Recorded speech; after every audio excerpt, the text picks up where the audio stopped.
they're not my guys. They're not even trying. You got to like work your way there. And instead, I think he just lost it. I think this is what the sounding of like a person who realizes they've lost their job sounds like. They're like falling apart. And again, maybe there's some miracle Gold that like saves him from the edge down the road. Like, I don't know, his buyout number, because that's the only thing keeping him employed as we currently sit. And so that part of it is it. That's what would possibly keep him survive. That's what's possibly keeping him there. But that's a man who's lost it. I mean, let's just face it. That's a man who's lost it. Yeah, you mentioned the student section. There was a good chunk, I wouldn't say a majority, but a decent chunk wearing paper bags over their heads. Jerome Tang was asked about that. Yeah, I'd wear a paper bag too if I was them. Thanks a lot, fellas. God bless. And that's how the press conference wrapped up yesterday. Well, he said I'm only going to answer 2 questions. Yeah. Like, and again, it just feels like when you start being like, it's the media and they're out to get me. And now all of a sudden they're not his guys anymore. He said those guys, they won't be wearing the uniform next year. That's for sure. He's pre-cutting people based on the way that works. To be a fly on the wall at the 6 a.m. practice today. Would have loved to see that. How that probably played a tough out. one. Do you think they're still running? It's 10 a.m. You think they're still doing suicides? I would just love to have known how that played out. If you're because again, it's not the first time a coach has questioned and called out players. Usually, if it happens early in the year, it's something you can use actually as to light a fire under their ass a little bit, right?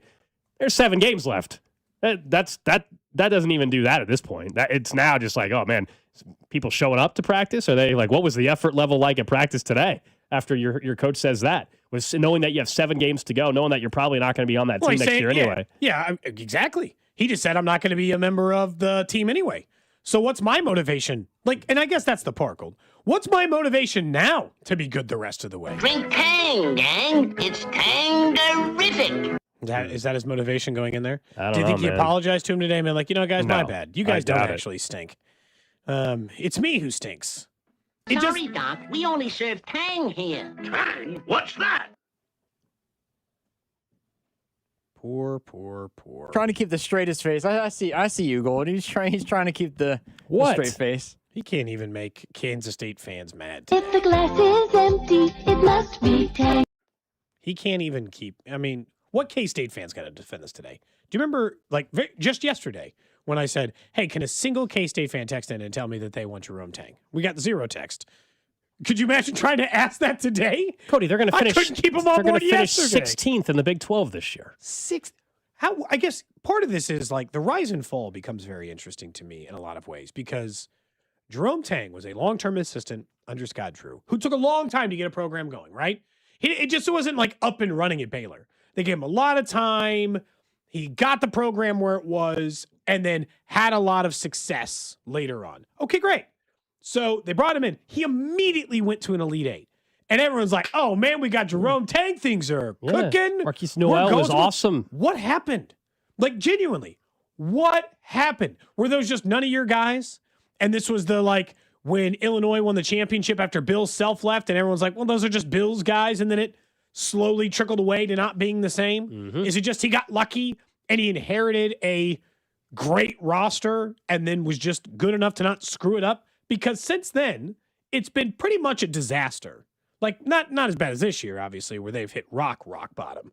But, I mean, publicly calling out players is a whole different level of mess. And this is not a case where you say, hey, the coach hasn't been given resources, NIL. They have given him plenty of money to actually go out and get. They've misevaluated. And, like, I understand PJ Haggerty's out here putting up numbers, but that hasn't equated to anything in terms of wins and losses for that team. The year before, they went out and spent a ton of money on Coleman Hawkins, and we all know that did not play out well. He also just didn't have a good season.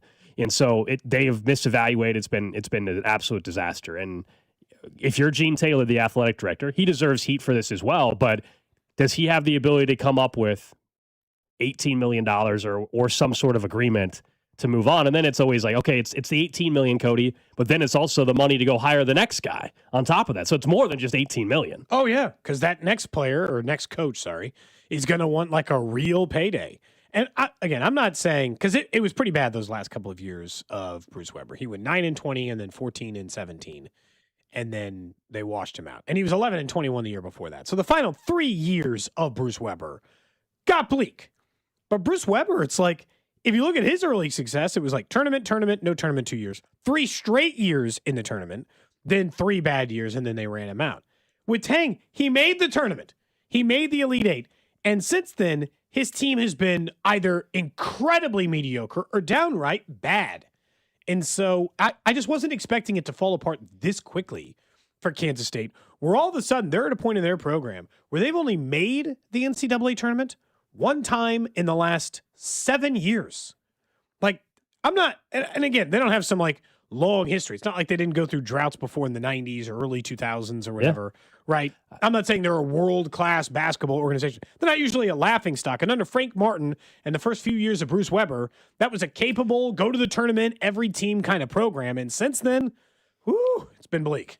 So, again, 10 days ago, we had this conversation about Jerome Tang. And as you said, Cody, it was just there was no explanation needed for fans. And now here he's saying it's okay for fans to wear paper bags on their head. It's amazing how quickly things shifted. That's what another 29 plus point loss. They've lost, I think, 3 straight at home by 20 or more. It's one thing that Iowa State's doing. Cincinnati is not a tournament team. Cincinnati is just a middle of the road, and that might even be nice. I can't even call it middle of the road. They're not very good. They're a bottom half of the Big 12 team. Cincinnati even is. Yeah, they're not a very good program. So K-State has Houston coming up, so I'm sure that'll go a lot better for them coming up as well. That's their next game? I think so. Houston? What's the line? If it's anything under 30, I might take Houston. It's on the road. 21 and a half, 19 and a half. Anything. I'm taking Houston if it's anything under 30. We will talk about the Missouri Tigers because on the flip side, they came up with a massive win down in College Station to get them, I think, on the right side of the bubble again. We were just discussing yesterday where they were at, what they needed to do. They needed a quad 1 win or 2 or 3. They got a quad 1 win last night on the road. Really impressive victory for Missouri, so we'll discuss that in just a little bit. But let's pivot to the Chiefs a little bit. And we had the Chiefs offseason show earlier this week, and all of us were in studio, and we were discussing kind of what a retool or what a rebuild, however you want to phrase it, looks like. Yeah, I guess part of this was just making me think, what do we think an acceptable version of you can call it either, right? But their version of a rebuild or a retool. Because the more I thought about it, in Kansas City's case, let's say they're just going to burn down the cap. You were suggesting eat Chris Jones's number, move different numbers around, figure it out, but not his, right? Don't keep messing with his number where he's in Kansas City for the remainder of this contract, which happened at the end of his last one, and getting stuck where you feel like he has to be a member of the team because he's too much money to wash out. And part of me was thinking about this because of the way Denver did it. I don't think Kansas City ever, based on the Patrick Mahomes era, any retool or rebuild should still be thinking we can go to the playoffs, we can win the division. I guess I don't want them ever just like eating a contract in a way that completely eliminates a position group or gives up the hope of a position group or that version of it. And I think we have to like treat them differently than we would the Royals in a retool or Cincinnati or the Giants or hell, a lot of teams. Well, those are teardowns. Like those are teardowns. Yeah. I don't think. I'm with. Nobody is suggesting that they need to tear this thing down. This is a team that has way too many pieces still, and also just look at the roster and the age of some guys. Look at your head coach and where he's at in his career. There is no tear down. That would be a mistake. I think that's why retool is kind of the word that I've been using, and I think others have used as well. You've got quite a bit of questions. You've got some tough decisions to make. And I think you can set yourself up very nicely for the future if you're willing to maybe to make some really tough decisions. And one of them is that Chris Jones one, which is not move on from, not cut him, not trade him. That's not what I'm suggesting. But don't wear the number, not deal with the massive cap hit this year. It'll hurt. It'll restrict you on maybe a couple moves you can make, but it will all of a sudden set you up for 27 to where you're in a really good cap spot, actually. And so that's why I think it's worth it's a tough pill to swallow in 26. And he's on your roster and he's got this cap hit and it could limit you going out and signing somebody you necessarily want. I still think even if they play that game, they can push for a wild card spot, but then set themselves up to where they can go make the really aggressive moves again in 27 to be a Super Bowl contender. And so that's kind of where I'm at on it. You and I don't think are terribly far off with the thought process. I also don't think you can trade Chris Jones anyway. I just don't think it's a tradable contract. Unless you're willing to just take a 7th rounder. And no, I'll go ahead and I'll go ahead and keep him on my roster. No, Thank you very much. But I guess that's part of it. Yeah. Because a full tear, like even a Chiefs version of a tear down, Gold, could be trade McDuffie, give away Chris Jones for free, completely reset the cap, walk on Jawan Taylor, eat Jalen Moore's number, right? There's a way to like still be under the cap, but essentially just wear it for the entire year. But if they do that, if they just wear every single contract, well, then this is a 7 or 8 win team. And I don't think they should ever operate that way for the biggest reason being what we talked about. Even if you're right, and essentially they're just contending for the 7 or 6 seed, and they are the 6th seed in the tournament, you agree, just like we all agree, which is that's a good enough year for the Kansas City Chiefs for Patrick Mahomes to just do Mahomes things. Anything can happen in the playoffs. And like get on a run. Hell, if it's anything like this last playoff field, you trying to tell me that if they limped in as a 6th seed, not this year, but next year like that, and this is what the playoff field looked like again? You telling me he can't beat Houston and CJ Stroud, turn it over 15 times? Or Bo Nix not able to complete a pass downfield? No, I think they probably figure out a way to like possibly get through. It's just the level of reset that I'm willing to go through is significantly less with them than almost any other team in the NFL.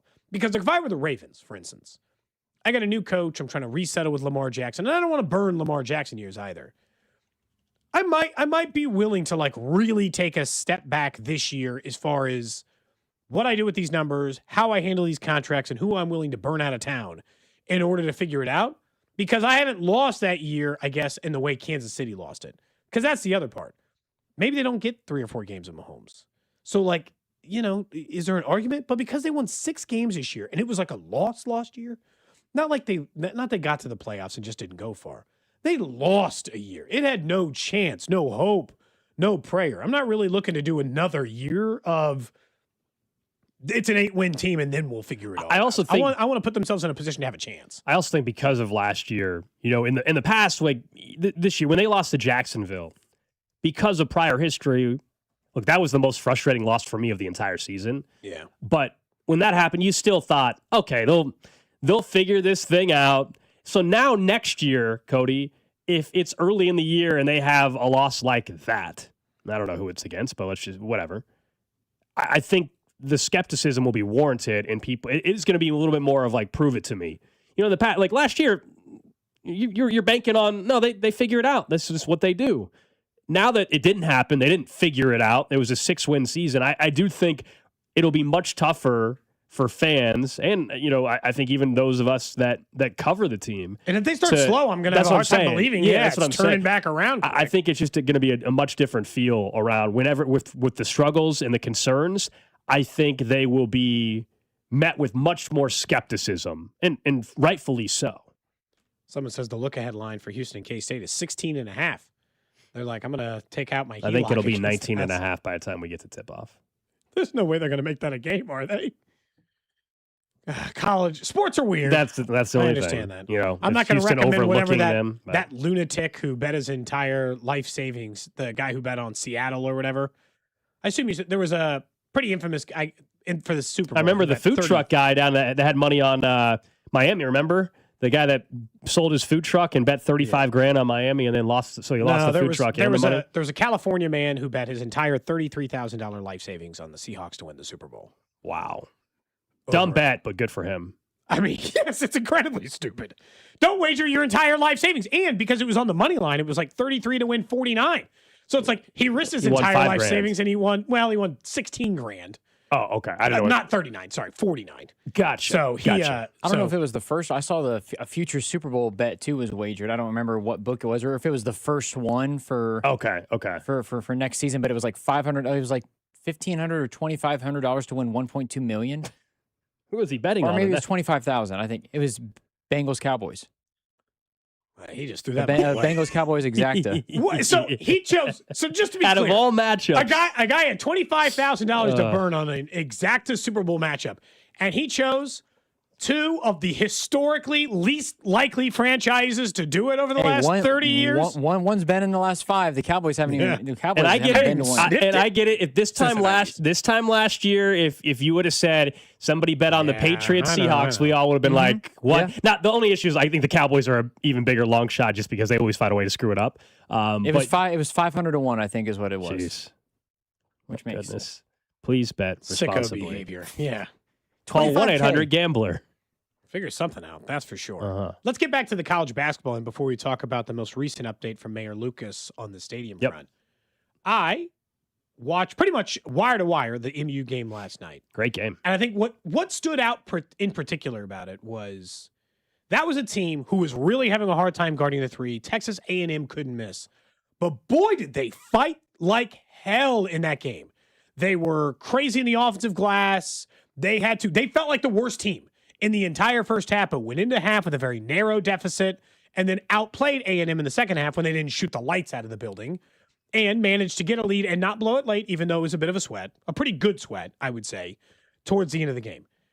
For Missouri, especially because it was this game on the road, that was a massive swing game for them as it relates to a potential tournament. Yeah, berth. flip them on the right side of the bubble now. Yeah. I mean, entering last night, they, to me, were not a tournament team. Now, if the season were to end on Sunday or Selection Sunday, they'd be in the tournament. That's how quickly it can shift. You pick up a quad one win against A&M, and as we discussed yesterday, they got plenty of games and opportunities in front of them still. There's a chance with some ranked opponents coming up, they could really solidify themselves to where they're not sweating it out. But this was one that they absolutely needed because A&M is, Cody, what you were saying, they're a team that you might end up battling for a final spot in the tournament with. And now getting that win is big time. I think the most promising thing for Missouri, other than just the result, but bigger picture, is that all of a sudden Trent Pierce looks like another real weapon for them. Like we've talked plenty in the past about Mark Mitchell and what he brings, or Jaden Stone, T.O. Barrett.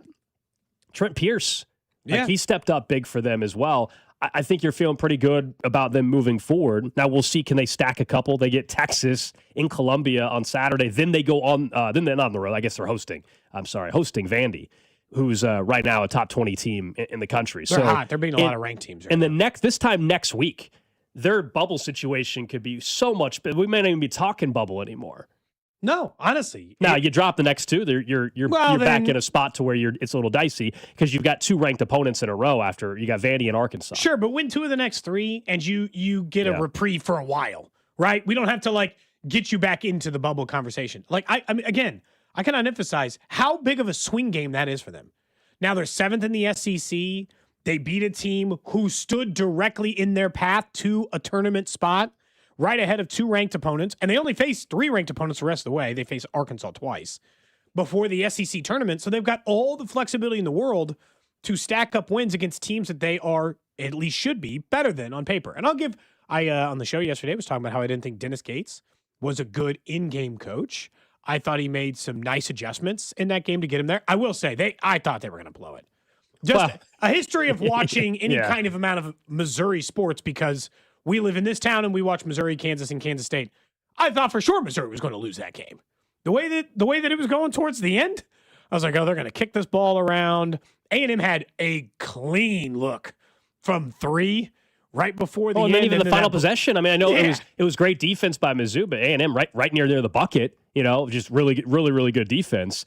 And they were able to hold them down in the final possession. So that was a big time win. It was a very competitive game in the SEC. Texas A&M, the buckyball is fun to watch, I will say. Yeah. Just constant pressure. Make or miss. Constant pressure. I already told you that was the style I was going to play at UMKC. I hope Turgeon does the same thing. Got to recruit a certain athlete. Oh, man, we were. Did you see he's been going to high school after high school after high school here the last couple of days, just watching games. He was up in Bonner Springs yesterday. He's looking for players, man. Well, you got to build the relationships with the high school coaches and find those hidden gems. All that stuff, man. So someone said not even CDOT watches MU wire to wire these days, but Cody did.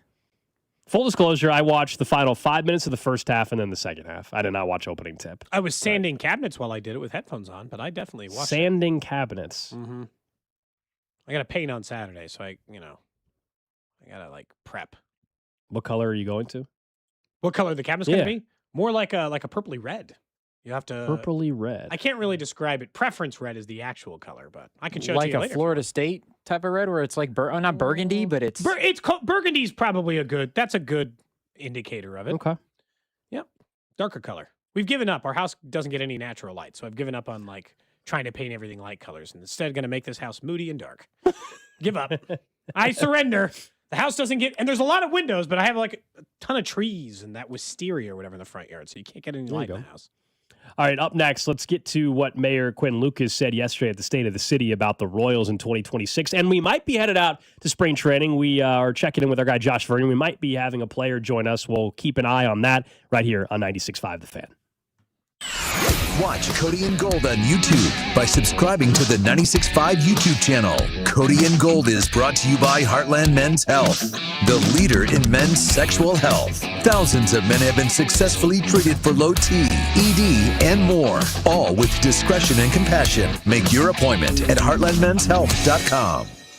Guys, Hy-Vee has us covered this Valentine's Day. No matter how you celebrate, Hy-Vee has everything we need to make Valentine's Day special. I love it because it's a one-stop shop for everything. Flower arrangements. They've got beautiful floral arrangements for everybody. You can pick them up or have them delivered. Hy-Vee also has home-cooked meal options where they'll do everything, and then you will look like the superstar in the kitchen. And so many great gift ideas as well, including chocolate and retail gift cards. Just one stop to make this the sweetest Valentine's Day ever, only at Hy-Vee. It's Thirsty Thursday at Hy-Vee.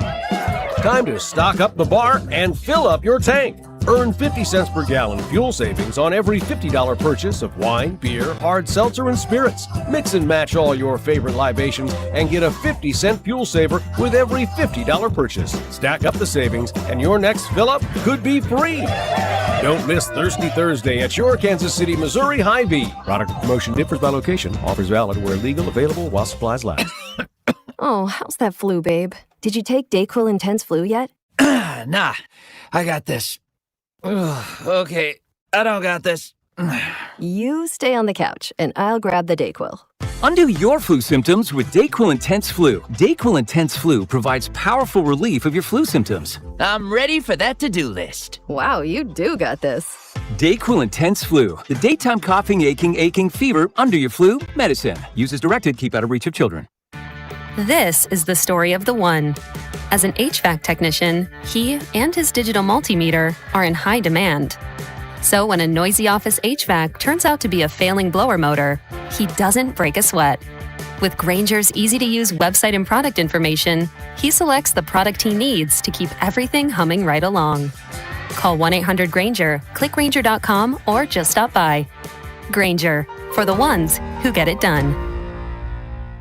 At Target, we're unlocking all the feels this Valentine's Day. It's the perfect time to spread extra love and spoil everyone on your list with unforgettable gifts. First, give a cuddle-worthy surprise with the cutest plush toys, or get party ready and treat yourself to stylish women's dresses you'll heart. Both 20% off. Then dive into the ultimate cozy celebration with your faves with 30% off select women's pajamas. There's something sweet for all your special someones, even you. Find Valentine's Day gifts for everyone at Target. Every morning, we rise and shine, make breakfast, and brush away the night's rest. These routines help us start the day off right. Nature-Made vitamins are a simple step in that daily care regimen. Multivitamins with daily essentials, clinically studied probiotics for gut health support, magnesium to help relax the body. Nature-Made is made to care for you every day. These statements have not been evaluated by the Food and Drug Administration. These products are not intended to diagnose, treat, cure, or prevent any disease. J. Rieger & Co. Oh, so good. Quality crafted in Kansas City. J. Rieger & Co. Straight Bourbon Whiskey. Winner of Best Craft Bourbon at the 2025 Ascot Awards. At 90 proof, it's rich, well-balanced, and oh, so good. Quality crafted in Kansas City. You're listening to 96.5 The Fan from the DM Injury Law Studios. Mike's got this. Car, truck, or motorcycle wreck? Remember, Mike's got this. 816-888-7500. Mike's got this.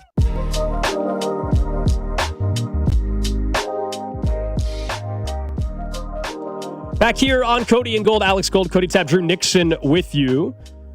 We'll talk some Royals baseball right here, and when we go out to spring training, we have spring training coverage brought to you by Park and Go, the best deal on airport parking.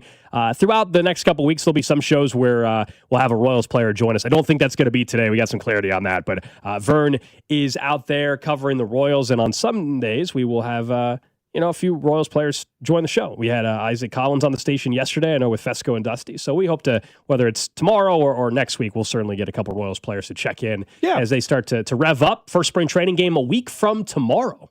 Oh, man, can't wait. I do love that first baseball game. Look, I get tired of spring training very quick. But the first one's like, ooh, baseball. Yeah. First sound of baseball on the radio again is nice. The birds chirping, the crack of a bat, all of that normal stuff. Text line correctly pointing out, by the way, that this could have been another opportunity. Drew didn't help me with the backsplash. He could help me with the cabinets. Another opportunity to learn a skill. Hang on. Before we went to break, I was going to say thank you for the invitation, but even though you haven't sent it yet, I'm not committing. I will say the sanding.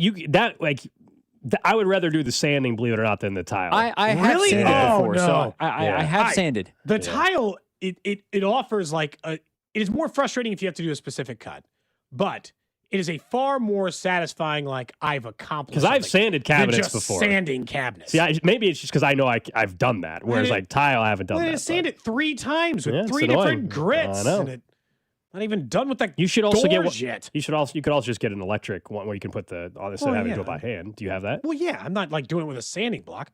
I'm You not have an Amish. electric one? Yes, Okay, I have well, an then it's not that big of a deal. Don't act Still like takes a long time. You're acting like you're doing it by hand over here. I'm not like I have power. Yeah, I just have like a little hand sander. Oh, well, then you know what? It took forever. Not nearly as impressive, Not nearly as impressive. All right, let's talk about what the mayor had to say yesterday. The State of the City address was yesterday. And, of course, they addressed a million things. Some much more important, to say the least, than what we're about to discuss. Not for this show's purposes. But for this show, anytime there's stadium discussion, we'll let you know what is said. Now, you can be skeptical all you want. That's fine. But this is what Mayor Quinn Lucas had to say about a potential stadium deal in 2026 for the Royals. We will get a deal done in 2026 that's fair and transparent for our taxpayers, our future, and our team.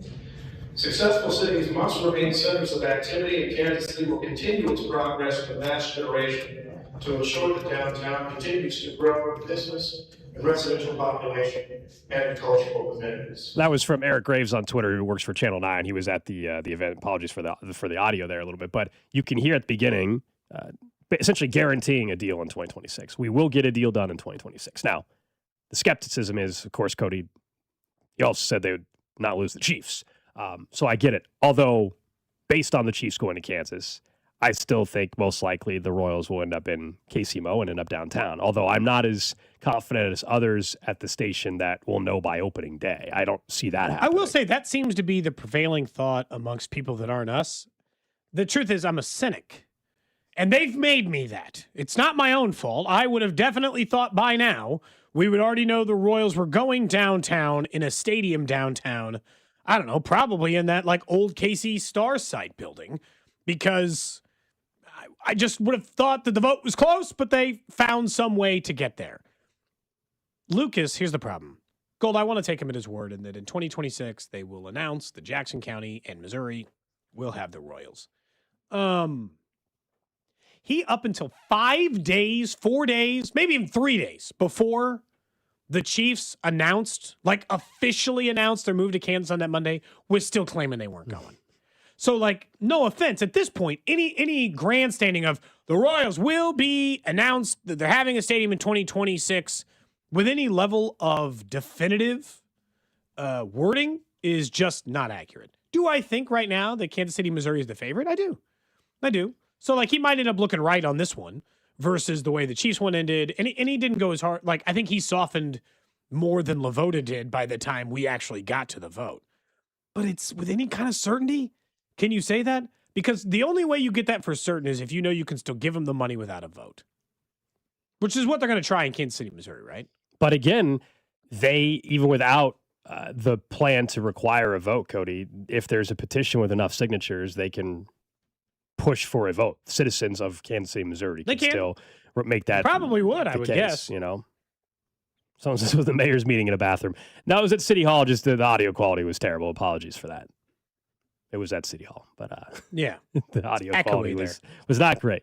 Was not great. Someone says, why are you guys talking about a dome stadium at the Legends? Who the hell has ever said that? I can promise you. If you're talking about the Chiefs stadium, then sure. No, someone on the text line says, are you guys getting paid to talk about a Royals dome stadium in the Legends? I have no idea what you're talking about, sir. We've never even said those words. By the way, I don't think anybody has ever suggested a Royals dome stadium to begin with. I assume they mean Chiefs, but also we're not even talking about the Chiefs, so that's just someone trying to stir the pot a little bit, I guess. But 913-586-7965. All texts are welcome, even the ones that make no sense. I was like, wait, I'm just really confused because genuinely speaking, I don't even know that that's ever been mentioned. I have said before that I know of other Kansas sites that had been discussed somewhere along the way. I just really wonder, and this is what it always comes down to.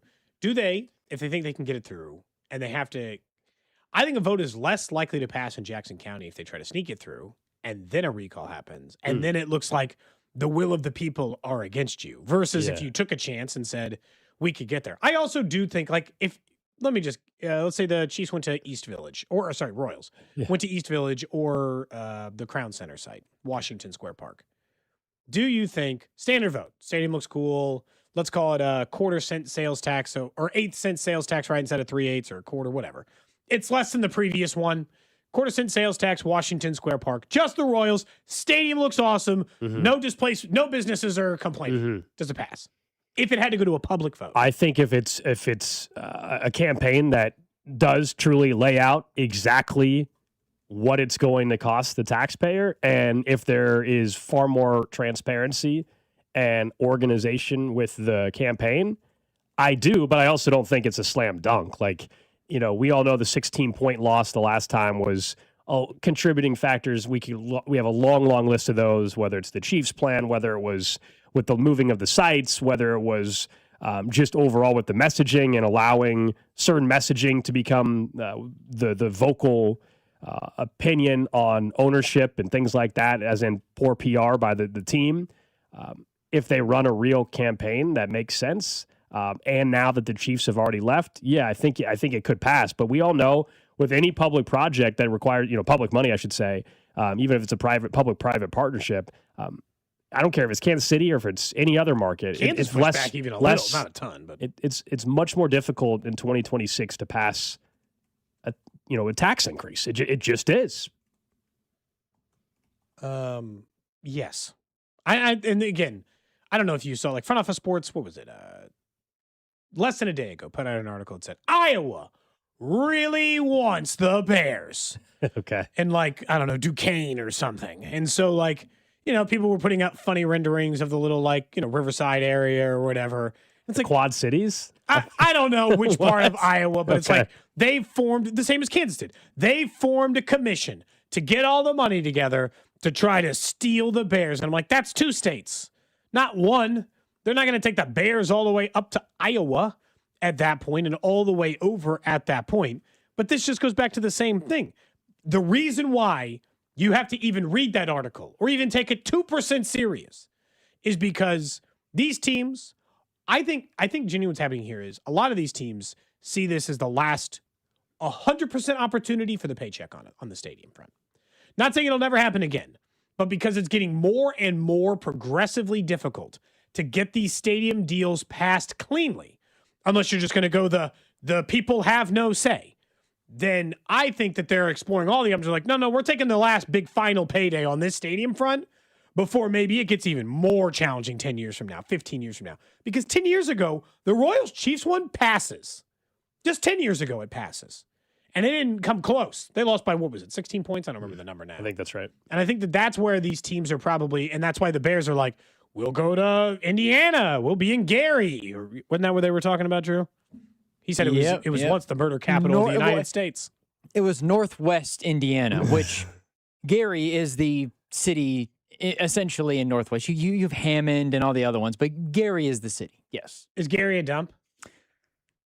I don't want to talk bad about my home state, but it's not the best area. That's a yes. It's not the best area. I mean, I'll say this: by the first any stretch of the imagination. If you do the first photo, if you Google Gary, Indiana, the first one that comes up on Google, it's not great. It's not great. Anyway, no, I've never been. I can almost confidently There's no reason say, for me ever to go. When would I ever end up in Gary, Indiana? Like even on accident, Gold. Yeah, I stopped for gas once. I had to stop for gas once, and it was in Gary area. There you go. But Lake County, Indiana. I mean, this just looks like a bunch of empty buildings for an article that says, "Don't dismiss Gary, Indiana's Amazon dreams." As in, please just build some factories here. Oh man, yeah, Gary looks unpleasant to live in. Drew, it's okay to trash other cities in your same state. Yeah, I live in Missouri, and St. Louis sucks. I don't, And I can't trash other Missouri cities all of a sudden. Where I grew up, Kansas cities now. No, yeah, where I grew up, Carmel, Indiana is one that everybody trashes. Everybody hates Carmel, Indiana. Isn't that the rich? Isn't that the Richie Rich part? Yes. Oh, so yeah, that's just they're just bagging the this is the They have their high school 5,000 students. Massive enrollment. As much as Was the it college, 9A? as much as the college I went to, actually, as a matter of fact. Butler's only 5,000 students. It's a little over 5. It might have grown by now, but I think when I went, there was like 5,700. 5,700 last year, it looks like. That's why their run in the tournament was unbelievable. Brad Stevens and company. That's like a third of the size of UMKC. Well, and if you heard Dan Hurley's comments yesterday, Butler has the smallest budget in the Big East, and they don't spend money. They don't have it, actually. Part of being the enrollment's so small. Butler is the number one. This is usnews.com says Butler University, number one in regional universities in the Midwest. Yeah. Shout out to my alma mater. You should rep them more. Yeah, you should rep them more. Put some respect on their name. You went there. You should be proud. You went there. I have watched more Butler basketball this season than I have actually in some time. I get one thing that stands out for as much college gears you've worn.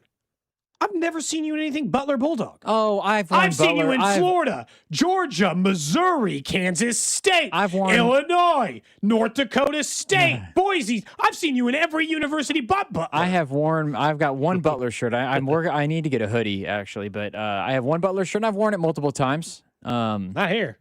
No, I've worn it That's his multiple times. painting shirt, his workout shirt. Not be seen in public shirt. He'll wear that shirt when he goes and helps you with your kitchen cabinet. Painting shirt is disrespectful. The workout stuff, potentially. I've worn it a couple times. What's your painting shirt? What are you? Is that the K-State shirt now? I don't paint, so I guess if there was one, no, it wouldn't be Kansas State. I wouldn't do them. You abandoned them a long time ago. We know that. I wouldn't do K-State. He didn't mean paint like a Renaissance painting. I think he just meant like, have you never painted a wall? Well, yeah, you said I know. don't paint like Alex sets up an easel. I've got the canvas at home. He's got a glass of wine and he's just painting every evening for 3 hours. Yeah, I've got the canvas back in. Anyway, so that's just an update on what the mayor had to say yesterday at the state of the city. All right, let's get back to the Chiefs because there's been a theme this offseason with the coaching staff. We already know they brought back Eric Bieniemy, but I think we were all pretty excited to see Chad O'Shea as the new wide receiver coach. Experience. Guys with experience coming back and joining the staff after having a wide receiver coach that was not qualified, after having a running back coach that was a wide receiver at one point in the NFL,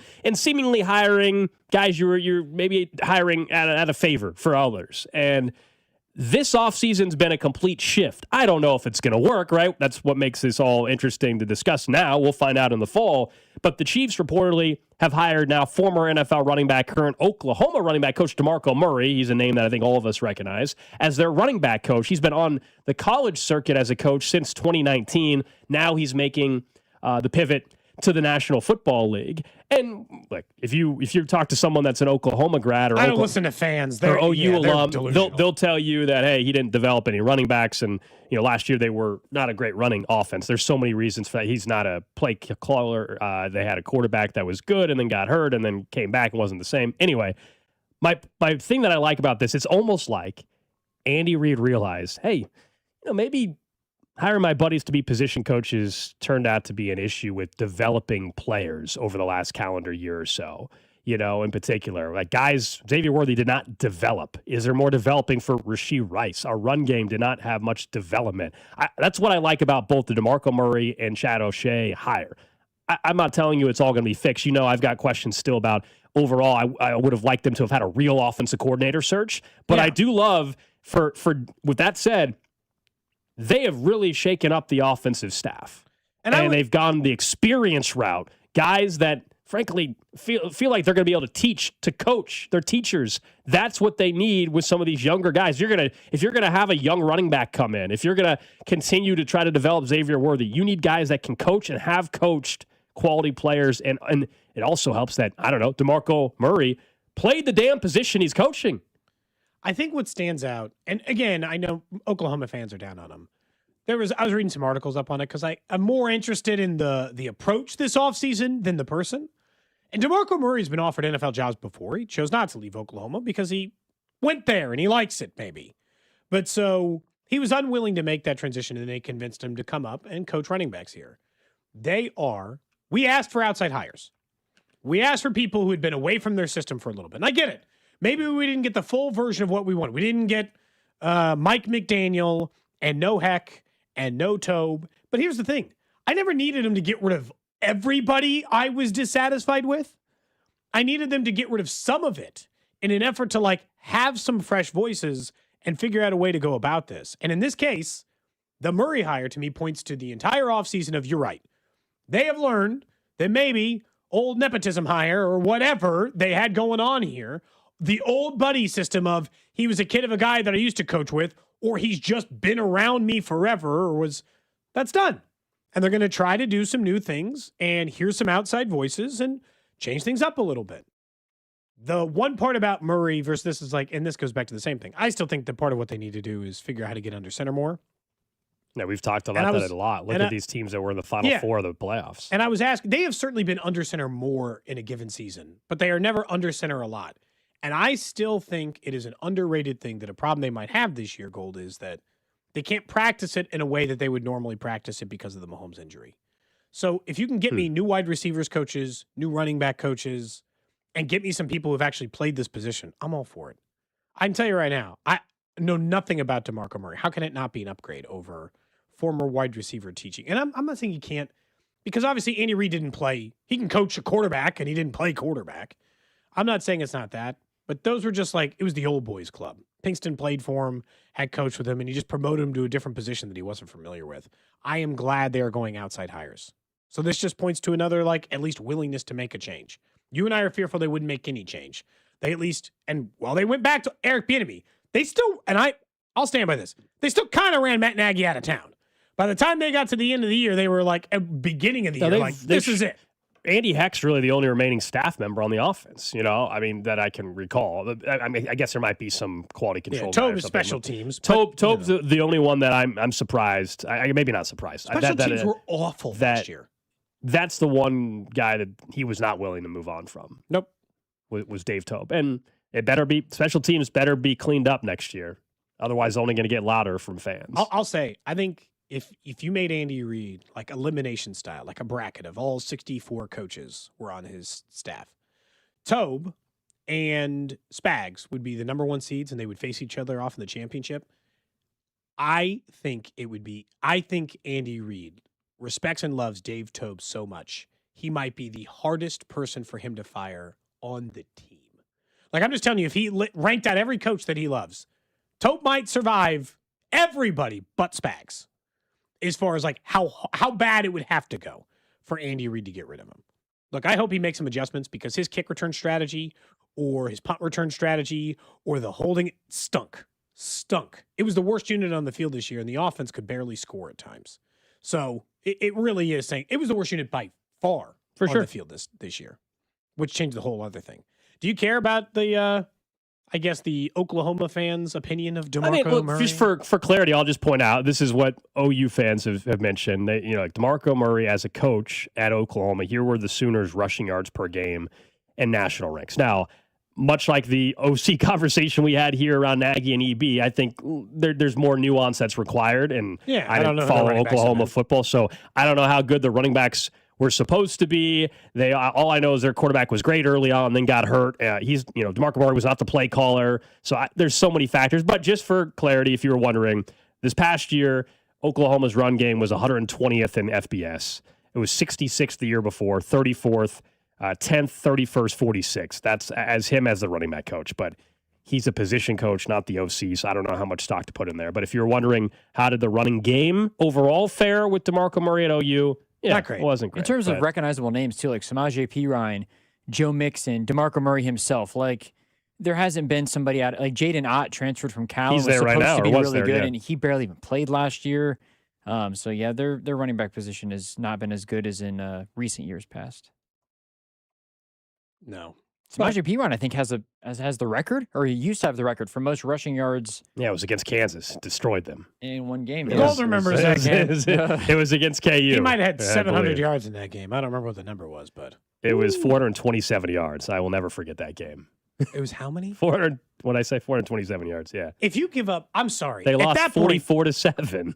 Is so in 2014. Here's what I just don't understand about this. At that point, can you name who the KU quarterback was in that game? What year? 2014.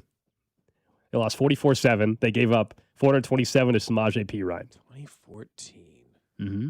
No, I can't. Michael Cummings. He was 8 of 22 for an interception.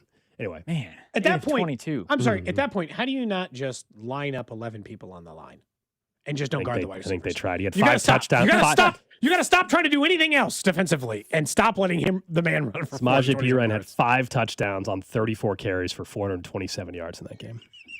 I mean, just ridiculous. That was a good Sooners team. They were 20th in the country, but my gosh. They were number 1 in the country. Yeah. It wasn't Adrian Peterson in college. He was Samaje Perine. It's not like we can relax a little. All-time day at the office. He passed Drew's Wisconsin guy, Melvin Gordon's record. Yeah, Melvin Gordon, man. This is always the That's what's crazy. Melvin Gordon, so this is why now it's bringing back memories. The week before the Perine game against KU, Melvin Gordon broke the record and got to 408 yards. A week later, Perine breaks it. That sucks if you're Melvin Gordon. You're like, what the hell? Melvin Gordon got robbed out of a Heisman, too, that year. Did he? Oh, yeah. Who won the Heisman that year? 2014, right? Is that Johnny Manziel? I think you got to be careful if you're saying you got Mariota. robbed. That was what. No, yeah, he got robbed. It's hard, man. All those Melvin Gordon finished second in that year. It looked like. Anyway, is that what's the D2 records? Or someone's got more than 427 yards? Now I'm just rooting for something else. I have no idea. I don't know, man. This always goes back to running back. I just want to. All this is reminding me is that I want a dynamic running back in Kansas City. I want someone, Gold, who can run the ball and maybe accidentally, get 15 yards on the ground. I have an answer for you, Something Cody. that almost never happened outside of or in Kansas City last year. I don't know where Curry College is or what level it is, but Monty Quinn against Nichols College in 2025 ran for 522 yards on 20 carries. That's what? 5 on 20 carries. Uh-huh. What's that per rush? I don't know. I'm trying to find the 20. I'm trying to find the. That's 26 yards a carry. What the hell? Were they up against the School of the Blind? 26 yards a carry? Every 4 times he touched it, he was in the end zone. I mentioned the 15 yards, by the way. This is really short, and then I know we'll have to get to a break. Warren Sharp had put out a stat yesterday about explosive play rate, and we've talked about this in Kansas City a lot, that they had no explosive plays last year, right? Everything was 3 yards at a time, all the way down the field. They got a lot of first downs. They got a lot of yards. They had a lot of plays per drive. Hell, they had a lot of drives that ended in points in Kansas City last year, but no explosive plays, as it said. In 2025, if a drive had 0 plays of 15-plus yards, so just one explosive play, there was only a 16% chance you would score on that drive and only a 6% chance you would score a touchdown on that drive, 0.7 points per drive. If you had just one singular play of 15 yards or more in a single drive, you were going to score 61% of the time, 36% of the time that drive ended in a touchdown, 3.3 points per drive. We need to think about the difference of a singular, statistically, a singular 15-yard play and what odds-wise that would suggest that drive ended up. It increased your chances of scoring a touchdown by 30%. That's crazy. So, I don't know, maybe find a player who can get 15 yards on a carry. This goes back to the explosive running back part of it. It's not that they got to run the ball a ton more, but could you have a back that's capable of taking a 5-yard run, 10 yards, and an 8-yard run, 15 yards? D3, by the way, was the division that Curry College is in. Gotcha. Yeah, Cody, I mean, the run game is a big part of that. There's also the yards after the catch component, But, you could occasionally get them out of the run game. That would help it happen in a drive, Gold. Did they have 5, maybe, that I can remember, 15-plus yard runs last year. And 2 of them were late when it really didn't matter, Was it 5 even? I don't know. I mean, Kareem Hunt, I know, probably or Pacheco had his longest run in years, I know, at one point in the season. But now you're saying it, and I'm like, oh, God, maybe not. Now I've talked myself out of it, Gold, and maybe they didn't have. I said 5 thinking that was a relatively it might have been. Safe. I didn't feel like it'd be more than that. But I don't know. The longest run of the season, Xavier Worthy had a 35-yard run. There's 1. Kareem Hunt had a 33-yard run. There's 2. Mahomes had a 22-yard run. There's 3. Take Mahomes out of the equation. Isaiah Pacheco had 1 16-yard run. There's 4. Your longest run from anybody this season was a wide receiver. Yeah, and your third longest run was your quarterback. And it wasn't like it was a your non-running. And it wasn't like it was a wide receiver like off of a reverse that ran it for 70 yards and a touchdown either. It was just 30-something yards. Anyway, we all know the offense and the backfield has to be better in 2026. DeMarco Murray, hopefully, can help with that. The new running back coach, according to Jordan Schultz. Up next, though, let's talk about the front office for the Chiefs a little bit and how they're handling some tough decisions with the cap moving forward. Plus, we'll get back into the Royals and where a few of their players rank position by position in baseball.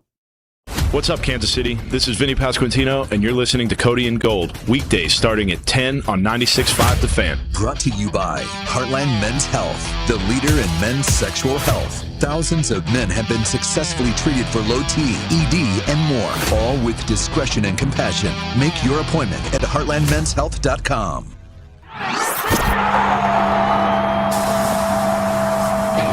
Hey guys, it's Rob Brennan from The Drive on 96.5 The Fan, and we're excited to announce the launch of Beyond the Pitch KC, a limited podcast series documenting the run-up to the upcoming World Cup with our friends over at 98.1 KMBZ. And I'm Scott Parks from Dana and Parks on KMBZ. Beyond the Pitch KC features the biggest names who helped make the World Cup in Kansas City possible. And there was a lot of work, plus the major storylines heading into this summer's tournament. This is so much more. This isn't just a podcast about soccer. No, you're right, Rob. It's a podcast about Kansas City, for Kansas City, telling the story of how our town is hosting the world's biggest sporting event. New episodes drop every Wednesday starting on March 4th, along with video clips that can be seen on 96.5 The Fan and KMBZ social channels. So make sure you subscribe. Download Beyond the Pitch KC with Rob Brennan and myself, Scott Parks, on the Odyssey app or wherever you get your podcasts. I'm Bob Burke, founder and chairman of Burke America Parts Group, a family of brands that includes RepairClinic.com,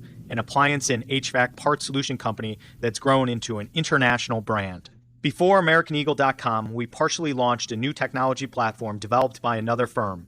American Eagle helped take our technology to a whole new level with digital marketing, software development, and business insights into our key markets, appliances, HVAC, and outdoor power equipment, and did so both on time and on budget. AmericanEagle.com has the resources, experience, and talent needed to produce solutions. Our new technology platform, developed by AmericanEagle.com, has produced tremendous results with higher traffic, conversion, engagement, and online revenue. If you have any home repairs you need to take care of, check us out at RepairClinic.com. If you need a world-class website or technology project, then I would highly recommend AmericanEagle.com. Call AmericanEagle.com at 773-NETWORK. That's AmericanEagle.com, 773-NETWORK. This is the story of the one. As an HVAC technician, he and his digital multimeter are in high demand. So when a noisy office HVAC turns out to be a failing blower motor, he doesn't break a sweat.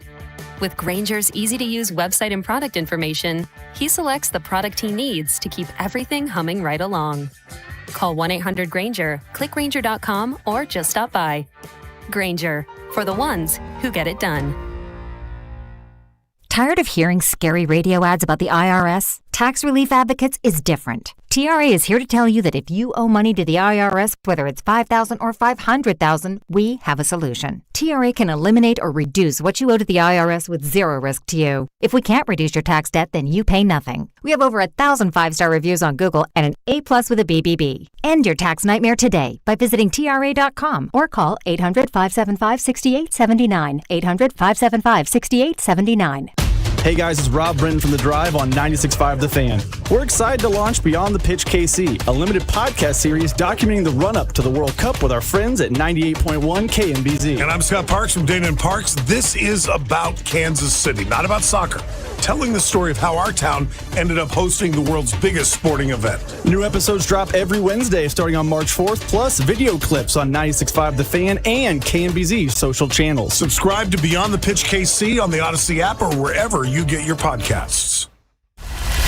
Look out for Max Minute on Twitter, Instagram, and YouTube Shorts every Monday, Wednesday, and Friday. This is Kansas City's FM sports station, 96.5 The Fan, KFNC FM and AM, HD1 and HD2, Kansas City, an Odyssey sports station.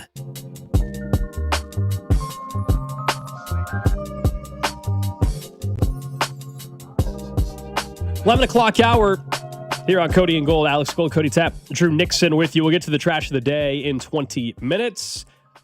Coming up in about 10, we will discuss the Royals a little bit more as spring training is underway, and a brief look at some of the strengths on a position-by-position basis for the Chiefs, including what one Royals blog ranked out on a couple of these players. I saw the Royals today, just kind of housekeeping stuff. They announced basically they agreed to finalize contracts with a couple of players. Yeah, this is different than arbitration, Which Bubic won yesterday, by the way, so he'll get paid the extra $1 million. He won his arbitration hearing. So, they agreed to contracts with Drew Waters, Tyler Tolper, John Rave, Isaac Collins, Jack Caglione, and Mason Black. So, just housekeeping stuff if you're wondering what that was today from the Royals. But good to get some clarity on the Chris Bubic situation. Although, as we discussed with Vern yesterday, it's like, he was always playing on the team this year. It just was, were they going to pay him an extra $1 million or not? And he had a strong enough case, according to the arbiter. You know what? I think maybe based on what I've learned about the arbitration hearing process, they don't factor in injury nearly as much as performance, or at least it doesn't appear that way to me, because he only made 20 starts last year, but he was excellent in those 20 starts. And so he got paid. And look, I'll tell you right now, do I feel bad for the Royals because they had to pay an extra $1 million to Chris Bubic? No, hell yeah. Get your money, dude. Right. Get your money, Chris. Happy you got $1 million. For sure. It's not going to change anything from the Royals front office perspective. Good for you, man. Congrats on the $1 million.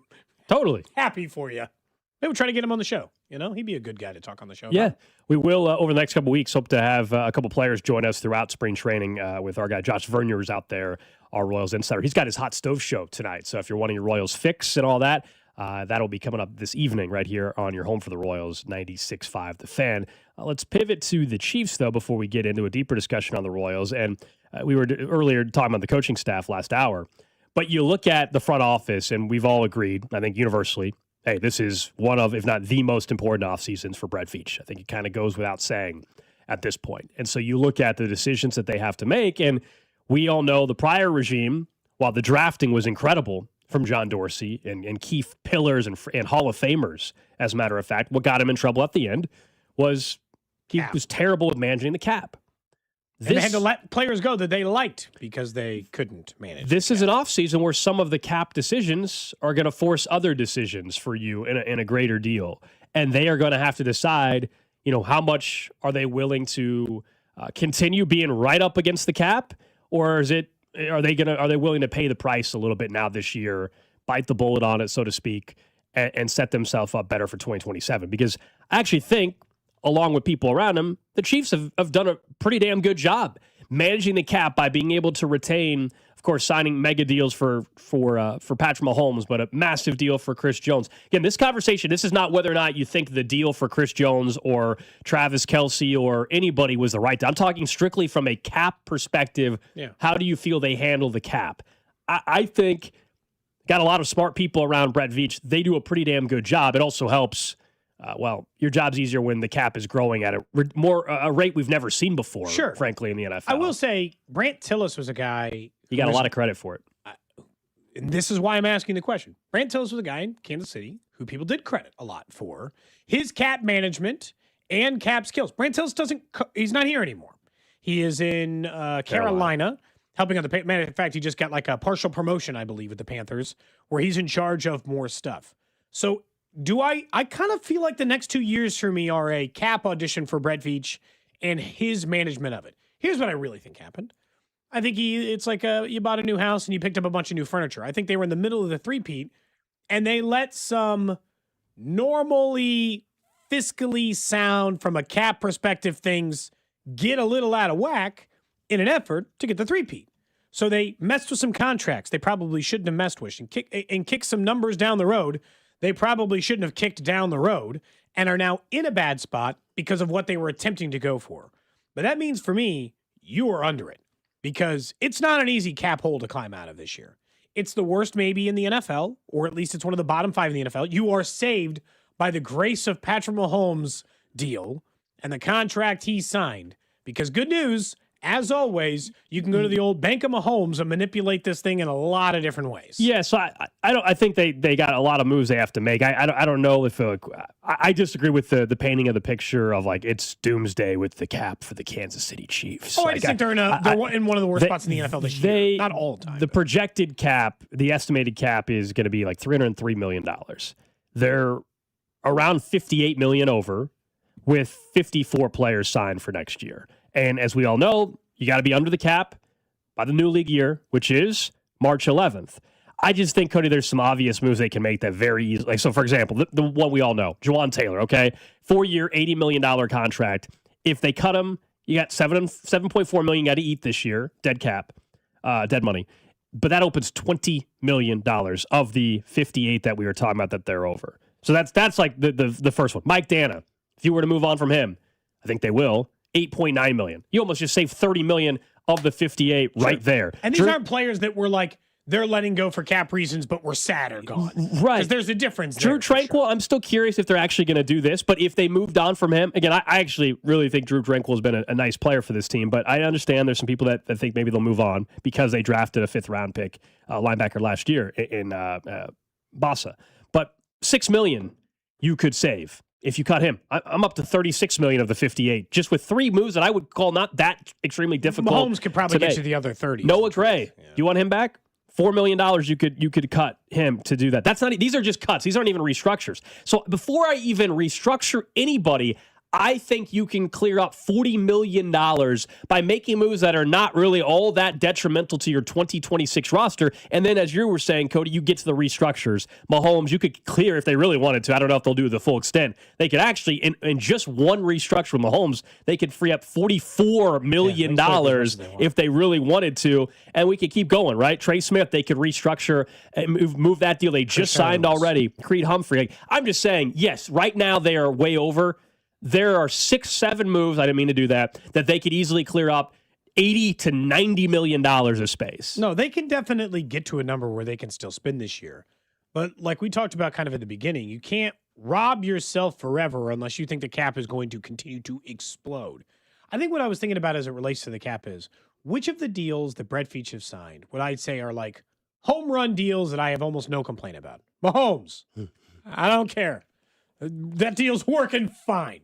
Chris Jones, I would say, all right, you overpaid. They definitely did. Look, you're not getting robbed, right? They don't have you at gunpoint. Like, you're not getting robbed from the Chris Jones deal, but you overpaid by waiting and the way that it got handled. So I'm not, like, dissatisfied with that deal, but it didn't go great. Jawan Taylor, I mean, God, I think if you could redo it, you'd have found a different free agent to give that money to. When they signed I understand you needed it, but, man, 4 for 80. Yeef. I was always so confused with that only because of the time. Initially, the thought was, and we had Jawan Taylor on the show. Remember the day he signed? Left tackle, yeah. Was that he was going to be the left tackle? That never. They didn't it lasted like 10 days. Yeah, that was it. So that was always weird to me. I don't know what happened there. So that never really worked out. The Trey Smith deal, too early probably, but he's to stay healthy, a little worried. He's a $24 million cap hit this year and a $28 million cap hit next year. That starts to feel a bit concerning. Nick Bolton is a $19 million cap hit this year, and he is a still valuable player to the defense who did rank top 5 in points per game last year. That one's one of those ones that's kind of like Chris Jones. Did you overpay a little? Yeah. Am I hurt about it? No, it's fine. I can live my life. It is what it is. Jalen Moore, you only played him because he got hurt. You gave that man, I got to say, you gave him $20 million. He hasn't even been a real starter for you yet. I understand he did start some games last year. He was their fallback plan in case they couldn't get Simmons. Well, they did, and now this is where we were talking about during the Chiefs offseason show. Feels like another way to free up some more money if you're looking for it. You sign into a 3-year extension. But I'm just starting to look at their cap hits. And how many of the guys who are the top 10 cap hits on the team would you say are top 10 players for him? Mahomes, Jones, yes. Taylor, Smith, Trey Smith, I don't know, maybe Trey's on the outside of that list. Bolton, sure. Moore, no. Creed, yes. Karlaftis, again, yes. On their roster, he's a top 10 player. Roster, yeah. Absolutely. McDuffie, yes. So, when you start looking at it's like, okay, 6 or 7 of your highest paid guys are probably your 10 best guys. The Fulton one was a miss. The Dana one was a miss. His problem's been the mid-price guys. Fulton, regret giving him the money. Dana, regret giving him the money. Tranquil, didn't regret giving him the first contract, but we talked about the risk. He was an oft-injured, getting older player. So, this second contract, it's not going as good as the first one, man. It's not going anywhere as close to as good as the first one. Hell, even Harrison Butker, who's next on this list, and Noah Gray are 2 contracts I bet you wish you'd maybe explored some other possibilities there. And so they've got a lot to answer for those. Everyone else they haven't given any kind of contract to. They're all just on rookie deals. But it's they do, I'll be watching Brett Veach's cap maneuvering a lot over the next couple of years. Do every year, Gold, we have to have the conversation that you just had. For the next 5 years, every year, do I have to go into this and be like, well, yeah, I mean, he can make like 7 moves and free up $60 million, but he has to make 7 moves to free it up. Are we ever going to go into a year where they're not like pressed? How do you avoid that? Because this is why my thought is on, like, this year's the example with Chris Jones. I can deal with the $44 million or whatever it is, the cap it this year, and it sucks this year. But if I think I want to maneuver the cap this year and save money, I'm gonna push the Chris Jones contract even further? No, thank you. I want to bite the bullet this year on the Chris Jones number, so that, Cody, in 2027, ideally, you're not in a spot where you have a massive number for an aging player. So that's why, and how they got to this point where they're over the cap and all that is because, look, they were pushing the issue. They were going for it. They were in the middle of a three-peat run, and they made some moves that were set up for that particular year, and you were going to pay the price eventually for it, and the time has come. But because the cap keeps going up, it's not some disastrous situation, but tough decisions to make. And the roster is not going to be a top 5 roster in football. It's just not. It hasn't been for a while, honestly. No, they got to figure out a way to make it a top 15 roster and just let Mahomes carry the rest. This is why I've said over. Set yourself up for 27. This doesn't mean that you're punting on 26, but set yourself up to where you have way more cap flexibility in 27. You can fix any of your roster problems. Yeah, with a free agent signing or two. Speaking of rosters, the Royals, obviously, pitchers and catchers reported yesterday. If you were playing in the World Baseball Classic, you have to report today, I think the pitchers had to report yesterday, no matter what. But that if extra you're a position, day, man, that extra as a position day. player, normally you'd get a couple days, but you got to be there if you're participating in it. So Royals Review on their website did an exercise where they looked through each of the players on the Royals roster and rated out where they think they rank amongst the rest of Major League Baseball. As in, like, let's say Bobby Wood Jr., number 1 shortstop in baseball, where do you rank out? And I got to say, I kind of did this exercise in my head on my own and tried to think about through the teams. And I don't know every player on every team. This is a really good deep dive for that purpose. But I've got a good sense of the players that I think are better in left, center, right. Like, I got an idea of how many guys I think are better. This made me feel quite a bit better about the Royals overall roster and why I think offensively they shouldn't be a bottom 5 runs per game team this year. They had Salvador Perez ranked out as the 12th catcher. From an offensive perspective, he's still top 5. Look at every catcher in baseball. Salvador Perez still outputs offensively as good as most guys in the league. First base, Vinny had 30 home runs and 100 RBI. They had him at 8th. I think that's fair. Second base is a black hole, but third base and shortstop, we know they both have in the top 5. And so as I started to think about it, even as they ranked him out in center and right and DH and looking at it in the American League end, I do think, and they had Carter Jensen as the DH, I do think that the Royals, on paper, should be a league average ability offense and a American League average offense, Gold. Like, if you look at where they rank amongst other teams in the American League, other teams in the AL Central, at first, third, second, left, even in the spots where I know that they're dead last, right? Like left field, they're, 30th, right? 29, 28. They're one of the worst teams in the league, just banking on Lane Thomas being better. But even if you look at that, they are top half for pretty much every other position. And with the upper end potential of Cags, obviously taking that significantly higher. For sure. I guess I'd push back a little bit on, so for example, I think the potential, sure, like designated hitter, to say that the Royals have the 8th best designated hitter in baseball, without knowing Carter Jensen, I call BS on that. I'm sorry. Yeah. Like, I hope Carter Jensen has that type of season, and I'm not saying he can't, but heading into the year with the small sample size we had, I totally disagree. They're all going the 8th best designated hitter in all of baseball. Come on.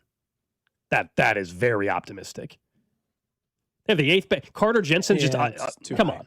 It's too high. Again, I hope in June we're saying, oh, yeah, obviously. If he hits like he did for the end of the season, totally. That's This is not an anti-Jensen thing. It's just if we're doing how they rank across baseball right now heading into the season, they have the 8th best designated hitter. No, they don't. no, they don't. But they might have the 15th. This is banking on a lot of these are like, I agree with the infield, hard to argue with that, and catcher, but a lot of these are like best case scenario projections of where you think they rank. I think it's some the way are. I took it. I think some right are, field, some not. I think like, Jack Caglione's is. I think Carter Jensen is. I think the others are fair. Like Caglione, I still am a big believer in what he's going to be as a pro, but having him as the 12th best right fielder in baseball, no, he's not. There's more bad right field than you think, but I agree. Again, that's optimistic, and I think Carter Jensen. The young guys are optimistic, but they're fair in left field. They're fair in second base. Yeah. Because second base right now, it's like, India is such a wild card for this season, by the way. Because if they just get like normal average India, I mean, Big difference, yeah. Well, the same as Caglione. Here's the thing about, like, we talk about positive regression all the time because oftentimes what we do is we're like, what if Bobby Wood Jr. gets even better and he hits 50 home runs and has 100 million RBI? I get it. I'll just tell you right now, Jonathan India and Jack Caglione legitimately can't be worse. There is only positive regression to the mean for them. Other players on the team can get worse. Salvador Perez, Michael Garcia, Bobby, anybody. Like almost any player on the team, I would say, arguably, statistically, could fall lower down the list. I do not think statistically that Jack Caglione and Jonathan India can be worse. I just don't think they can be. Like, I just don't think it can go worse than it did. The India one is also massive because they made a decision. They did not have to. They tendered, what was it, $8 million or whatever to bring him back. They could have pivoted and gone in a different direction. Weird choice. They believe that injury or whatever contributed to a very, very disappointing 2025 season for Jonathan India. So that's, add that to the list of, hey, criticism even by June. If he doesn't get off to a good start, it's going to say, well, was that a mistake? I hope India bounces back. And as you said, if he's just what he had been, his career numbers, then that works. He was way below those last year, though. Yes, significantly below those. A lot of this is just, look, I don't know what, Jack Caglione's the biggest unknown. Like, I can't, I don't know. Sure. Is he one of the best young players in baseball again, like he was in the minors? Again, and I think J.J. Piccolo was right on this. Had Jack Caglione stayed in AAA the entire year, coming into spring training, he would be the number one prospect in baseball. I'm just telling you, he would have been the number one prospect in baseball. The attitude, I won't let 40 games deter me from thinking. And again, he was so awful, he can't be worse. He can't be. Not unless he's Joey Gallo for his entire career. And even Joey Gallo got on base more. So, I just don't think he can be worse than he was. I think Jack Caglione is likely to, even if it's not a huge leap forward, to take a step forward this season. And so when I was looking at it, it just gave me some optimism. And you're right. I did my own personal ranking. I did in my head, and I thought the same thing as you. It was like, yeah, I got DH and I got, right field lower. Those are the optimistic ones. So I got those lower. There's no doubt about it. But, when you start looking at shortstop and first base and third base and second base and those positions, and even catcher, where I think they're maybe being a little harsh on Salvador Perez, I do think that, it's fair to look at this roster and say it's pretty complete. That's what I do really like about it. That's why all of spring training and surprise. I mean, there's 2 roster spots available. That's about it. Maybe 3. That's, as we were discussing with Vern yesterday. I mean, it's pretty much solidified roster. There's a few bench roles up for grabs and maybe a bullpen spot. Other than that, it kind of is what it is. This is the roster. Yeah, they're not. It is a weird, I don't know. It feels like the Chiefs when we were talking about training camp last year. There's 2 spots, a bullpen spot and Tolbert and Lofton and Waters or something whoever fighting for just the bitter end of the 26-man. Who's the best base runner and defensive replacement? It's nothing outside. Who can get on base a little bit? Lofton was doing a good job of that in AAA. There's not a lot of mystery in the roster, which is what makes them interesting from a let's follow what they do in spring training part of it, but we'll keep a close eye. Trash of the day. You want the burglary one or one about a new Gen Z trend? Dude, there might be time for both. Okay, let's start with what happened in Turkey. Okay. There was a burglar in Turkey, 26-year-old. Okay. Pulled off one of the wildest jewelry heists you'll ever hear about. This happened on Monday. Around 4 a.m., suspect uses a stolen forklift to repeatedly ram the metal shutters of a jewelry shop in Turkey. Eventually, those shutters give way. Suspect goes inside, grabs what they say about 150 grams of gold, loaded it onto a donkey he brought along, and then trotted off into the night. He brought a donkey as a getaway vehicle. A donkey? That's not even the fastest land animal. The whole thing, like a horse? The whole thing was caught on security cameras. Footage went viral. Police tracked him down hours later, so he got caught pretty quick. found the stolen gold, buried it in a plot of land. So this guy already had buried the gold and everything, but they still found him because they had cameras to track kind of where he was at. But yeah, he chose a donkey. It's probably just what he just probably already had a donkey. 150,000 grams, correct? 150 grams. Oh, okay. I mean, donkeys can carry some weight, so like that's not the worst I was part. gonna say. They caught this guy though, right? So I mean, hours later, it didn't exactly work. The 150 grams of gold. What does that come out to be? A gold 0.3 pounds, $24,500 or so worth of gold. Basically, is what this guy got. If it was 150 grams, yeah, it was 0.3 pounds for 4 hours. He had it, I should say. That doesn't seem. I mean, well, God, he only got it for 4 hours. That's it. And he buried it. And did he even? I mean, genuinely. Did he even get a chance to like use any of it? No, Cody. He robbed him at 4 a.m. By 8 or 9 a.m. he was caught. Look. I've never been to prison. I feel like when they ask for your papers, right? You get into your new cell and they're like, "Let me see your papers." You know, trying to figure out what you got in for. Having to explain that you got busted with a donkey as a getaway driver feels like it'd be embarrassing. Would the other criminals make fun of you? How would that work? You mocked by the other criminals for your donkey getaway driver? Are donkeys... I guess they can't snitch on you versus like if a person was driving. Are donkeys prevalent in like Turkey? Like, is this just like people like, is this I don't know. I've obviously never been there, so I don't know. The conversation probably was more, they're not, I don't know if they'd mock him more or less. What exactly were you thinking? What was that thought process? I'm gonna look up. I'm now looking up the donkey population by country. Oh, jeez. Okay. Would you like to know? Ethiopia is the most. The number one. 10,668 donkey population in Ethiopia. Turkey. Where's Turkey on this list? Turkey. Man, well, I'm still quite a ways down the list. I have not run into. There it is. Turkey. Right after Gambia. Squeeze between India and Gambia. Top 20? Top 30. I think top 30-ish is what I would say in donkey population. So, not crazy. Yeah, see, text line, I would love to make the joke you're making. We're not allowed to say that on the radio. That's 70. Oh, I'm sorry. It's 10 million donkeys in Ethiopia. I misread that. 10 million? Wow. 74,000 donkeys in Turkey. So, quite a few. Yeah. Get your hands on one if you want to. What do you think the U.S. ranks here? We're right below Turkey. Oh, there's a lot of donkeys around, let me tell you. 51,000. Yeah. They have like I think there's more than that, actually. I think there's more. Just so we're keeping track, you know? Mm-hmm. I still can't believe. All right, so what's the Gen Z term? Okay. So this comes from Jen Thomas over at ladbible.com. Okay. Pocketing. Have you guys heard of this? Pocketing? Do you know what that is? Like pickpocketing? No. Pocketing is I'm both married a long time and not Gen... Okay. Is it Alpha or Gen Z? Which one is this? This is Gen Z. So this came across the timeline yesterday. Pocketing is the new Gen Z dating term that could mean something is seriously wrong with your relationship. It goes on to say, like, maybe you've heard of ghosting, right? You've heard of ghosting. Mm-hmm. Somebody ghosts you. Yeah, sure. Breadcrumbing or fizzling. I don't think I've heard of that. Okay.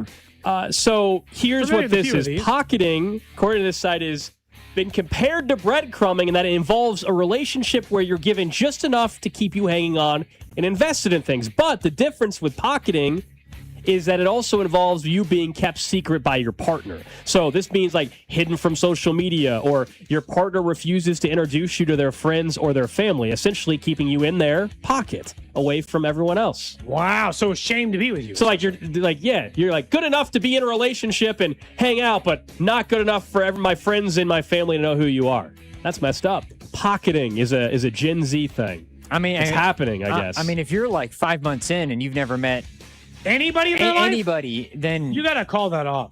I think it depends on the age too. At 23 years old, I don't think within 5 months you have to have like met their parents. But if you're 35 years old, 40, I don't think you have to wait 2 years to introduce them to your parents. Even at at least your friends too. Like if they're keeping you away from a friend group, that should be like a couple of months. You got to start like soft launching this. Like, how do they get along with the group of people I hang out with? That's got to be 100%. early. 100%. No more than a month or two, right, Drew, for friend group? I would say so. Text line, someone says, we old people call that just keeping them on a stringer. That's the the Gen Z Would you rather be ghosted or pocketed? Ghosted. It depends. I'd rather be ghosted. ghosted. That is fun. Yeah. Ghosted though leaves you like mentally like trying to figure out what the hell happened. Like what did you do wrong? I think that messes with you mentally more. Pocketing. But I mean, what's wrong with you? They won't even let you meet your friend. But at least you're still with that person. Like you're still being able to hang out with that person. Ghosting is like you're like just again ghosted. So I don't like you to spend time. You don't know what happened, and there's no explanation. That screws with you, I think, mentally more. Have you ever ghosted somebody? I have not.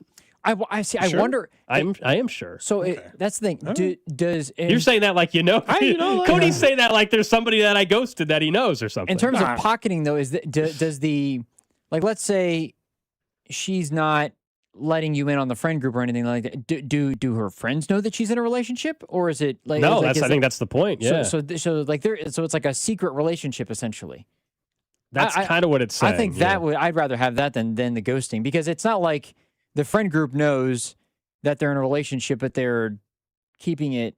So the article, I didn't read the rest of the article. There as a sex and relationship therapist told Body and Soul that the decision of when to tell family and friends about a partner is a very personal one.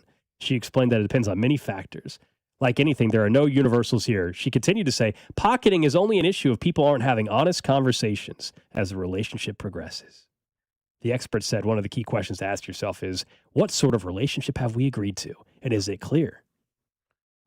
What do you think the minimum? Okay, so friend group. Do you agree? Month or two? You're the single one on the show. Probably, yeah. What's the introduce to the friend group?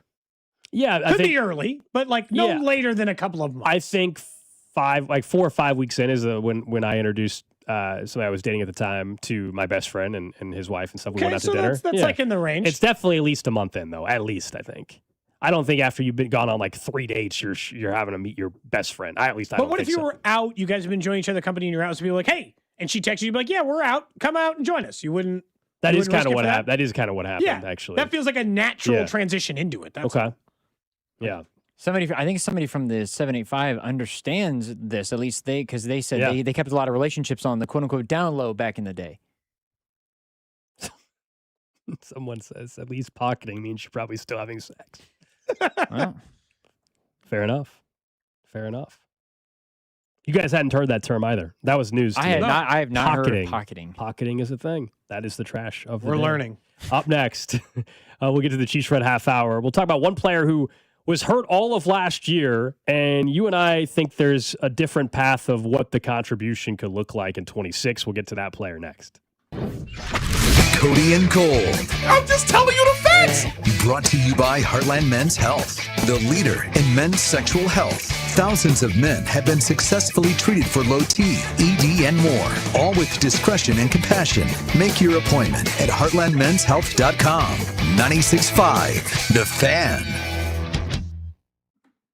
Tip-off is here, and Underdog is the best place to be making those selections over on the Missouri side. So whether you want to go higher or lower on things like points, assists, rebounds, steals, that's all available for you because Underdog is one of the best places to get in on the action. Look, playing on Underdog is easy. Like I said, you download the app, you choose which players, and then like last night, right, we talked about MU or K-State. You can make those selections right there. And with so many different ways to get in on the action. Like I said, you can do drafts or ladders or streaks, pick'ems in champions. And there's so many different ways. Just head over to the website, see for yourself all the different ways to get on there. Get everything right, and you can win up to 5,000 times your cash.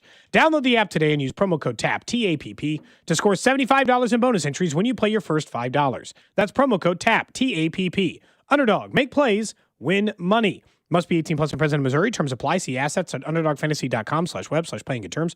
_DFS_.html for details. Concern with your play. Call 1-800-MY-RESET or visit www.ncbgambling.org. Let's go. You still got it, but your immune system weakens as you age, making it harder to fight flu, pneumococcal pneumonia, RSV, and COVID-19. Ask your doctor or pharmacist which vaccines you need. Sponsored by Pfizer. We asked parents to share their journey of adopting teens. They changed who I am because I can't see life without them in it. Visit adoptuskids.org to learn more. Brought to you by Adopt US Kids, the U.S. Department of Health and Human Services, and the Ad Council. At Uline, they know going the extra mile takes hard work. For companies pushing to go further, Uline will go the distance with you. 24/7, they answer the phone to get you the shipping and industrial supplies you need. Business can move fast. Unexpected large orders, adverse weather, new safety guidelines, and changing economic trends. Uline works hard keeping 41,000 items ready to ship, minimizing detours on your way to the extra mile. Visit uline.com. Hola, amigos! It's the big noise, Brad Evans from BetMGM tonight. Listen Monday through Friday starting at 6 p.m. Eastern on Westwood One Sports as we cover the biggest sports stories from coast to coast. Get insights on the NFL playoffs, college basketball conference races, and more. Download the Odyssey app now and listen from anywhere. BetMGM tonight, live and interactive, presented by BetMGM. Tune in, Team Huevos. It all comes down to this, folks. Yep, the entire season is on the line. But my throat has officially thrown in the towel. Sounds like you need Vicks VapoCool drops. They're max strength and vaporize sore throat pain. Whoa! These VapoCool drops hit fast. Speaking of fast, did you just see that play? Yeah, he vaporized that ball. That pun should have come with a penalty. Vaporize sore throat pain with Vicks VapoCool drops. Use as directed. At the UPS Store, we know being a small business owner means holiday time is still go time. Still get those orders shipped time. And still re-up on stamps and supplies time. That's why this upcoming holiday, while others close up shop, we'll be open. And happy to help you keep being unstoppable. Come into your local store today. Most locations are independently owned. Product services, pricing, and hours of operation may vary. See Center for details. The UPS Store. Be unstoppable. J. Rieger & Co. Oh, so good. Quality crafted in Kansas City. J. Rieger & Co. Straight Bourbon Whiskey. Winner of Best Craft Bourbon at the 2025 Ascot Awards. At 90 proof, it's rich, well-balanced, and oh, so good. Quality crafted in Kansas City. Kansas City, you need to subscribe to our YouTube channel so you can watch all your favorite shows right from your phone, computer, or tablet. Every day, we stream the shows live on YouTube, plus clips from the biggest moments and biggest guests. Hit that subscribe button so 96.5 The Fan goes right to the top of your feed. In your car, on your phone, or on your computer, we are everywhere. This is your home for Kansas City sports. 96.5 The Fan. You're listening to 96.5 The Fan from the DM Injury Law Studios. Mike's got this. Car, truck, or motorcycle wreck? Remember, Mike's got this. 816-888-7500. Mike's got this. Welcome in to the Chiefs Red Half Hour. Every day at 11:30 with Cody and Gold on your new home for Chiefs football. 96.5 The Fan. Oh, yeah, it's the Chiefs Red Half Hour here on Cody and Gold. 913-586-7965, Jay Southland Tow Service text line. Video stream also up and running. YouTube, Twitch, X, Facebook. Make sure you subscribe on YouTube. Don't miss any of the shows here on 96.5 The Fan. Lots of content over there, you know, random stuff. There is. We've got a lot going on the socials. I'm not in charge of it. I don't have all the logins anymore, but you got some of the logins? Instagram. Instagram? You can get on there. Start doing thirst traps on the 96.5 The Fan. I'll leave that to Drew. Instagram. He's the one doing the selfies on. I told Instagram. you guys I went on I went on multiple runs actually here over the last week or so. That's great. I haven't posted anything. That's good. That seems to be a good thing if for a married individual to not be doing thirst traps on Instagram. I'm not even doing it for that reason. I'm just sharing that I'm going on a run. Yeah, I was at the gym yesterday too. I didn't take a selfie. Be comfortable in your own skin, you know, and exercise. It's all right to exercise with the shirt off. Feel good about yourself. Oh yeah. You can exercise with your shirt off. You just don't need to send a photo letting us know.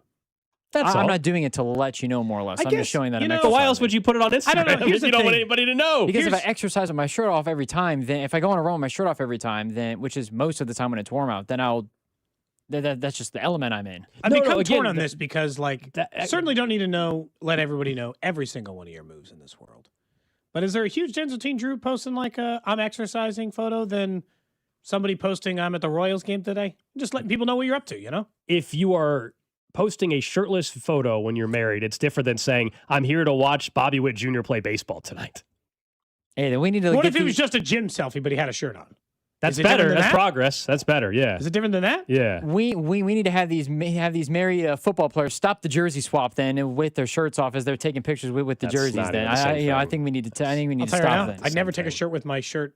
Yeah, on, if you I look like Myles if Garrett. you're a DK Metcalf, I would never wear a shirt the rest of my Oh, life. so it's different if you're that. If you're like that. Oh, so it's different if you're Yes. that size. If you're like that. Okay. DK Metcalf's also not married. Last time I checked, right? Or is he? I don't have any idea. I don't know either.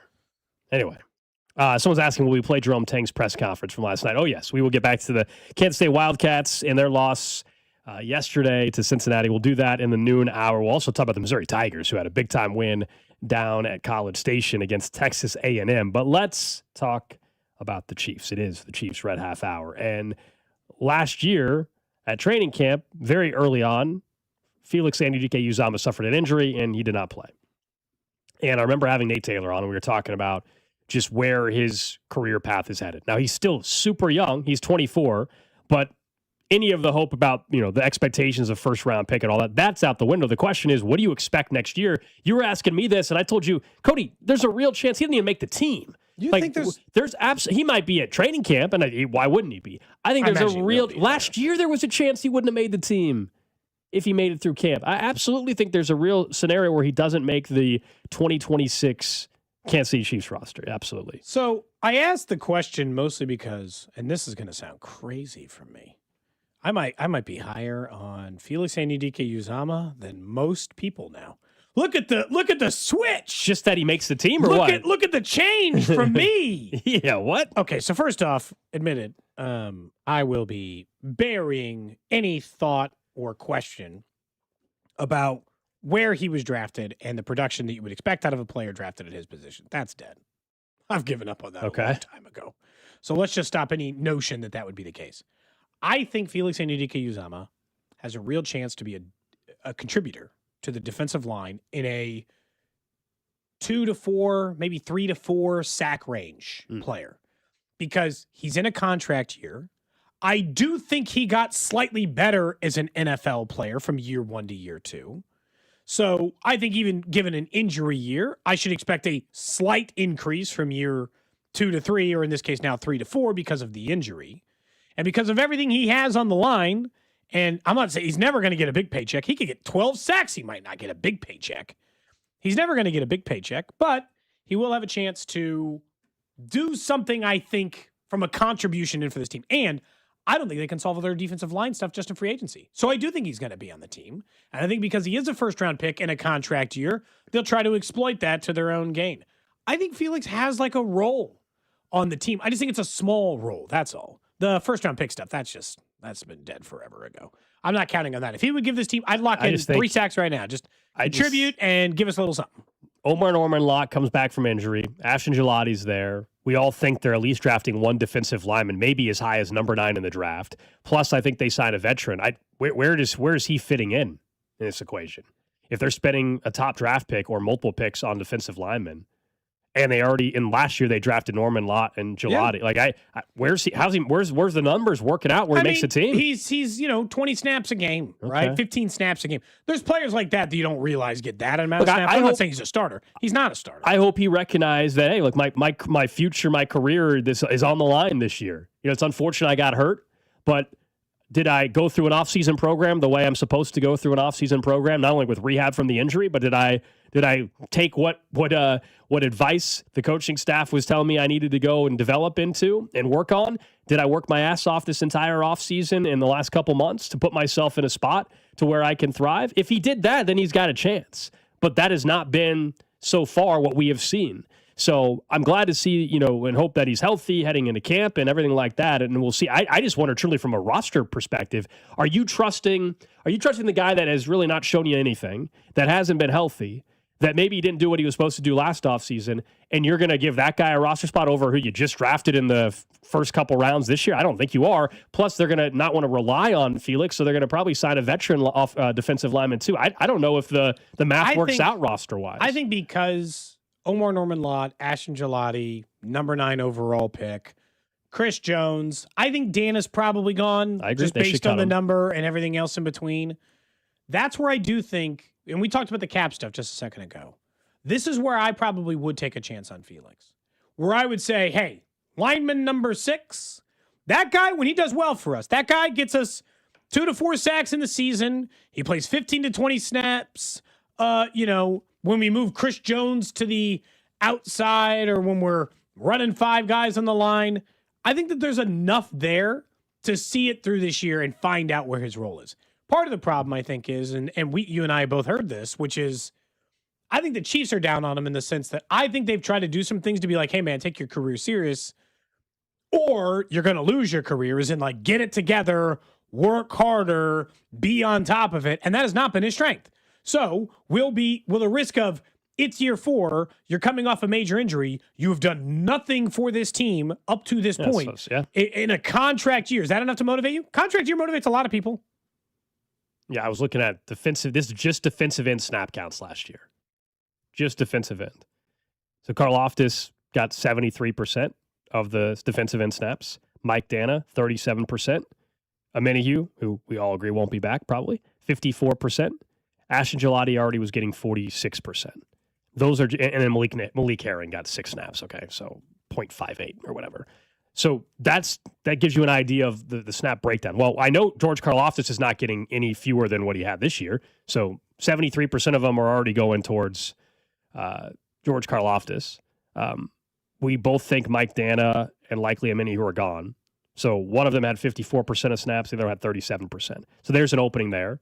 But also Omar Norman Lott, I guess he's a defensive tackle, so we'll keep it to defensive end. Yeah. Ashton Gelati had 46%, probably goes up. I think you would agree. Let's say they draft. Not crazy, 55, So let's say it's 55. They draft a rookie that if it's a 9th overall pick, he's immediately getting over 50% of Then the Gelati's snaps. numbers might not go up. But I guess what I'm saying is, you're basically saying that of the He's Dana from last year. So 37% of the snaps. I don't think it's that high. I think he's getting half of it. Gelati gets half and he gets half. Gelati was already getting 46%. Yeah, I'm saying half of Dana's. Right? So Dana's what about what about the rookie? The rookie's getting Amenahue's 54%? Yeah, he's getting all of his. Okay. Yeah, he gets all of Amenahue's, and that's washed away. And then the remaining eaten up of Mike Dana snaps are going some to Gelati and some to Felix Anudike-Uzomah. I think if there's a time you're going to get anything, I actually do think they're going to get, and look, I don't think this over-under exists. If they set an over-under of 1.5 or 2.5 sacks for Felix, I'd take the over. And again, I'm not, I just don't know if he's for sure making the team. And I'm officially willing to hit the reset on him. I will take him as a valuable contributing member of the team. Forget the first round pick. I don't want to bring it up anymore because we know he's a bust from that category, right? Like that ain't happening. What would it take, by the way, for you to walk back bust? How many sacks would he have to get? 10? 12? 14? What's a number in which 9 sack season or something all of a sudden? Yeah. There were people last year, you remember going into the year, who were saying he was going to do that. Not us. It definitely wasn't me. But there were people who were texting it in at that time. But you might be right. I think, look, in fairness, it's more likely he's not on the team and gets 9 sacks. So, by a pretty wide margin, would you say? Yes. Yeah, that seems fair. Someone from the 913, to be fair, FAU, I don't think Veach and Spags are on the same page, and Spags is kind of ruining him with wanting him to put on weight. I actually don't even know if this is a Veach Spags one, as it is. I'll be honest. Sometimes we put it on the coaches, and sometimes we do this. I think that there's the player is a part of the problem here. And you can coach somebody up as much as you want, but Felix Anudike-Uzomah was also supposed to be, and this is part of the Veach problem of this, he was supposed to be a project player. He wasn't supposed to be ready. He was raw and, they had to go through all this stuff. And so the problem with project players, Gold, is sometimes the engine's blown. The project was never going to work out. No amount of coaching was going to solve it. Because you just said, raw talent, we'll make it work. And then you get him on the field and you're like, uh-oh, might not work the way that we had originally thought, so that doesn't pan out. The other part we were talking about during the Chiefs roundtable on Tuesday was, I thought easily, one of the interesting things when we were just casually all talking was massive discrepancy in expected numbers for Xavier Worthy next year. Carrington's out here talking about 550, 600. Gold, I think you had said 850 or 900. 800. Okay, 800. Yeah. Maybe it was Bob had said 850. I don't know. But so everyone's numbers were all pretty varied. Seems like a nice shift in difference in this. So I thought we could do a little exercise here very early on because this will tell us what we think about the weapons they have in-house before they add anybody else, either in free agency or in the draft. Although I am going to count Travis Kelce as a part of this because you and I both think he's coming back. So if I made you give me way too early yardage projections for Travis Kelce, Rashee Rice, and Xavier Worthy, now knowing right now, as projected right now, they would all play 17 games. Right, as of right now, there's not a rookie wide receiver. I mean, this all changes. These projections change if they draft Carnell Tate or something. I'm not going to hold you to these in any way in the sense that I understand a lot can change between now and then. Yeah, so I mean, I think that would change a lot of it. For me, for Kelce, I think he's 750 to 800. Rashee Rice, 1250. Xavier Worthy, 800. So you think Xavier Worthy 800? You said Rice 1200? Yep. Contract year for Rice. And you said 800 for Kelce? Yeah, 750, 800. 750, 800. Okay. I just because I was thinking about this pretty hard as we were, like I was putting in the rundown last night. 1200 for Rashee Rice is exactly what he paces for when he plays football games. Almost to the number. I think Rashee Rice is 1,000 yards. Partially because I don't know that he can get through a whole season healthy. Fair. Because he's been unable to do so. He's been hurt even when not on the field for the off-the-field issues. He's been dinged up. So I think he's right at 1,000. He is their leading wide receiver at 1,050 yards, if you made me guess.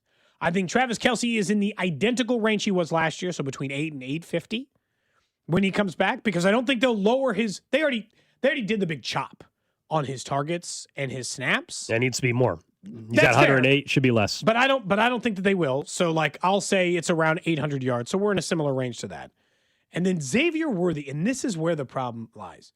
Do I think he is on the Alec Pierce model and year 3, which is a big year for a lot of wide receivers, is still there? Or do I think he's going to get stuck in neutral and just flatline? Because the problem is, and I'm with Carrington, if he has 600 yards, well, then I have to assume right now I think Xavier Worthy's a bust. Because they would have spent a first-round pick on him. So what's your yardage? And got 1,500 yards. So what's your projection? I think he's going to be a 900-yard receiver. Oh, so you're even higher than me. I am. And this is why I brought it up. Fascinating, because the way you've been talking about him for months is a shocking number. I do think he has some parts of his game that straight up have not worked. And I don't think it's just him that's a part of the problem. I think he was hurt all year. I do think that there's some parts of the offense that should work for him better next year. I think Patrick Mahomes, when he's back on the field, is going to put up really good numbers next year. And I think offensively, they were hurt across the board by the idea that the offensive line was battered and that their quarterback was battered. And so I think everyone's numbers, except for Kelce's, who I think is going to flatline, are going up. Even if they took Carnell Tate, I'd probably only put them at 600 or 700 yards because Carnell Tate or any of the top receivers that they would take at 9 would change my numbers for everybody. Yes, it would just shift everybody down in some category for sure. But when you were looking at it, I actually think Xavier Worthy's in line for a big year. I do still think he possesses a lot of talent, and when I watch him play, I do not look at a guy and say that guy's useless. The deep ball is the thing I can't figure out. But I also think I don't know why that's been the biggest regression point for Patrick Mahomes is the deep ball. He overthrows it a lot. It's been his biggest regressive point. And I don't it's weird. I don't think he's awful, but it has been his biggest point of regression. The only way Worthy gets to the 800 number that I have or 900 that you have is if they're connecting on the deep pass. That's the only way he gets to that. It's that instead of missing on 5 of them deep, they connect on 4 of them, and all of a sudden that's 4 different games that all of a sudden he's got an additional 50 yards receiving, and boom. It doesn't take all of a sudden there's a 200-yard increase to your yardage total for the season, and he's easily, to me, an 800-yard receiver at that point. I want to see a fully healthy season. We all know what happened in week 1. Friendly fire, Travis Kelce, unfortunately. He was playing with a harness all year long. I think it's obvious that he has not been getting development at the wide receiver position from the prior coach at wide receiver. I want to see what that is. But it's a massive year 3. Everything. This is the year where you prove to people whether or not you're going to be a legit wide receiver long term, or you're just going to be a dude randomly that happens to be in the league. Here's the problem. Even if he gets your number, right? Or let's just split the difference, 850 yards. We still don't know if the first-round pick was worth it. He's going to have to repeat it again in year. He's actually going to go higher than that. Or repeat it in year 4 for it to feel like they're still getting the Devonta Smith, value out of it. For him to have worked out as a first-round pick, he has got to, at some point in his career, in the first 4 years in Kansas City, be a 1,000-yard wide receiver. Otherwise, he's not going to get a second contract here anyway, and he's going to go do Alec Pierce things, right? And he's going to get his 1,000 yards finally in year 4 and then go be a wide receiver for a different team. I'm not saying he can't sign with Indianapolis. Obviously, they can sign him as a free agent the same as anybody else can, or franchise tag him, although we looked at the franchise tag number for wide receiver. I don't think they're paying out. Yeah, the only wide receiver getting franchise tag probably is George Pickens. Yeah. That's probably the only guy that's wide receiver-wise getting tagged. Maybe there'll be a surprise. Someone says they also think Xavier Worthy's production depends on how good his run game is, or how good the run game is. That's the other part. They didn't use him the as entire much. offense could open up more if they had an effective run game. Do you know? But this is also part of the reason I think you and I know that his injury played a bigger factor than I think most people would like to admit. The amount they had no run game, zero explosive run game. It was quite bad, as a matter of fact. It was the worst in football. The reason why I know that he was having to protect that injury the entire year is they gave him half as many carries. That will be a part of his game. And look, I asked you receiving numbers. I didn't ask you. He had to have surgery right after the season. It was a legitimate. It was something. Yes, he played through it, but it was never healed. It was just they were able to manage it, and he also had ankle injuries during the season as well. So I just want to see a fully healthy season for Xavier Worthy, and that's what hopefully we're going to see in year 3, and that to me will lead to an increase in some production. But he's been disappointing. There's no doubt. Did Tyquan Thornton? Do you want me to ask you his numbers? He's not even on the roster right now. Yesterday we talked about him. You know what? Jalen Royals. What are your projections for his receiving yards? No clue. 152. That's my official guess for Jalen Royals. Tyquan Thornton. I mean, yesterday when we were going through the projected contracts, my thing with him is they used him early and then they didn't. If you're Tyquan Thornton, now you had success here, you hadn't had success in New England. Are you sure you want to come back here if they're just going to barely use you again? That was the whole thing, looking at the contract stuff when we were going through from the pending free agents for the Chiefs, or the free agents for the Chiefs. Like, I would love Tyquan Thornton back, but if you're him, do you want to come back? I got to say, his numbers are nuts. Xavier Worthy had almost 100 targets. Travis Kelce had a little over 100 targets. Tyquan Thornton only had 37 targets the entire year. So like 40% of the target share. All in like the first 6 or 7 weeks. Like 40% of the target share that Xavier Worthy got. That man had 438 yards in that amount of time. He averaged 23 yards per catch during that time. If he's available on a 1-for-5, the Chiefs should sign him in a millisecond. But if I am Tyquan Thornton, if I'm Tyquan Thornton, I would very seriously ask myself the question is, if I got 80 targets, would I double my number? And it doesn't always work that way. You don't usually average 23 yards per catch when you get 80 targets. No, but look at the production. Could I be a 900-yard receiver if they just threw it to me? Because there's a pretty good argument for Yeah, I mean, we all know the injury early in Rice's suspension, but he was getting week 1, 4 targets, 41 yards, 5 targets, 59, 9 targets for 71, then only 2 targets for 11, then 5 targets for 90. Then Detroit, he didn't have a single target. They never used him again. Against the Raiders, 2 targets. None against Washington, 1 target in Buffalo, 2 targets in the first Denver game, 1 target in Indy, none in Dallas, and then the last 2 weeks of the season, it didn't really matter. Rashee Rice came back, and they never threw it to him again. I mean, that's what happened. Rashee Rice came back, and they just never threw him. And so that's why he would need to seriously consider whether or not it makes sense for him to come here. More than fair.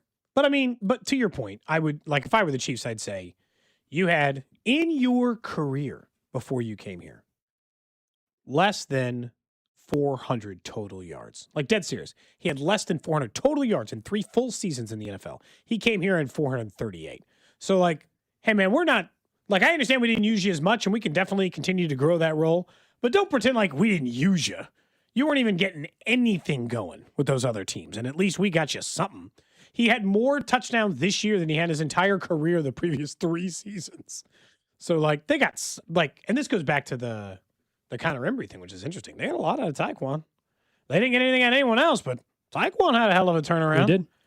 Like, that gets in the check mark of the Connor Embry. I don't know, maybe just somebody, but like, he's a success story based on what you paid for him, what he had done in his NFL career versus what you got out of him. For sure. It was also his 4th year in the league, so he's already just a more developed wide receiver, but I hear you. And in a better offense with a real quarterback and a million other things. I understand his final year in New England, they had Drake May. He started 1 game. By that time, they were done with Tyquan Thornton and written him off. They threw him the ball 4 times. Somebody texted in and said, guys, what's the backup plan if Jeremiah Love gets drafted before us? Well, I hope he does get drafted before them because I don't want them taking him. But Bailey. The backup plan is that 2 months earlier, they already signed a free agent running back. That's the backup plan. That they already solved it and that they're not forced to take a running back early.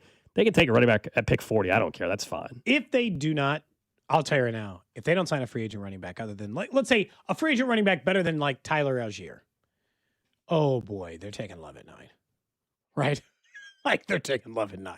Oh, if they don't pick up a free agent running back with any kind of real juice, They might have to. They're taking a running back at 9. It's a different thought. Yeah, number 9 Jeremiah Love, you might be able to start talking myself into it if you tell me all they do is bring back Kareem Hunt, Brashard Smith, and then some other, random player that's, competing, Damian Pierce, and that's all they have. Then I'd be like, yeah, that's not going to get it done.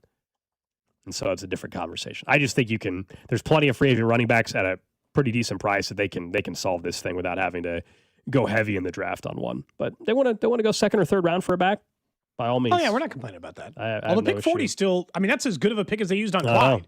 I'll tell you right now, that's a high value pick you're spending on running back. So that guy better be good. There still better be an immediate timeshare running back. 50-50 split, I guess, at least. Up next, we'll get to what's trending. Then we'll talk a little bit more about Kansas State basketball. They lost last night to Cincinnati, but Jerome Tang, we haven't seen this side of him before as the head coach. It is getting ugly in Manhattan. That's next. This is Cody and Gold on your home for Kansas City sports. 96.5, The Fan.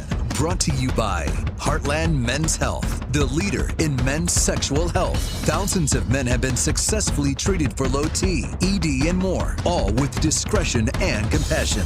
Make your appointment at heartlandmenshealth.com. Guys, Hy-Vee has us covered this Valentine's Day. No matter how you celebrate, Hy-Vee has everything we need to make Valentine's Day special. I love it because it's a one-stop shop for everything. Flower arrangements. They've got beautiful floral arrangements for everybody. You can pick them up or have them delivered. Hy-Vee also has home-cooked meal options where they'll do everything, and then you will look like the superstar in the kitchen. And so many great gift ideas as well, including chocolate and retail gift cards. Just one stop to make this the sweetest Valentine's Day ever, only at Hy-Vee. It's Thirsty Thursday at Hy-Vee. Time to stock up the bar and fill up your tank. Earn 50 cents per gallon fuel savings on every $50 purchase of wine, beer, hard seltzer, and spirits. Mix and match all your favorite libations and get a 50-cent fuel saver with every $50 purchase. Stack up the savings and your next fill-up could be free. Don't miss Thirsty Thursday at your Kansas City, Missouri Hy-Vee. Product promotion differs by location. Offers valid where legal, available while supplies last. At Liberty Mutual, we love helping people with things like customizing car insurance, just like how we customize a song for you. Catered country tune. Liberty Mutual, saving you bucks by protecting your truck. Cause Birdie told me to only pay for what I need. Thank you, Limu. I'll always trust in Limu with Liberty, Liberty, Liberty, Liberty. Attention. Have you racked up $10,000 or more in credit card debt? Are you barely getting by making minimum payments?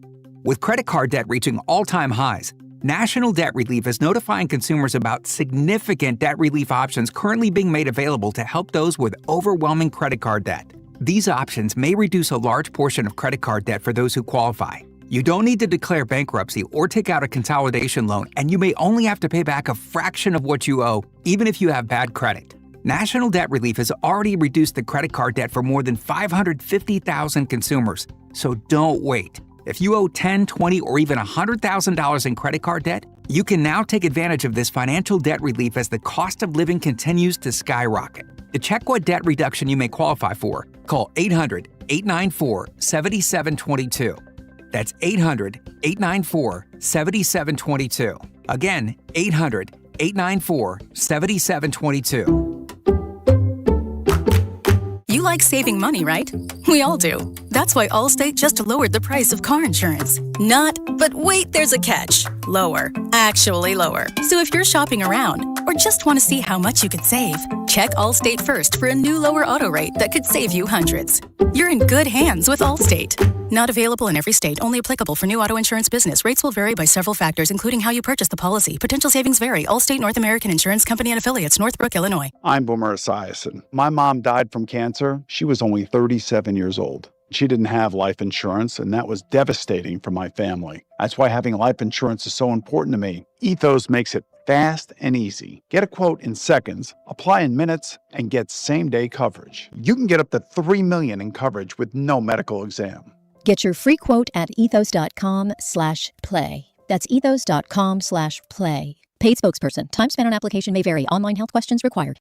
What's up, guys? This is Drew from Cody and Gold. I want to talk to you about Blue Chew. Their tablets can help you feel and perform at your best, stronger, harder, and longer lasting, like someone gave your downstairs a pep talk in a gym membership. Their licensed medical providers work with you to find the right ingredient for your prescription. And just like the athletes that we love to watch throughout the year, no matter the sport, you got to show up when it matters most. In this case, during life's most exciting moments, be more confident where it counts. Blue Chew is a small chew for a big difference, and it's not just about performance. Give your partner something to brag to their friends about, because nothing makes you more of a legend than a little Blue Chew. You can discover your options at BlueChew.com and get your first month free when you use the promo code KFNZ at checkout. You just got to cover $5 for shipping. That's it. Go to BlueChew.com. Make sure you use the promo code KFNZ at checkout and get your first month free. Then you'll be ready to chew it and do it. Listen to the Royals Spring Training Opener on Friday, February 20th, starting at 2 o'clock right here on your home for Royals baseball. 96.5 The Fan, KFNZ FM and AM, HD1 and HD2 Kansas City, in Odyssey Sports Station. What's trending? Cheddar, mozzarella, Havarti. Number one on what's trending, the Missouri Tigers got a big-time win down in College Station last night. We're going to talk more about them. They now, I think, flipped themselves back onto the positive side of the bubble. We were saying how they were listed as one of the first 4 teams out. I think last night's win, for the time being, puts them in the field for the NCAA tournament. It was an 86-85 win in College Station. Really competitive game. They're now 17-7 on the season. On the flip side, it was the Kansas State Wildcats losing by 29 at home to Cincinnati. We're going to discuss this more, including what Jerome Tang had to say coming up after what's trending. I think it's more than, look, it was a huge win for Missouri, who we will talk about. Tang's lost it. I mean, he was already losing it. Like, it was already an issue for him anyway, but it's also just like it's gotten worse and worse and worse for him, because now he went from 2 weeks ago saying, I respect these guys, to now saying they stink. Next up on What's Trending, the Dutch team is officially confirmed. They will train at the KC Current site. That means 3 of the top 10 teams ranked currently by FIFA will be housed in Kansas City, with Argentina already confirmed and England already confirmed. The Dutch, the most recent to confirm. We obviously knew about a month ago or so that it was being reported that 4 teams, including over in Lawrence with Algeria, would all be in the local area. But Dutch, they'll train at the KC Current site. Olympics going on right now. We've got Canadian hockey going up against is that Czech Republic, I believe. It's 5-0 Canada. Update on the Olympic medal count. Italy now has moved into the lead in the overall medal count, the host country. They have 15 of them. Norway behind them with 14. The United States has 13 overall. The U.S., as far as the breakdown, 4 gold, 6 silver, 3 bronze. 3 of the medals coming from freestyle skiing. And that is where things stand right now at the Winter Olympics. A pretty great run by Chloe Kim, who's expected to be one of the top competitors in the women's snowboarding. And she's expected still to get gold. I think this was a prelim I was watching. I don't think any medals have been awarded yet. Qualifying run is the one I watched. She did some stuff that nobody else is doing. I think she had a quote. She said that she might be better at snowboarding than walking, or something like that. She's crazy. She's the level of competitor. I know that, like Gold, you're saying, like an Olympian to get excited about. She does stuff in the women's snowboarding game that none of her competitors can do. She's doing stuff in qualifying prelims they wish they could do. Jumps. She's like, I'm just getting warmed up. I saw Miles Garrett was out there. They're dating. Oh, really? I didn't know that. Huh. Did not know that. Man, that kid would be a freak athlete. Next up on What's Trending, Major League Baseball looking to curb some sort of pitch tipping. Gold, as it were, we've continued to have these issues. Base coaches in Major League Baseball, according to an owner's vote, will now have to remain in their respective coaches' boxes until the pitch is thrown, after owners voted to enforce the rule on Thursday. It's always been a rule. They're now saying they will enforce it because the goal is to curb coaches' ability to ascertain what pitch is coming via pitch tipping, a practice that had become more prevalent over the last couple of years. So they think that these coaches who get wide outside that little white box, have been able to get inside, see the pitch, and tip it to the hitter. They're saying, get your ass back. We're enforcing the rule now so that maybe you can't tell them what's coming. Okay. Interesting. Yeah. I don't know if it's going to make a difference or not, but they at least want to try. They thought there was something there. Remember, this is also a year with baseball. We get the challenge system. First time at the big league level. I'm excited about that. Wait. Thinking of baseball, this is just funny because it involves a division team for the Royals. So we know the White Sox have made some signings this offseason. Their GM is former Royal Chris Getz. And they God, I keep forgetting that. Their GM is Chris Getz. And they made a trade last month where they traded away a guy who, for a while, everybody thought was just going to be a superstar, Luis Robert Jr. Oh, yeah. He was great initially and then just kind of fell off. And they got back Luis Angel Acuna, a utility man, in the trade. Was a rookie last year, I think, for the New York Mets. Okay. But what has been interesting, and they've been covering in Chicago, is that the GM, which is Chris Getz, has talked, very highly about Acuna. And every time he does, he keeps mentioning that Acuna is a switch hitter.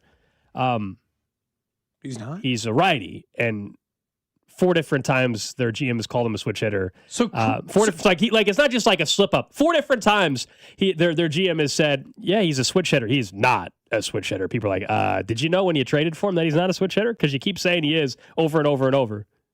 Seems like his GM career has gone Since about as well then, as he's his been Royals asked about career. it. They had to issue a statement today because people are like, what's going on? The White Sox put out a statement regarding Acuna's handedness of a hitter. Quote from Getz, I probably have been getting carried away describing his versatility.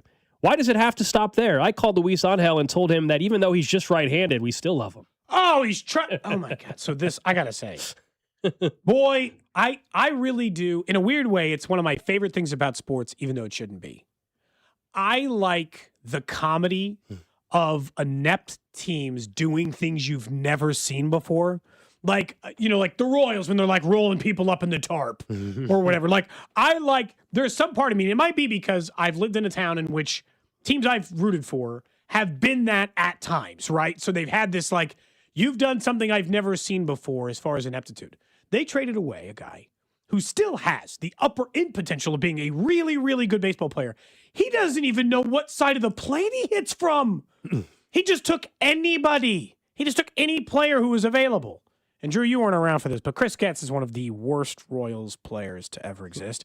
He actually got cut like 10 games into the season when they went to the World Series in 2014. He was so bad in every other year leading up to that. They got like a handful of games into 2014, like, get out of here. That's tough. Like, we don't want you any. He was not tough. He was awful. Well, no. I'm saying that, that's tough for him, obviously. Yeah, the reason why this gets, like, normally, like, people misspeak all the time. Like, that's not a big deal. He 4 or 5, like, he clearly thought he was a switch He thought he traded for a switch hitter, and he found out he's only right-handed. Whoops. He's like, damn, I thought I was going to put that guy in the... Darn. What am I going to do now? Who told him which scout told him he's a switch hitter and he just never looked it up again? Maybe he was telling him about somebody else who they were also scouting and he got confused. JJ's never. JJ Piccolo, who comes on the show regularly and will start coming back on the show every other week. Yeah. Starting Tuesday, February 24th. I don't think he'd give the answer to this. I don't pretend like JJ knows. How many players do you think are the entire Royals organization? 300? Yeah. 400? I don't know what the number. Yeah, I mean, including it's international. Lot, right? Yeah, including international. Who knows, right? I'm not saying he knows everything about every single one of those players.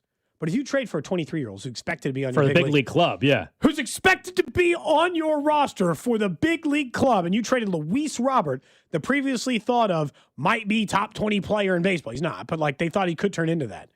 You should know if he's right-handed, left-handed, both, neither.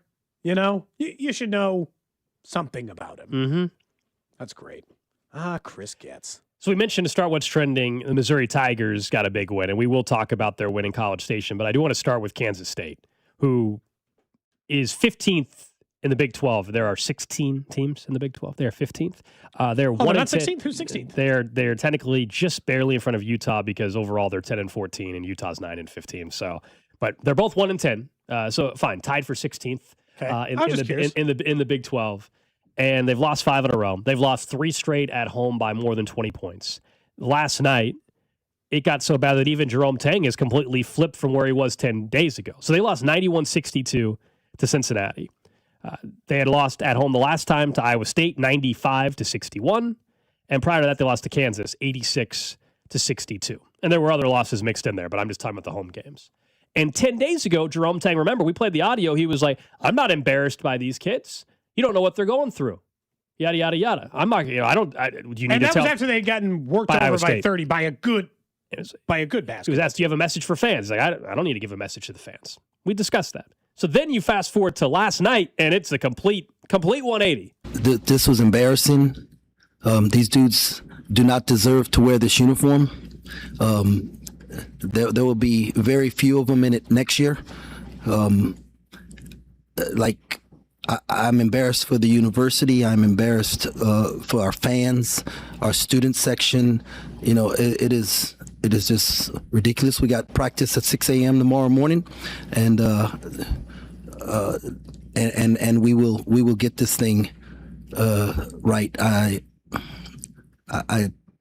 I have no answer, no words. So y'all got 2 questions. So whoever want to ask 2 questions, I'll answer them to the best of my ability right now. But right now, I'm like pissed. And look, when a guy is always as nice as Tang, I'm like pissed. He doesn't even sound all that mad when he says it, but I know he's mad, right? That's his maximum level of mad. That game got done at 10 p.m. Practice at 6 a.m. Boys, you better be ready to go. And y'all are. I gotta say, I think that was probably a tough morning. The one play where I think it pushed him over the edge is. Since he misses that free throw, man who shot the free throw got the rebound and dunked it. There, everybody was just standing around. No, nobody wanted to get the rebound. I think that's the play. The team looks like they've quit. Yeah, that play was circulating, and PJ Haggerty threw his hands.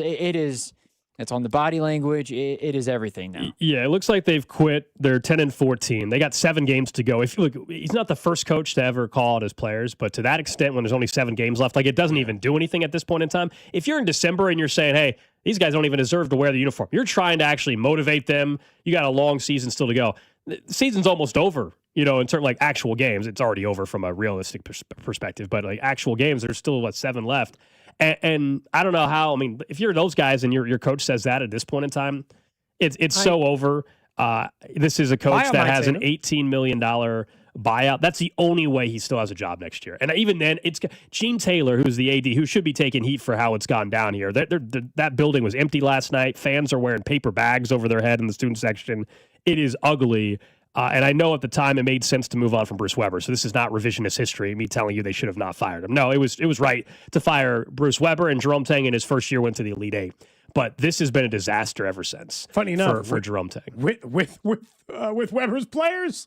Yes, right. Noel was sensational when they played in the Elite Eight in Brooklyn, and it was a hell of a run. But this is, I mean, his agent is the best in the business, because what they did with the Arkansas, and they absolutely pulled one over on Gene Taylor to get a massive extension. I am surprised how far south this has gone. I mean, he went to the Elite Eight and this is why you never write the story too early, by the way. Jerome Tang's a really good example of that. Could you imagine, and I do remember, you and I were on the air, the conversation around Jerome Tang and what kind of coach, what do they get, the steal of the century with this guy? First year here, they just come off of 3 miserable years with Bruce Weber. He pops in and just gets them to an Elite Eight.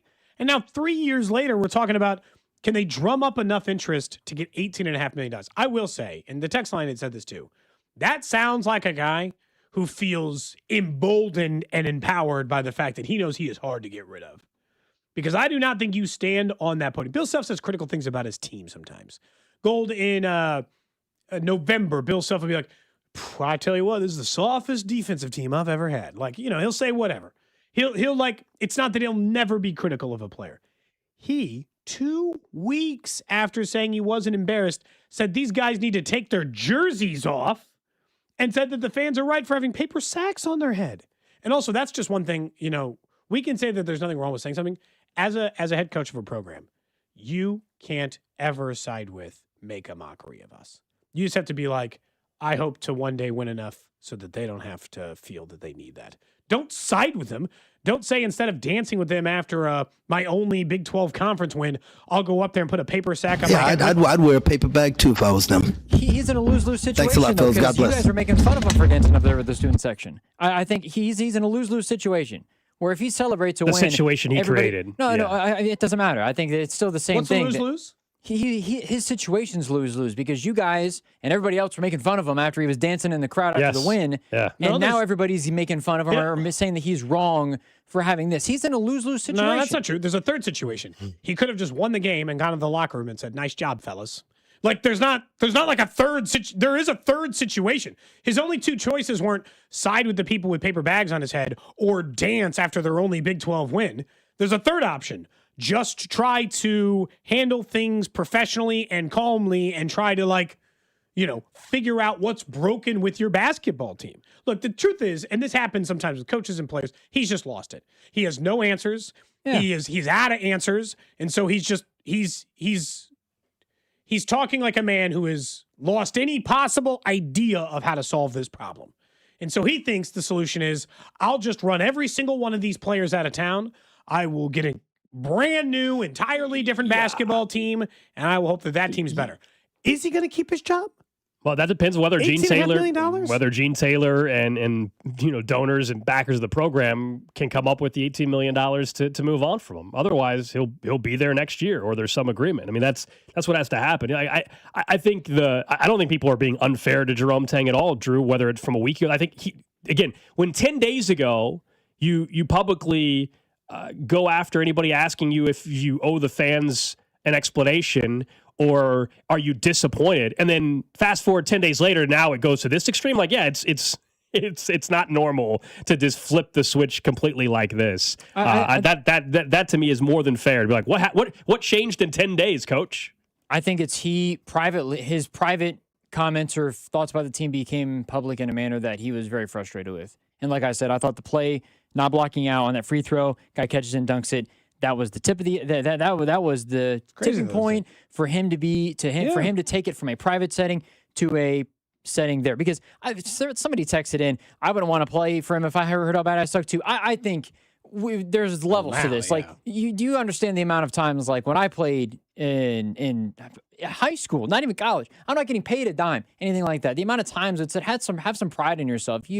You don't deserve to be playing right now. Like, you don't deserve to be getting any. Like, the amount of times that coaches say that to you, I'm sure other people have that experience where you get dragged through the mud all the time if you're not playing well. I think that's fair from For sure. I think in December it makes more sense, though. When there's 7 games left now, it can't even be used as a motivational tactic anymore. I don't know if it is a motivational tactic. I think he's just sick and tired of this season. Sure. And I think it's his players, though, right? It's worn on his sleeve. It's his players. Nobody just handed him this roster and said, no NIL money, go figure it out. His high school recruiting has been horrific, and he's tried to go spend big money on transfer portal on one player at a time. And they whiffed last year with Hawkins, and Haggerty's been fine, but just the whole roster sucks. And some of this just goes back to this idea of, and you're right, the roster, it's totally his roster. It's also his job to, like, you're talking about like the box out.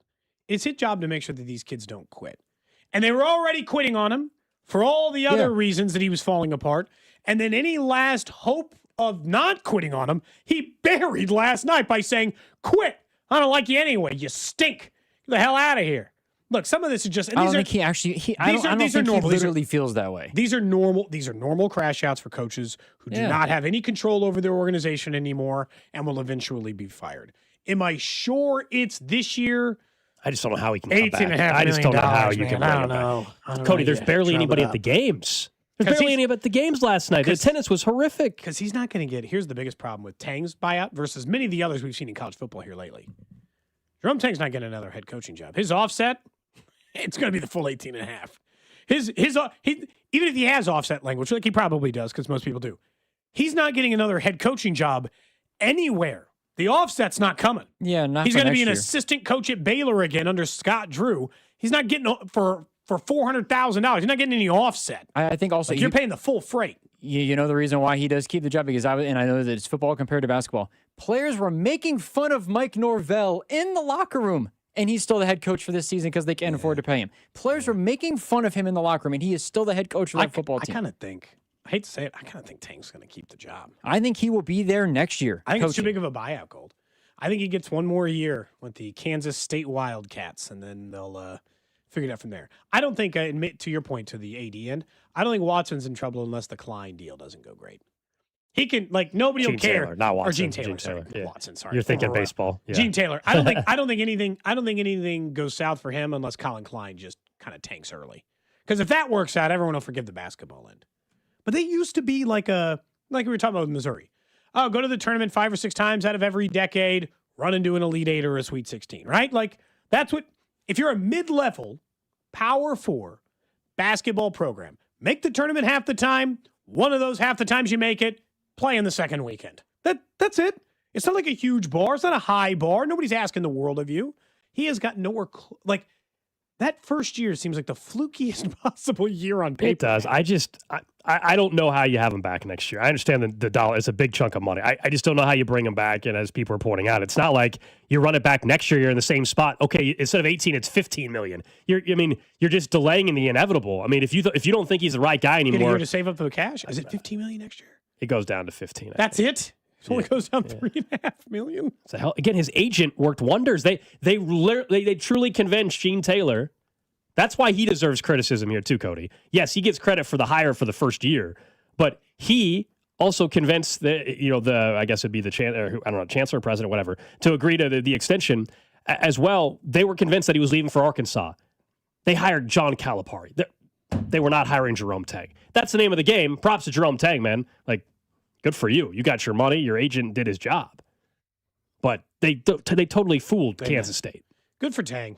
He's going to get that check now. They have a defense problem. That's the biggest thing. Offensively, they can put up points. It's just defensively. Haggerty can score. They cannot stop a soul. Where's Haggerty going to go score? He'll go to another Power 4 team and score next year. He puts up Maybe points. He has eligibility. Oh, yeah. I don't know how old he is. He was in Memphis for a little bit. He's 21. He's a junior. Yeah, so he's he can go somewhere else. He definitely will. Unfortunately for him, will be. He's starting to feel like up until Remy Martin went through that stretch with Kansas in the tournament. There's always players like this in college, Drew. You watch a lot of college basketball. We all do, over the years.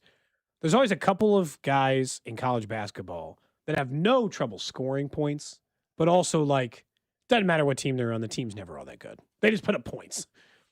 He has been on 4 different teams in 4 years. TCU, Tulsa, Memphis, Kansas State. Now, the first one, he redshirted. He only played 6 games. He's had no trouble putting up points for all of them. Right? He scored for Tulsa, Memphis, Kansas State. None of those teams are really all that good. So I guess cool, but he's got to play, like you said, Drew, maybe play some defense. Drink Tang, gang. It's Tangerific. Tangerific. You think so?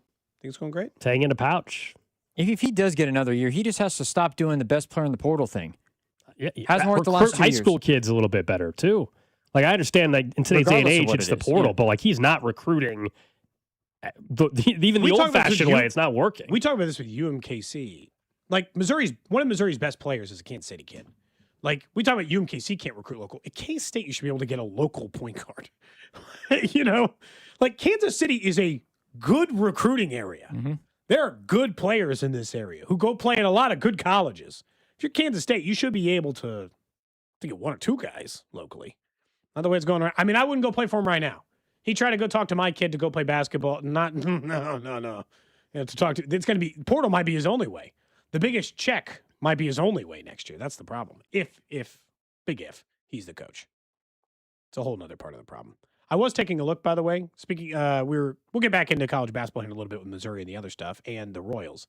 But I was taking a look at just mediocre play and guys who don't do anything. ESPN had their list up of the quarterbacks who are available because there's still a bunch of teams who need a quarterback. And there's none to draft this year, right? There's just Mendoza. And then everyone else is, we think, maybe you draft him and just sit him a year, like Chambliss and, maybe Shuck, they get in there eventually, but they're not expected to be day 1 starters. Maybe Ty Simpson in Pittsburgh, if for some reason they didn't go Aaron Rodgers. Where do you think these guys end up? Can I give you a quick list of guys, and then you tell me where you think they're starting for quarterback next year? Kyler Murray. Arizona. I think he stays. I know there's tons of speculation. I think he ends up just being the starting quarterback. You think he's Mike LaFleur's? I think he stays there, yeah. Honestly, you got the new coach. Why not just see for a year? You can't really get out of the number. No one's going to trade you anything for him. In a weird way, I think you're right about Kyler. I do not, however, think the next guy who's in the identical spot, Tua, will be a Miami Dolphin head coach. I think he's a New York Jets head coach or starting quarterback. I don't think Tua is starting next year. Oh, you don't think he's starting at all? I think he's competing. I don't think he's definitively. He'll be competing for a starting job somewhere in camp. I think he's the Jet starter next year. What do you think, Drew? What do you think Tua is? Not with the Dolphins, though, it sounds like. He's definitely not in Miami, but I think he's in camp with a team competing for a starting gig. But I don't think it's just definitively he gets cut, team signs him, he's starting right away. I mean, the Steelers should be interested in him instead of bringing back Aaron Rodgers. I was going to say Pittsburgh, maybe. Malik Willis? He's going to Miami. start? I think he's going to Miami. So you think he's the Miami I think he starter. goes to There Miami. you go. Kirk Cousins? Is he starting? Is he Patrick Mahomes' backup? I think he goes back to Minnesota. That's the speculation. I'm dead. I mean, That's come the on. speculation. It makes too much sense. Buy themselves a year and just call it a competition. Oh, him and Kirk and JJ are in a competition. And JJ will lose it because he's terrible. And Kirk Cousins will start, and he'll get enough out of it because Kevin O'Connell's a good offensive mind, and they'll be If I was the Vikings, 9 I or would look 10 at Tua, wins. too. Tua with Kevin O'Connell would be interesting. Tua has shown more than Kyler has, but Kyler's the more talented guys. And Tua's had the better big years, right? He's had the better good years. But Kyler is still like, I don't know, there's like a talent part that would at least like intrigue me, I guess, if I were a coach. But Tua in Minnesota, and Justin Jefferson, I actually think he might put up numbers. I actually think I think he'd be good. I think it might work. That's really the only list. The only deep, as they call them, indie cuts are Anthony Richardson and Will Levis, and those guys aren't starting anywhere. Hell no. Would you take any of those? Would you take Will Levis, Davis Mills, Anthony Richardson, Spencer Rattler? Would you take any of those? If you told me would you take any of those guys as the backup from Mahomes Davis this year? Mills as a backup, absolutely. I think he has shown. Yeah, if Davis Mills had to start 2 games next year, I'd feel pretty good about their chances to win. Okay. I think he's handled himself pretty well as a backup in this league. When he's had to start, Davis Mills would be totally fine if that was the backup. If I don't know if the Chiefs are interested in him, but anytime he's played, filling in for Stroud, he's actually looked pretty sharp. He doesn't make mistakes. So you're not asking him to go out and win a game for you, but he's going to run your offense. He's not going to make mistakes. I would not hate that as a potential backup. Is he's a free agent, you're saying? Yeah, they're saying he's on the list of Texans available might guys. want him. Texans might want to bring him back just in case they have to punt on Stroud. He's a 27. Are they going to pay Stroud? Do you have to pay Stroud? Are they? And do they have to? I Or different? don't think you can give him the massive extension with what you just saw transpire. I think you have to fix the offensive line this offseason and then see if it works. See if it's better. Because that offensive line has been so bad the last 2 seasons. Davis Mills, by the way, is a free agent. He signed a 1-year, $7 million free agent deal last year. Maybe he's not. What year is it? 2026? Yeah. Oh, no, he's sorry. He signed an extension. But they think that he might be a cut candidate because they can save almost his entire All right, well, salary. if they cut him, I'll be interested in him as a backup. They can save $7 million by letting him go. I don't know if they should do that. I probably wouldn't. I'm the Texans. I'm a little worried. What about people are asking about Jacoby Brissett. He'll be a strong backup somewhere. He's not going to be a starting quarterback for, could he be a scenario where he does what he did with he should go to Indianapolis where and he just hope Daniel starts Jones gets hurt again. he starts 1 week or something while they're developing a rookie, and then the rookie gets in by week 3. Could the Raiders bring in Brissett for the first 2 weeks of the season and then go to Mendoza? Fine, but might as well just go Mendoza week 1 at that point. Yeah, Steelers. The same one you're talking about. They don't do Aaron Rodgers, but they draft Ty Simpson in this late first. And then it's Brissett for the first, something like that. Yeah, that's the world. What's Drew, last thing, and then we'll go to break. Where's Trinidad Chambliss? Is he going to play college or is he going to the draft? His hearing is today. Oh, okay, I think great. actually. Keep us up to date. I'm curious now. I'll have to look. But yeah, I think the hearing is today. Mississippi judge, that thing's going to get approved, right? I mean, if it is an Ole Miss judge, then yeah. Ole Miss judge. It's some small town in Mississippi. I'm sure Bink was showing me. He looked up the courthouse, and it's like in the all tiniest you gotta town in do? Mississippi ever. Yeah. Just got one judge. That thing's getting approved. that thing is getting approved, and he'll be declared eligible. Don't you think? Yeah, the way you're describing it. Yeah.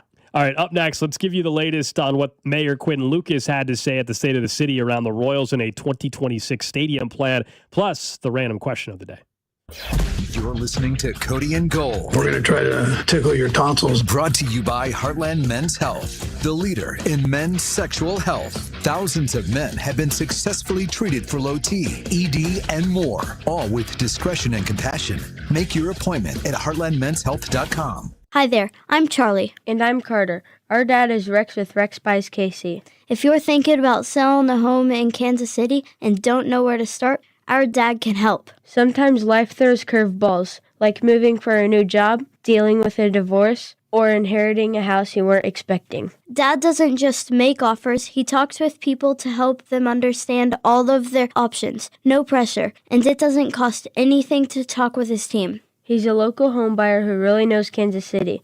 If selling to him is the right choice, he'll give you a fair cash offer, and you can close on your timeline even in as little as 7 days. He buys homes in any condition. No need for repairs, no fees, no surprises. Just an honest, easy process so you feel good about your decision. Want to talk to him? Call 816-330-6000 or go to rexbuyskc.com. Rex Buys KC, helping people make smart choices one home at a time. Hey, it's Rob Britton from The Drive on 96.5 The Fan, and we're excited to announce the launch of Beyond the Pitch KC, a limited podcast series documenting the run-up to the World Cup with our friends over at 98.1 KMBZ. And Rob, I'm Scott Parks from Dana and Parks on KMBZ. Beyond the Pitch KC will feature the biggest names who made the World Cup in Kansas City possible, plus the biggest storylines heading into this summer's tournament. This is not a podcast about soccer. Don't get us wrong. This is a podcast about Kansas City. This is a podcast for Kansas City. And this is a podcast that'll tell the story of how our town is hosting the world's biggest sporting event. New episodes will be released every Wednesday starting on March 4th, as well as video clips that can be seen on 96.5 The Fan and KMBZ's social channels. Subscribe and download to Beyond the Pitch KC, a limited podcast series with myself and Rob Bretton on the Odyssey app or wherever you get your podcasts. Spreadsheets, clunky software, 100 different logins just to run your business? Ah. There's a better way. Odoo. One simple, connected platform that handles sales, inventory, accounting, and more, so you can focus on growing, not juggling. Make the switch today at odoo.com. That's ODOO.com. This is the story of the one. As the purchasing manager at a manufacturing plant, she knows the only thing more important than having the right safety gear is having it there when you need it. That's why she partners with Grainger for auto reordering, so her team members can count on her to have cut-resistant gloves on hand, and each shift can run safely and efficiently. Call 1-800-GRAINGER, click Grainger.com, or just stop by. Grainger, for the ones who get it done. Finding great candidates to hire can be like, well, trying to find a needle in a haystack, but not with ZipRecruiter. Its powerful technology actively finds and invites qualified candidates to apply to your job. So while other companies might deliver a lot of hay, ZipRecruiter finds you the needle in the haystack. See why 4 out of 5 employers who post a job on ZipRecruiter get a quality candidate within the first day. Try ZipRecruiter for free at ZipRecruiter.com/free. That's ZipRecruiter.com/free. ZipRecruiter. Hey, Joy. Oh, you are glowing. Oh, hey. More like Mirajoyed. That Miralax helped me go. I was so backed up. Tried mega coffees, prune juice, everything. Then Miralax. And hello, gentle relief without the harsh side effects. Ooh, how does it work? It works naturally with the water in your body for constipation relief. Find Miralax today at your local retailer. Use as directed for occasional constipation. You're listening to 96.5 The Fan from the DM Injury Law Studios. Mike's got this. Car, truck, or motorcycle wreck? Remember, Mike's got this. 816-888-7500. Mike's got this.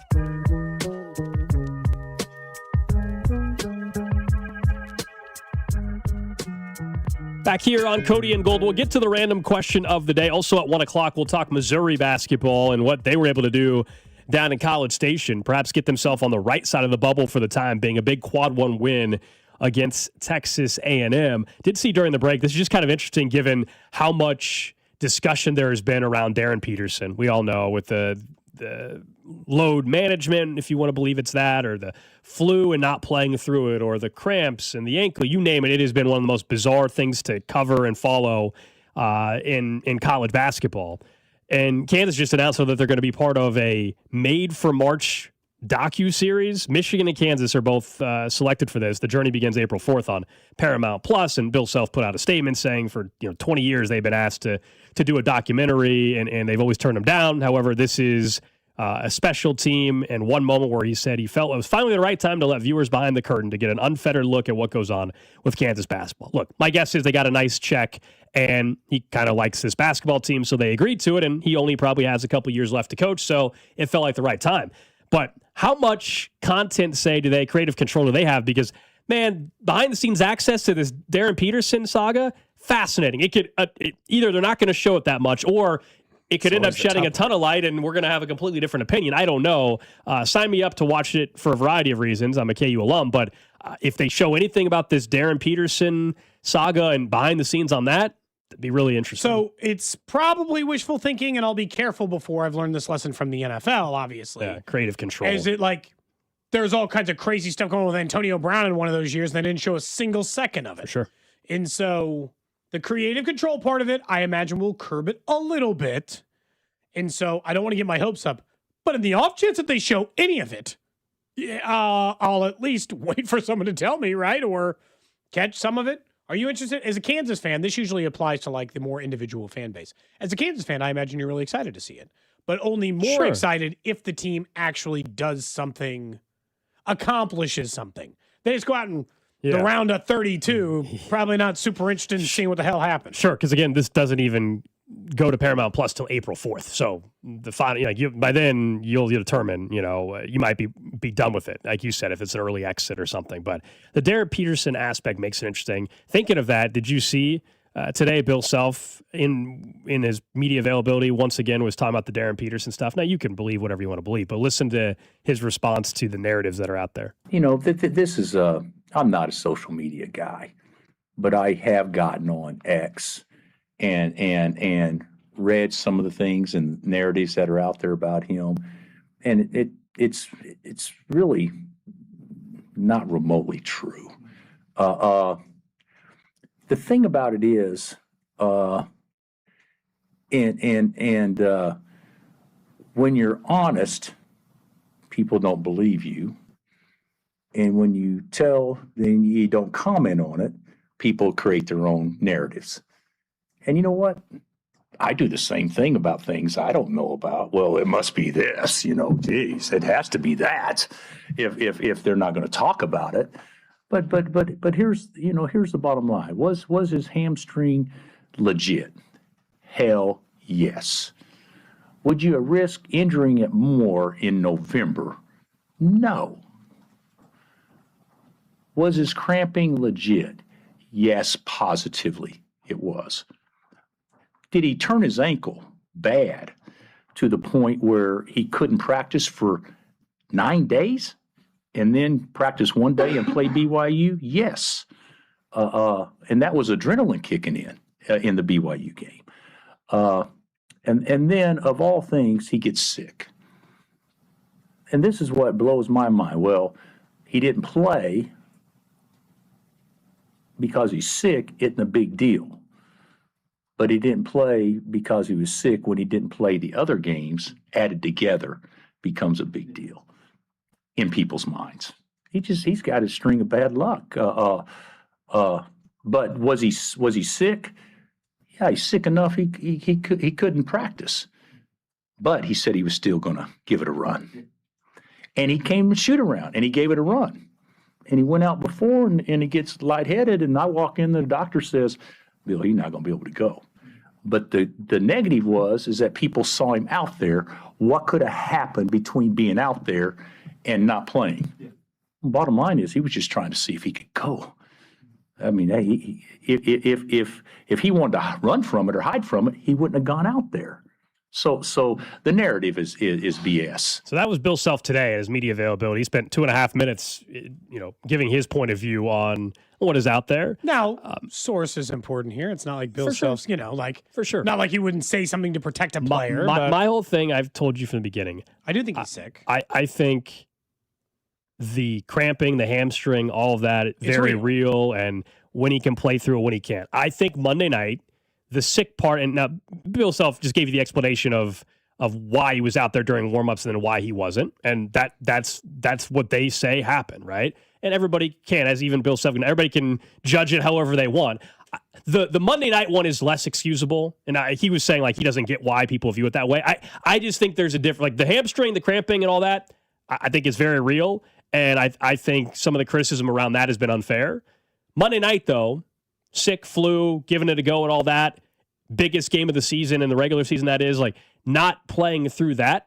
I think people being critical and saying, "Whoa, that's even different."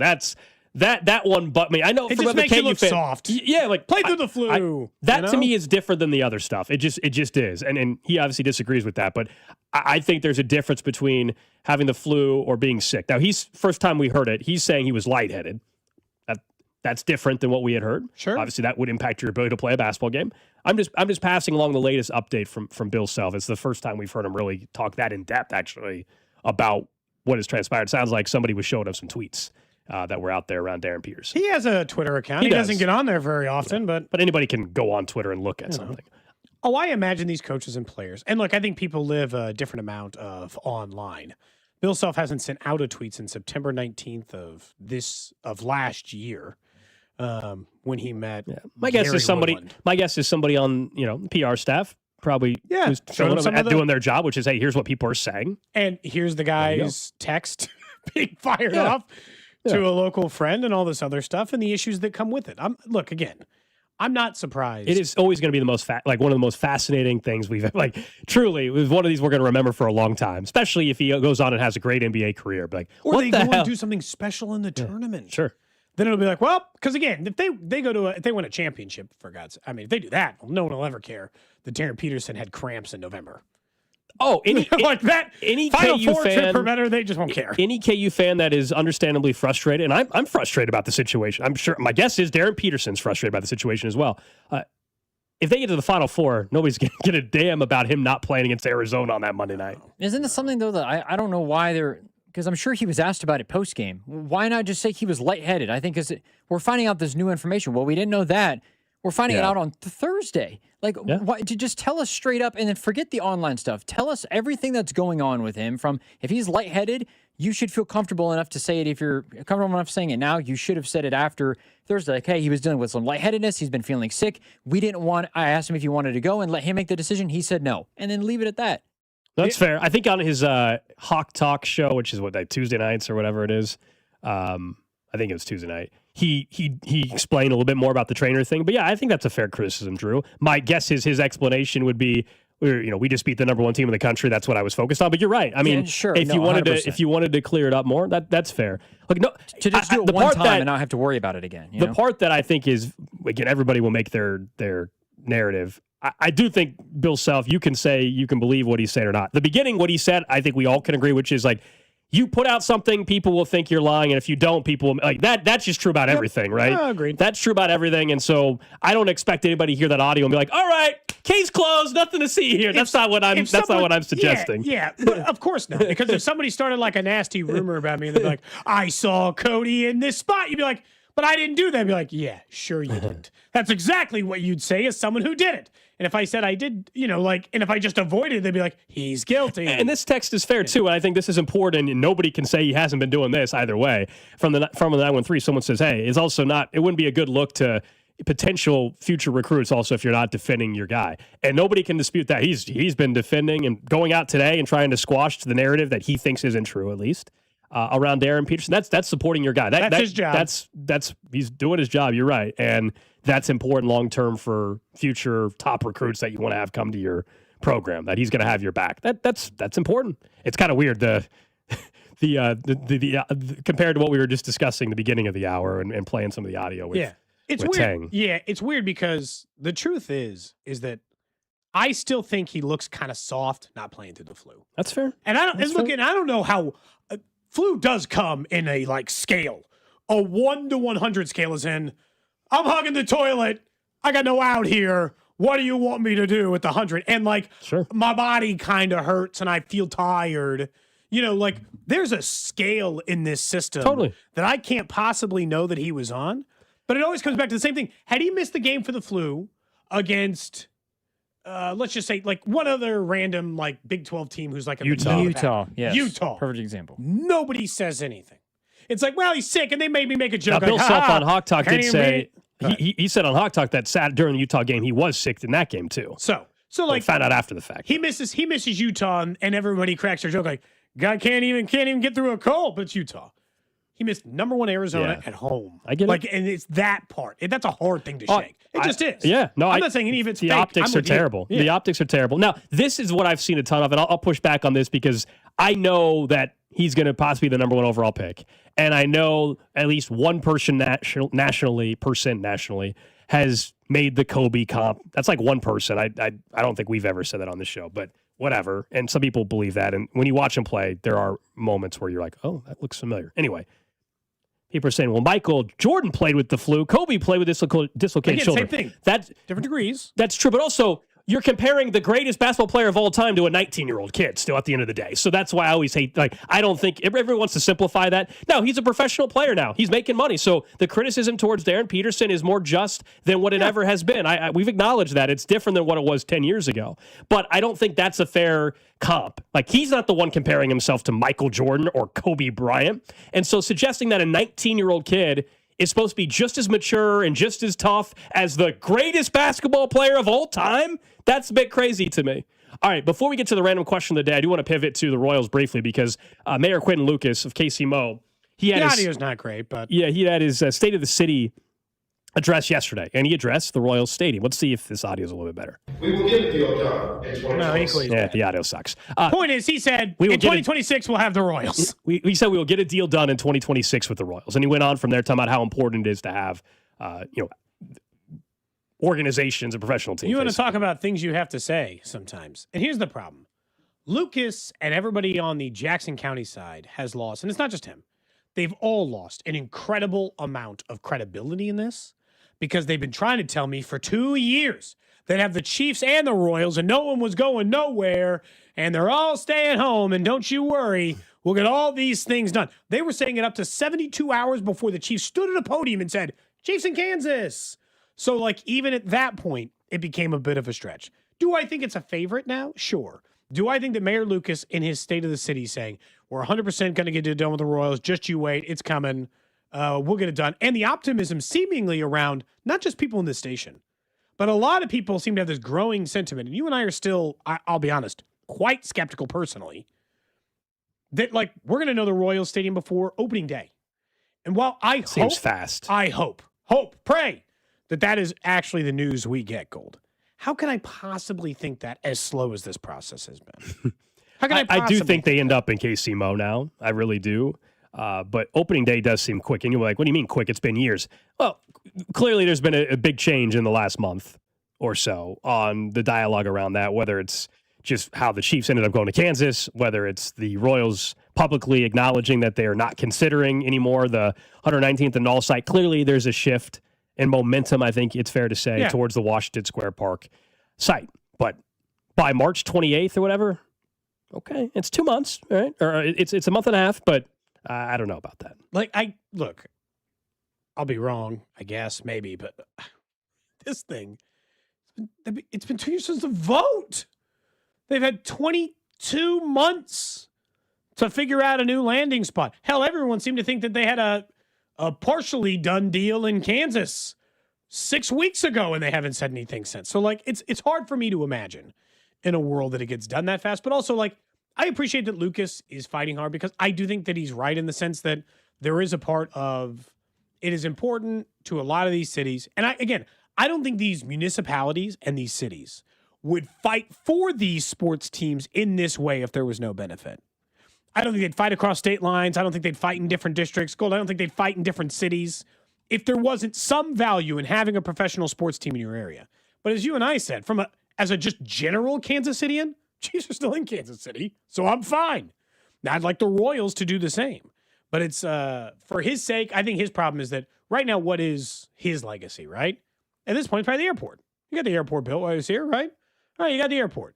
But then your problem is your biggest part is always losing the Chiefs. Yeah. If we're just talking, legacy doesn't always mean positive legacy. No. That's what I'm saying. Losing the Chiefs is number one at the moment. Yeah. Building an airport is two. Would you like the Royals to stay? So at least it evens out? Yeah. And then we're just talking the sports stuff. There's obviously people will debate on the other stuff. We're not going to get into on the politics side. But that's for other people to decide on that end. But I think cities first moved forward a lot in 10 years. Not just from the Lucas end. You and I have talked about this at the World Cup and everything else. For sure. The momentum's been very good. Yeah. And I'd like to maintain that by not making the Royals think about the Bears we get people like Front Office Sports being like, Iowa is going to make a huge push for the Bears. And look, do I think Iowa has any chance to get the Bears? No, I do not. No, I do not. Does Indiana have a chance? Yeah. Indiana's got a chance. I did see the Texans, by the way. Did you see that they announced they're going to do a big district? Let's see. What are they called? The Texans. Yeah. They announced they are building a sports and entertainment destination that will include the headquarters and training complex. 83-acre project called the Toro District. So right now, 2029. So right now, if you've ever been there, so I lived there briefly. Yeah, so NRG, it's not in the best part of town, and it is. Is it by the baseball stadium? Because if so, Astrodome, I haven't there. by the Astrodome, the old base stadium. No, I was by the current Astros, and that's downtown. So the NRG is not downtown. Okay. It is not in the best area, but it's weird. So they have NRG, and then right across the street, it's kind of like Cincinnati, where it's like right across the street is during training camp. That's where their training camp is, but there's no entertainment district around it. Are they saying they're building it right around that stadium now? Yes. On the same side? So I'll be curious. That's where the Houston rodeo is and all that. So there's a ton of land that's there. So clearly that's what their plan is. It's interesting how it took them this long because that stadium site, they've had it on that site for a while. The Astrodome is still there. So you'll see it right. If you go to a Texas game, you'll see it right there. New training complex, 2029, they said. So they're going to build all around it. So these projects continue to happen. Random question. Random question today brought to you by Kansas City Urology Care at KCUC. Remember, you see the best in KC. Visit kcurology.com today. For you, Gold, you, Drew, text line 913-586-7965. And, of course, on YouTube, Twitter, Twitch, and Facebook, where we live stream the show 4 hours every single day. Like and subscribe on Twitch or YouTube and pop to the top of your feed over on those channels. I have two random questions today. One's very short because someone on YouTube on the chats earlier was begging me to ask you one personal question because their plan figured out and they wanted to know. They said, hey, will you please ask Alex what his plan is for Valentine's Day? He said, my only plan is to get really drunk and text my ex. I said, well, I would recommend not doing that. That's a terrible plan. I just said, I don't know, like a normal Saturday, I assume, is how I responded.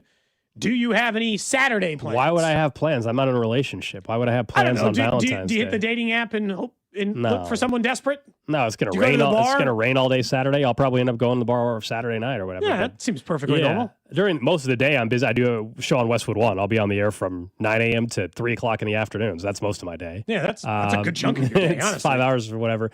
In the evening, I don't know. Yeah, just what I would normally do on a Saturday night. KU, I guess, plays. What time is it? Is that an afternoon or evening? It's a noon game, noon or 1. It will not be that. But yeah, nothing changes. I'll tell you this: if you're planning on going out to eat, you can't do that because everyone's booked up. So I'm just going to go to the bar. You would make the mistake. Yeah, don't make the mistake of going to a restaurant. That'd be crazy. The question is, eat with friends. People ask what I'm doing. What are you? You're the married. You two are married. What are you guys doing? Getting Cuban food is the plan at the moment. Going out to eat? Or bringing it in? Bringing it in. Okay. The kids away with the grandparents or the kids? not for this one. Like we do that for some holidays, but I don't try to burn the overnight babysitter. Fair enough. Too often. You save that for the moments when you definitely know you're gonna be out for a long time or hang out with friends late into the evening. That was one question. The second one, 913-586-7965. There was a whole article up about how Gen Alpha and Gen Z, specifically the generations behind us, would like and have started to adopt a new terminology instead of using Karen. Because Karen relates to our age, right? Somebody being named that later. Right. And so I wanted us, the group, whose people our age is who's going to get stuck with this name. What do you think is the appropriate name for someone who's a Karen but is our age? That's the random question I have for you today. Oh, boy. I think it might be Jessica, but I'm open to other suggestions. Why Jessica? Very common name of my era, very common name. And I feel like a lot of the Jessicas I ran into in my life kind of sucked. Not all of them, but I felt like that was a pretty regular, kind of a rude person in my life, maybe, for a stretch of it. Again, not universal, as I'm sure there are nice Karens, but we need a new generational version for the name Karen. The popular names, I looked up the most popular names, women names, during the 1990s. They were Jessica, Ashley, Sarah. I mean, you can imagine. Amanda, Brittany, Elizabeth, Megan, Lauren. They're all the ones you would expect. I have a sister-in-law named Lauren. She's quite nice, so I don't think that one will qualify for me. Plus, a good friend of mine growing up, her name is Lauren, so that one doesn't hit. Is there one that strikes you as being particularly strong in that category? Rachel immediately on the text line, by the way. Shelly, Rebecca. I don't know how to really determine this. It's just which one feels right, you know? Brittany. Brittany feels right to you. Drew, do you have an opinion on this? Chelsea also being mentioned over on the chats. Someone says my wife's name is Jessica. Please don't do this to me. Please don't do this. I think Rachel's. I guess I don't know because you're afraid you're going to insult somebody named Rachel. Right no, because there's not. To me, I don't have a consensus name because there are, like I had friends in high school who were Rachel or Jessica or Chelsea, and they were great friends. They were very nice people. So for you, but it's probably not. I'm sure that that there's others that are not been. What is the name that like of somebody? Karen just fits too well. Still, I'll be honest. You think it's still too strong? I also don't know any. Gen Alpha, but Gen Alpha wants they want their version, their generation's version. Yeah. They want to mock us for being rude, right? It's fair. Gen Alpha, you need to. Rachel's too common of a name. I mean, you need to start going into the. Well, I don't know how popular Karen was when people were being named it in the. It was probably a more common name during the 50s and 60s and 70s. Oh yeah, if we're going back then, we're talking now though. But that's the difference. They want a new one. Jessica, by the way, was the favorite. Someone says you guys are naming a lot of my exes' names. I agree with all of them. Somebody says Melissa they would like to put in the mix, or Amber. Someone said Stacy. I like all these names. I don't know. Every Stacy I ever met seemed kind of loose and light. I don't remember that being Becky. Rebecca, I can be talked into. I'll stick with Brittany as my suggestion, I guess, if we're doing this. How do you feel about Heather? I wouldn't say that's Someone the name. said Ruth. Never had any run-ins with them. Ruth? You know anybody named Ruth? I grew up in the 90s. I don't think I met a single Ruth. Maybe the 1890s. What did you? I mean, I didn't know anybody by that name. Brooke, somebody says. I didn't run into too many of those. Kate, Katie, these are all the other ones. There's so many names people are talking Someone is right. It needs to be a name with one or two syllables. Like, so Brittany works. Yeah. That's right. Jessica, is that too long? Yeah, it doesn't fit. I don't know what the male version would be. What was the name? Do you remember? Like, is there a name that you would never name your kid like a boy name? Because you're like, I hated every person I ever named Matthew. Didn't matter. Those are just the popular names when I was a kid were like Matthew, Christopher, Daniel.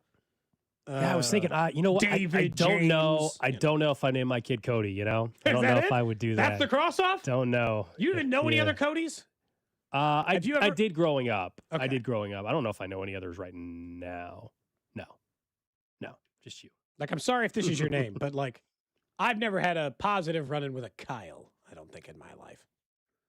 I don't think I know a Kyle. I've had positive run-ins with Kyles.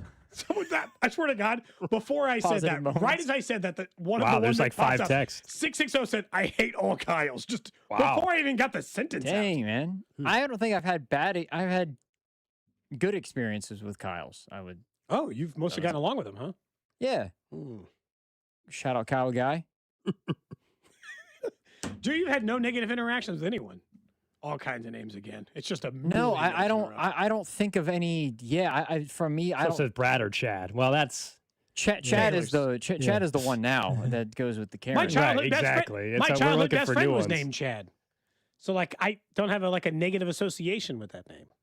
I don't. Maybe it's not that there's not one name that I have only had bad experiences with, I guess, if that makes sense. Now we have Kyle's texting in, mad at the other people for texting, arguing on the text line. There's a lot of people who texted that name, and I don't know what to say. Someone said Dusty. See, now you're just picking on people at this station. Dang. Don't pick on Dustin. Cody is acting like such a Cody right now. That's what somebody else said. There's no association with my name. No one's met enough Codys to have a strong opinion one way or the other. The most famous Cody was on Step by Step, a character from the 1990s. That's the last time any Cody had any kind of I just relevance. think it's insane. Like, Kyle is a top 5 terrible name. How do you? I don't. The text line's really funny. My name is Kyle, and I'm a ray of sunshine. People are. It's crazy. People are like, do you get triggered by like a name? Like, it's an automatic. Yes. I know I'm not going to have a good experience because your name is this. That's crazy. If you had enough of a negative experience with somebody, either they were a bully for you or just sucked in every interaction you had with them, male or I immediately would, like, when we went through names, like possible names to name our kid, I'm never going to name my kid something that I like negatively associate with somebody, you know? Sure. That's the random question. All Kyles have a monster tattoo.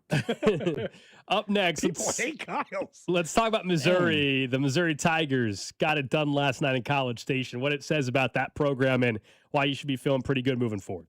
This is Cody and Gold on your new home for Royals baseball. 96.5 The Fan. Brought to you by Heartland Men's Health, the leader in men's sexual health. Thousands of men have been successfully treated for low T, ED, and more, all with discretion and compassion. Make your appointment at heartlandmenshealth.com. Men, it's the new year, and for many of us, it's a time of deciding to make positive changes in our lives. This is Jeff for Heartland Men's Health, and if you're suffering with erectile dysfunction and are tired of the frustration and embarrassment ED causes, you should call Heartland Men's Health today, because there probably isn't a better resolution you can make than to be done with ED. You see, ED doesn't just affect you, it can also affect your partner, even if they don't talk about it. But here's some great news. If you're like most guys, the treatments at Heartland Men's Health will give you back your sex life, because our protocols have success rates that work in well over 90% of cases. Seriously, you might even find you're performing like you haven't in years. So, make an appointment and get ED out of your life. Your initial visit is only $99 and includes blood work, a medical consult, and if medically advised, a test dose. And if that test dose doesn't work in the office, your visit is free. Call 844-447-6600 or go to heartlandmenshealth.com. That's heartlandmenshealth.com. We have 3 offices: Overland Park, Independence, and North Kansas City. Think switching to T-Mobile's a whole complicated thing? Nah, it's easy. You can do it almost anywhere in just 15 minutes. Even poolside like Drewski, you can switch to T-Mobile and unlock savings that are built to last. With T-Mobile's Better Value Plan, you can save over $1,000 a year versus Verizon and AT&T. Save on streaming, satellite, and more benefits that they leave out. I get all the VIP perks. Start saving from day one, and for a limited time, get T-Mobile's Better Value Plan. I know you love deals. Plus, switch right now, and we'll even pay off your old phone up to $800. What do you think of all that, Drewski? Stay chillin', just switch it. It's better over here. Check the math at T-Mobile.com/better value. Savings versus comparable plans at AT&T and Verizon, plus the cost of optional benefits. Plan features and taxes and fees vary. With 3+ lines of Better Value Plan. 3+ new lines and 2 eligible ports, or 3+ lines and 5+ years on T-Mobile postpaid plan required. Qualifying credit required. Check out in 15 minutes or less per line. Get up to $800 per line via virtual prepaid card. Typically takes 15 days after rebate submission. Qualifying unlocked device credit service ported 90+ days with device and eligible carrier, and timely redemption required. No cash access and card expires in 6 months. Card issued by Sunrise Banks N.A. member FDIC. I hope you are sitting down. The ACA Marketplace has announced significant increases on monthly premiums, with deductibles over $10,000. You can enroll with Matt B. and KC at BBS Insurance's Freedom of Choice plan now. You don't have to wait. Their plan lets you use any doctor, has 0 outpatient deductibles, and is 30 to 60% lower cost than most Obamacare plans. Also, there's no income disclosure required, so no potential tax penalties.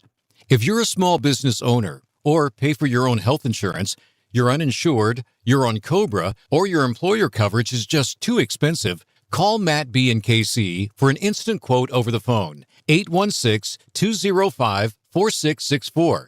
That's 816-205-4664. Or go to bbsinsurance.net. That's bbsinsurance.net. They will customize a plan chosen and managed by you, not the government. Did you hear? Allstate car insurance now costs even less. So when you bundle with home, you can save even more. Check Allstate first to bundle and save with a new lower auto rate. You're in good hands with Allstate.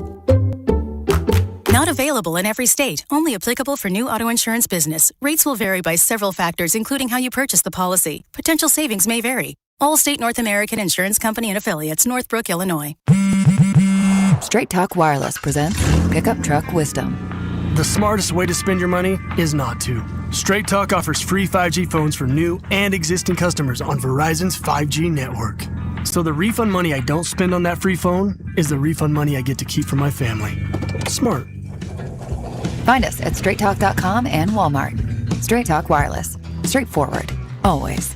Taxes and fees apply. Plan purchase required for free phone offers. Copyright 2026 Verizon. My name is Whitney Allen, and I'm a widow. My husband, Ryan, died. We never thought we'd ever have to use life insurance, but the unexpected happened. With Ethos, signing up was fast and 100% online. You can get a quote in seconds, apply in minutes, and get same-day coverage. No medical exams, and you can get up to $3 million worth of coverage. I'm grateful we were prepared. Get your free quote at ethos.com/game. That's ethos.com/game. Paid spokesperson. Time spent on application may vary. Online health questions required.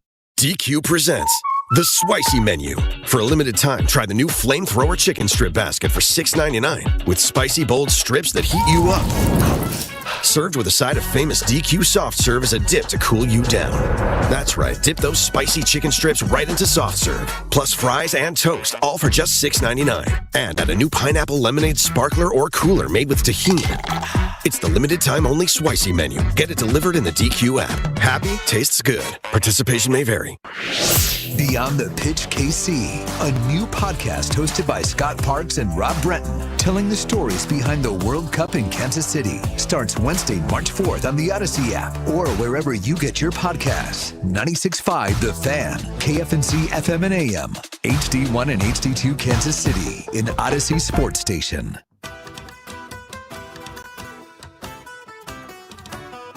One o'clock hour here on Cody and Gold. Alex Gold, Cody Tapp, Drew Nixon with you. Just passing a lot of little Royals news. I won't act like this is some big trade, but they did make a move. Just a couple minutes ago, the Royals announced they have acquired right-handed pitcher Mitch Spence from the A's for right-handed pitcher AJ Kelsey. Kelsey, I don't know. He was in camp as a non-roster invite. Spence designated for assignment by the A's earlier this week. Maybe the more significant part, I guess, of the move is the fact that in order to make room on the 40-man, it means that Alec Marsh still not healthy. They have moved him to the 60-day IL. So Alec Marsh moves to the 60-day IL. He's been hurt for a really long time now. If you're wanting just more background on Mitch Spence, 27 years old, last 2 years with the A's. Prior to the 2024 season, he was once a first overall pick in the Rule 5 draft by the Yankees. Last year with the A's, 32 appearances, 8 of them were starts. 22 appearances in the bullpen, 4.38 ERA.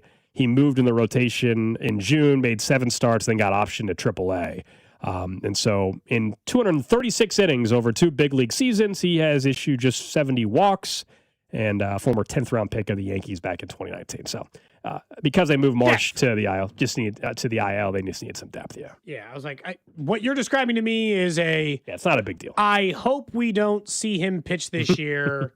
Things have probably gone from an injury front a little not great. If he has, I don't know, it was a harm. What did they give up for him? You said just some non-roster invite. Yeah, some of that was has no history with the Royals. Just was just the buy. The A's must have been interested in him. Okay, well then even easier. Essentially, the Royals are just taking. They did not give up. Yeah, there was no prospect given up or anything crazy like that. Is this guy more or less important than Cam Devaney?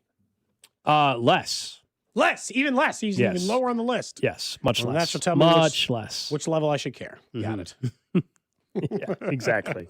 Who they gave up. Let's talk about the Missouri Tigers a little bit. I know, unfortunately, today has been a little more on the negative side with Kansas State, with the Wildcats struggling the way they have, and Jerome Tang, making comments that I don't think are useful at all at this point when there's 7 games to go. The Missouri Tigers, though, came up with a massive win yesterday that certainly helps their case for an NCAA tournament berth. They go down to College Station, and they beat Texas A&M, who now has lost 3 in a row, by the way. Missouri is 7-4 in conference play now. They're 17-7. They move in front of Texas A&M. They move to the front half of the SEC, and they go from being listed as first 4 out, so on the wrong side of the bubble for the tournament, to the right side. They picked up a quad 1 win. They would be in the tournament. It was a huge win for them. If Sunday was Selection Sunday, that win would have got them in. Now, there's a lot of games left. They can find themselves out of it, but they also have a chance to stabilize themselves.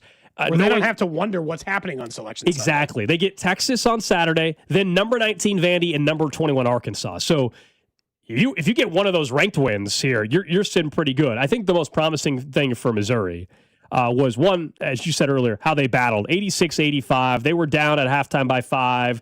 They were not the better team in the first half. A&M was shooting the ball crazy. Overall, I guess both teams shot over 50% when the day was over, and the Aggies were 45% from 3. But Missouri defensively really stepped up in the closing minutes. The most promising sign is you feel like what you're getting from Mark Mitchell or Barrett. Trent Pierce with 23 points last night. Almost a double-double. He had rebounds as well. That was really promising moving forward for them. That's a big-time win. Quad 1, as we said, they were 2-4, I think, entering last night in the Quad 1. And they were at 62 net.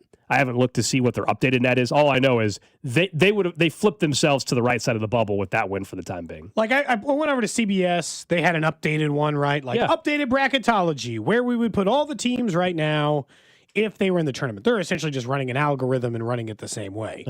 But A&M, who they just beat on the road last night, is a 10 seed. Still in the West right now in their bracketology. But Missouri's in the first 4 in. There you go. The last 4, right? So like they'd have to play as the 11, but they were out.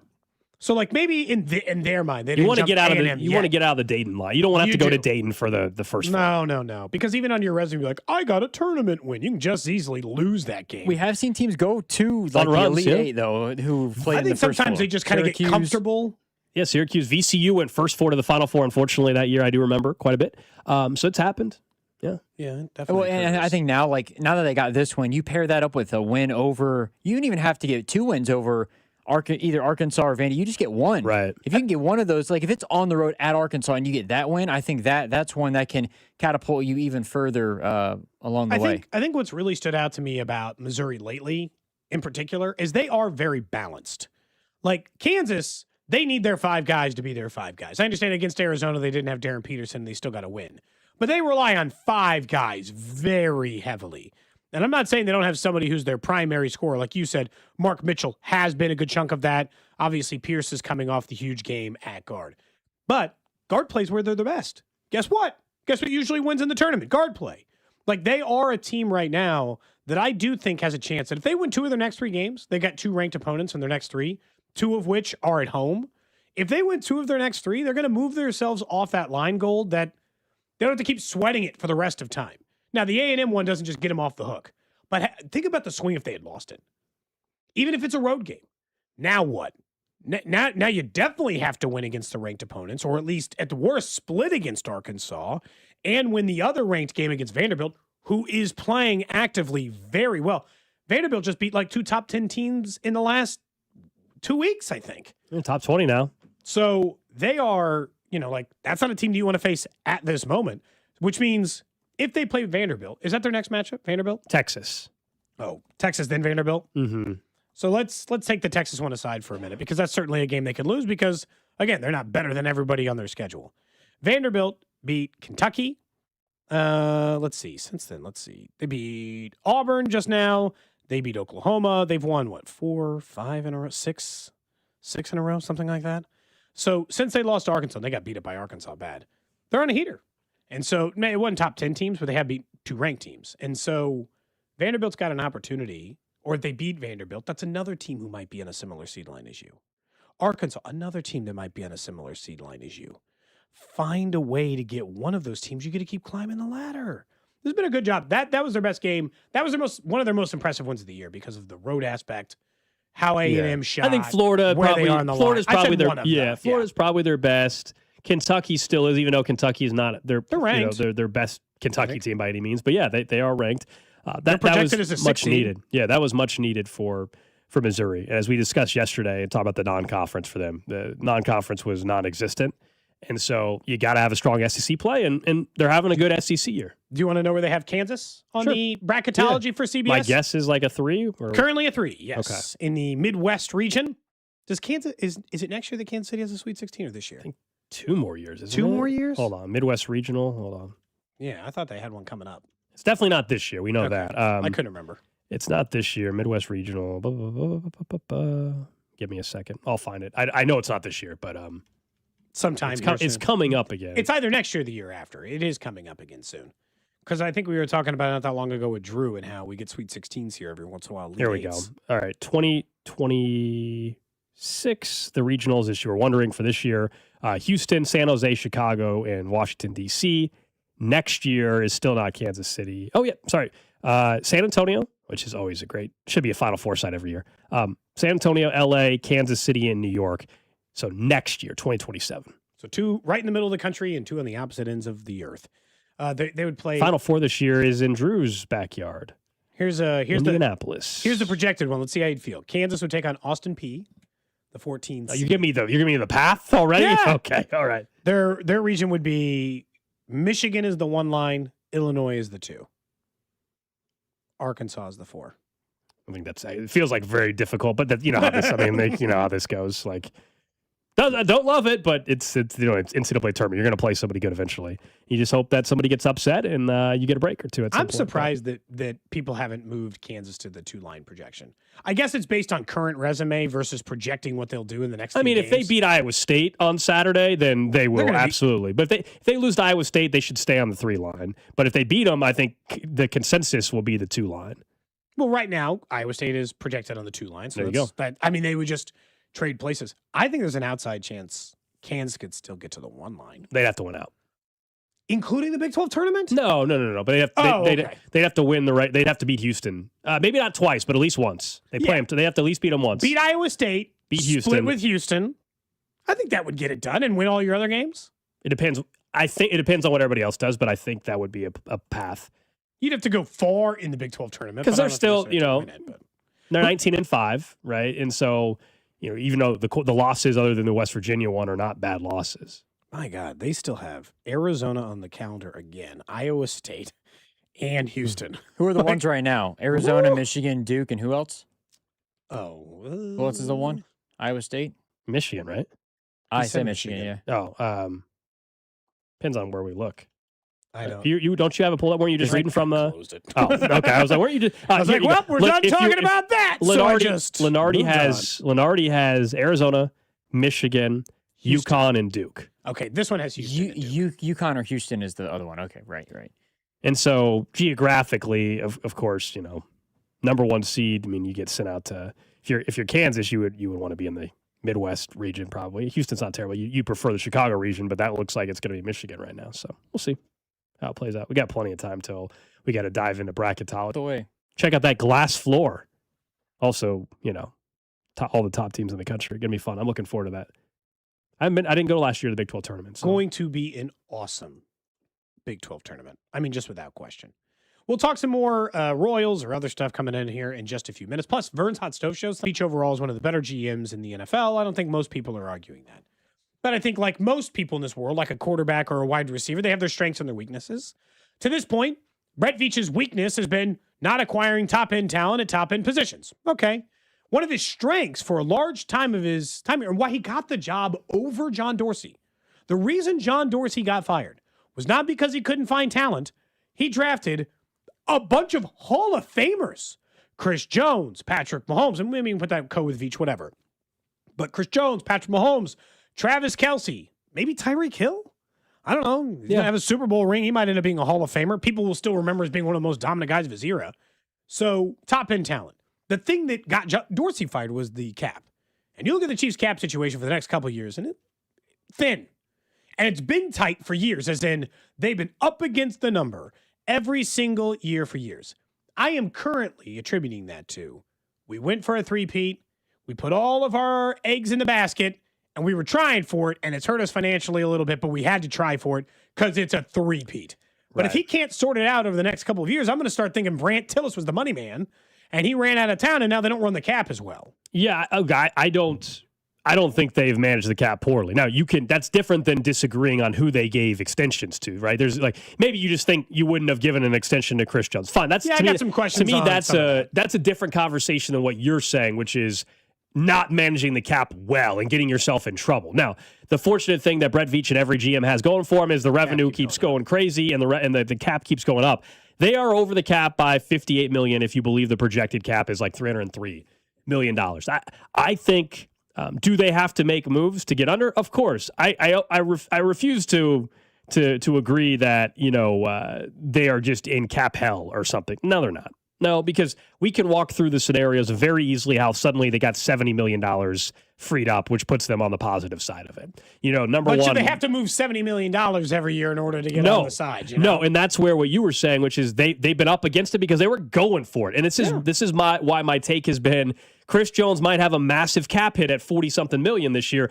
I'm willing to just eat it this year. Play it out. Do not restructure that. Don't screw yourself over in 27 and 28 just to help you in 26. This is why it's a little bit of retool. You deal with it this year. It sucks on the cap hit. And then that way you're better off in 27 and 28. But there's some moves where they can free up 20 in cap space if you cut Jawan Taylor. You eat $7.5 million. That is his contract in a way, so it's like, I understand, but that's like a different conversation. I get yeah, like again, deciding who they gave the money to is different than they just got it themselves in a cap mess. What do you think? Go ahead.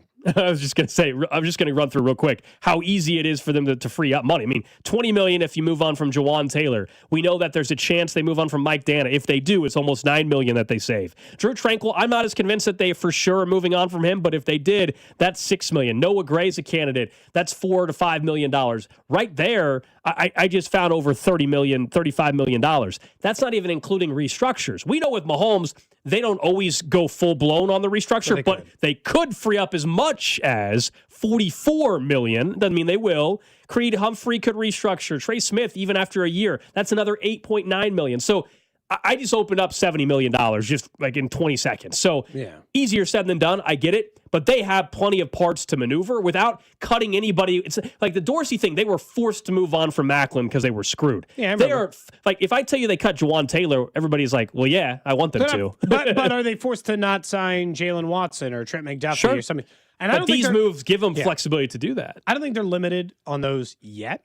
We'll see how the rest of this goes. I think some of this is too with Brett Veach's. What do you think? So we talk about this with draft picks, and we understand it's about a 50-50 proposition. I think it's what we all just kind of universally agree. You're going to hit about 50% of your picks.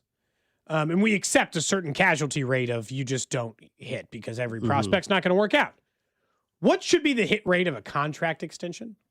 When you give someone a contract, either a free agent contract or a contract extension, what should your hit rate be? I don't think it should be 100% there either. First round picks, it needs to be very high. After that, it's not as high as you think. First round picks, though, absolutely. We know the Chiefs on just retaining players, let alone a second contract, over the last 5 years, Brett Veach, they've been the second best in football. Yeah, so just retaining players they drafted. Yeah, but is it always the right choice, right? And that comes down to like the Trey Smith and Creed Humphrey or Bolton or any of these other guys. If I ran through these contracts, you tell me which one of these were a hit. Like, yep, you nailed it. I'll give you 3 levels because I don't think contracts is tough. I think that there is a Goldilocks situation. Some are fine, right? Some are like, yeah, I'd have paid him a little bit less, but let's not try to pretend like this is an albatross either. Patrick Mahomes, home run, hooray, we did it. Chris Jones, I think, lands in that middle category. You agree? Yeah. It's like, you paid him too much, but like, I'm not sad they gave Chris At Jones the time, money. I don't know many Chiefs fans that thought it was a bad deal either, and I think they were right in the middle of their dynasty run, and you understand it. Where they got screwed, though, is the negotiation, and this is on the Chiefs as much as it is on it. They let that thing drag on way too long, and it probably led to them being in a worse spot. Yeah, I think that's probably right. Karlaftis? I still think when the Too deal, early, maybe, I still think when the deal's done, it'll be fine. The dollar amount. Fast forward a year from now, if he gets back to being a 9+ sack guy, I know right now fan base is very down on Karlaftis. I get it, but that deal, if you look at where the defensive end market is, it's not going to be a deal in a year that we say, oh my gosh, they're paying him way too much money. It's not going to even be close to a top 10 deal at the position, Cody. Jawan Taylor miss. Yeah. Creed Humphrey, fine. He's an all-pro player. Nobody's complaining about that. Nick Bolton, middle level, I would say. Jalen Moore, I don't even know what to think of that. We don't know yet. Does he start for them for more than a year? He's going to be the starting right tackle this year, but do they give him an extension? So here's the thing. Those are all the highest paid players on the team. I didn't show you a bunch of misses, just Jawan Taylor. I think where he's missed on is the medium price players. Butker shouldn't have paid him. Dana shouldn't have paid him. Fulton shouldn't have paid him. Tranquill probably shouldn't have paid him this time. Here's the thing, Gray, we'll see. Who didn't want to pay Butker at the time, though? Who would have thought that was right to move on at the time? I know, but it's like, I'm not an NFL GM. It's not my job to figure it out. But we're now making it seem like it was such a crazy move. I'm just telling you, who at the time he was the best kicker in football, and he was making as big of kicks as anybody in the NFL. At that time, if they would have parted ways with him, I don't know how many people would have said, "What a shrewd move." Now I think everybody is looking at it. But like in fairness, I get it, but I understand, that Cody, you got to get it right right. or wrong. He was still wrong. I understand you have to get it right, but like acting like he's just making poor decision after poor decision. I'm saying the medium level contracts is where he's getting burned. Yeah. It is the free agent deals or the medium level Dana's. That's where he's done his worst work. Yeah. I think from a cap perspective and from a signing perspective. And yet you're not wrong in the sense that Harrison Butker at the time that they paid him was one of the better kickers in the NFL. Most people would have paid him. What year did they pay him? I don't know. I'd have to look at it. Because to me that matters. If you tell me 2 years ago, well then he wasn't bad until this was the year in which he was terrible. We looked at numbers throughout the season, but this year was rock bottom. Hopefully, Let's see. Harrison Butker got his 4-year extension. 2024. Or 2020. I don't know. Yeah, 2024, I guess, is when he signed it. Was it after the 23 season or something? After during the 2024 season is when I believe it took place. Or during training camp of the 2024 season. In fairness, he could have known by then it was a problem. Like, I'm not, this is only because I've looked up the stats here recently, and Harrison Butker's year by year took a dip somewhere there. So, like, he was a league average kicker in 2 of the 4 years leading up to that extension. So, like, he was the league best kicker probably for the 3 years up to that point. But he had started to show some cracks in his ability up to that point. So, like, I'm not saying most people wouldn't have signed him. But that's also, like, the difference between, like, you and I talking about it and their job is sometimes you got to decide, and this goes back to the normal thing. Sometimes you got to decide to let somebody go a year early. For sure. Or 2 years early because you're like, what's this going to project out in the long run? And look, I just don't know if there's that many because players. By the end of this, Harrison Butker's not going to be a team after next season. I don't think he's going to be. I guess I would say, I don't know how many contracts you went through. The Juwan Taylor one's the most notable. How many contracts that they've actually handed out with guys, or I should say, how many homegrown guys they've given contracts to that you actually look and say that was a mistake? Homegrown guys. Oh, no. So I think a lot of them land in they're not home run contracts. But I'm not here to say he totally whiffed on him either. So like Bolton and Trey and Jones, they all land in that and Karloftis. Right now, that land in that category of that's a fine contract. I'm not here to tell you got the steal of the century, but it's a fine contract, and I don't have some big issue with it. That's again why I'll be watching the cap for the next few years. Sure, because he should be able to. He dug himself a hole because they went for it. They went for the 3-peat. Okay, get yourself out of the hole. And I got no problem. This Sometimes is why you run I up don't against think the cap. It happens. This is also why I don't believe, the Chiefs are in the Alec Pierce waters of free agency. I don't think this is the offseason to go spend a ton of money on a wide receiver. I don't want to pay him. You reset it a little bit, and hopefully in 27, you've got some flexibility to be in a better spot. You risked a little bit of the future because at the time it was the right move, and now you pay a little bit of a price and you deal with a number that if this was 2 years ago when Chris Jones had a $44 million cap hit, you would say, oh, well, restructure it. Let's save us.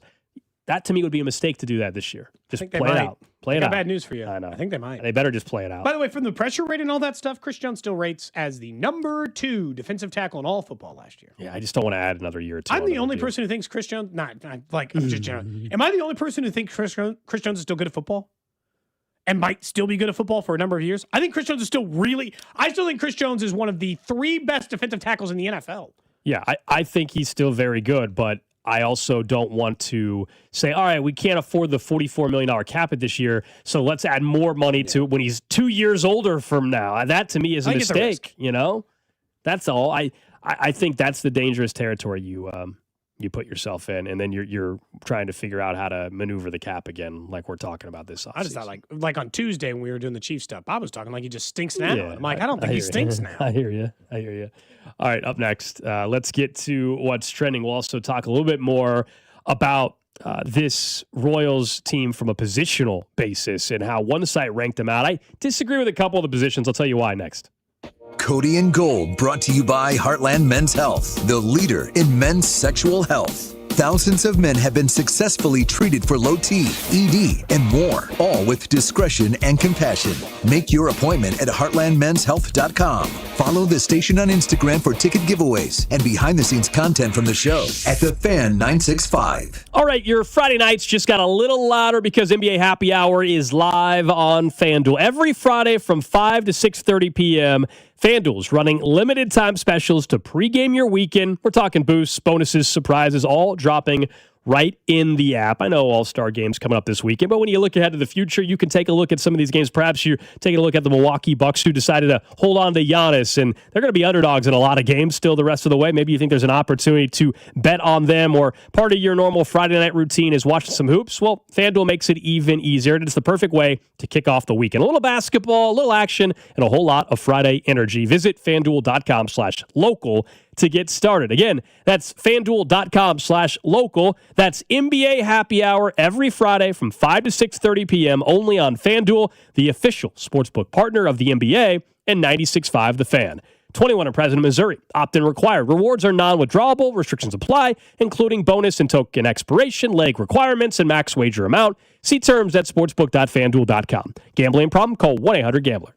Guys, Hy-Vee has us covered this Valentine's Day. No matter how you celebrate, Hy-Vee has everything we need to make Valentine's Day special. I love it because it's a one-stop shop for everything. Flower arrangements. They've got beautiful floral arrangements for everybody. You can pick them up or have them delivered. Hy-Vee also has home-cooked meal options where they'll do everything, and then you will look like the superstar in the kitchen. And so many great gift ideas as well, including chocolate and retail gift cards. Just one stop to make this the sweetest Valentine's Day ever, only at Hy-Vee. It's Thirsty Thursday at Hy-Vee. Time to stock up the bar and fill up your tank. Earn 50 cents per gallon fuel savings on every $50 purchase of wine, beer, hard seltzer, and spirits. Mix and match all your favorite libations and get a 50-cent fuel saver with every $50 purchase. Stack up the savings and your next fill-up could be free. Don't miss Thirsty Thursday at your Kansas City, Missouri Hy-Vee. Product promotion differs by location. Offers valid where legal, available while supplies last. This is the story of the one. As an HVAC technician, he and his digital multimeter are in high demand. So when a noisy office HVAC turns out to be a failing blower motor, he doesn't break a sweat. With Grainger's easy-to-use website and product information, he selects the product he needs to keep everything humming right along. Call 1-800-GRAINGER, click Grainger.com, or just stop by. Grainger, for the ones who get it done. Never have I ever called my sister from the finish line of my first marathon.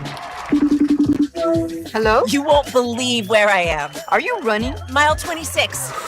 I'm gonna make it. Switch to T-Mobile's 55 Plus plan and get iPhone 16e with its advanced camera system on us. Plus 2 lines for just $30 a line. Guys, I can't believe it. I knew you could do it, babe. That was amazing. Mom, how do you feel? I feel great. I can't feel my feet.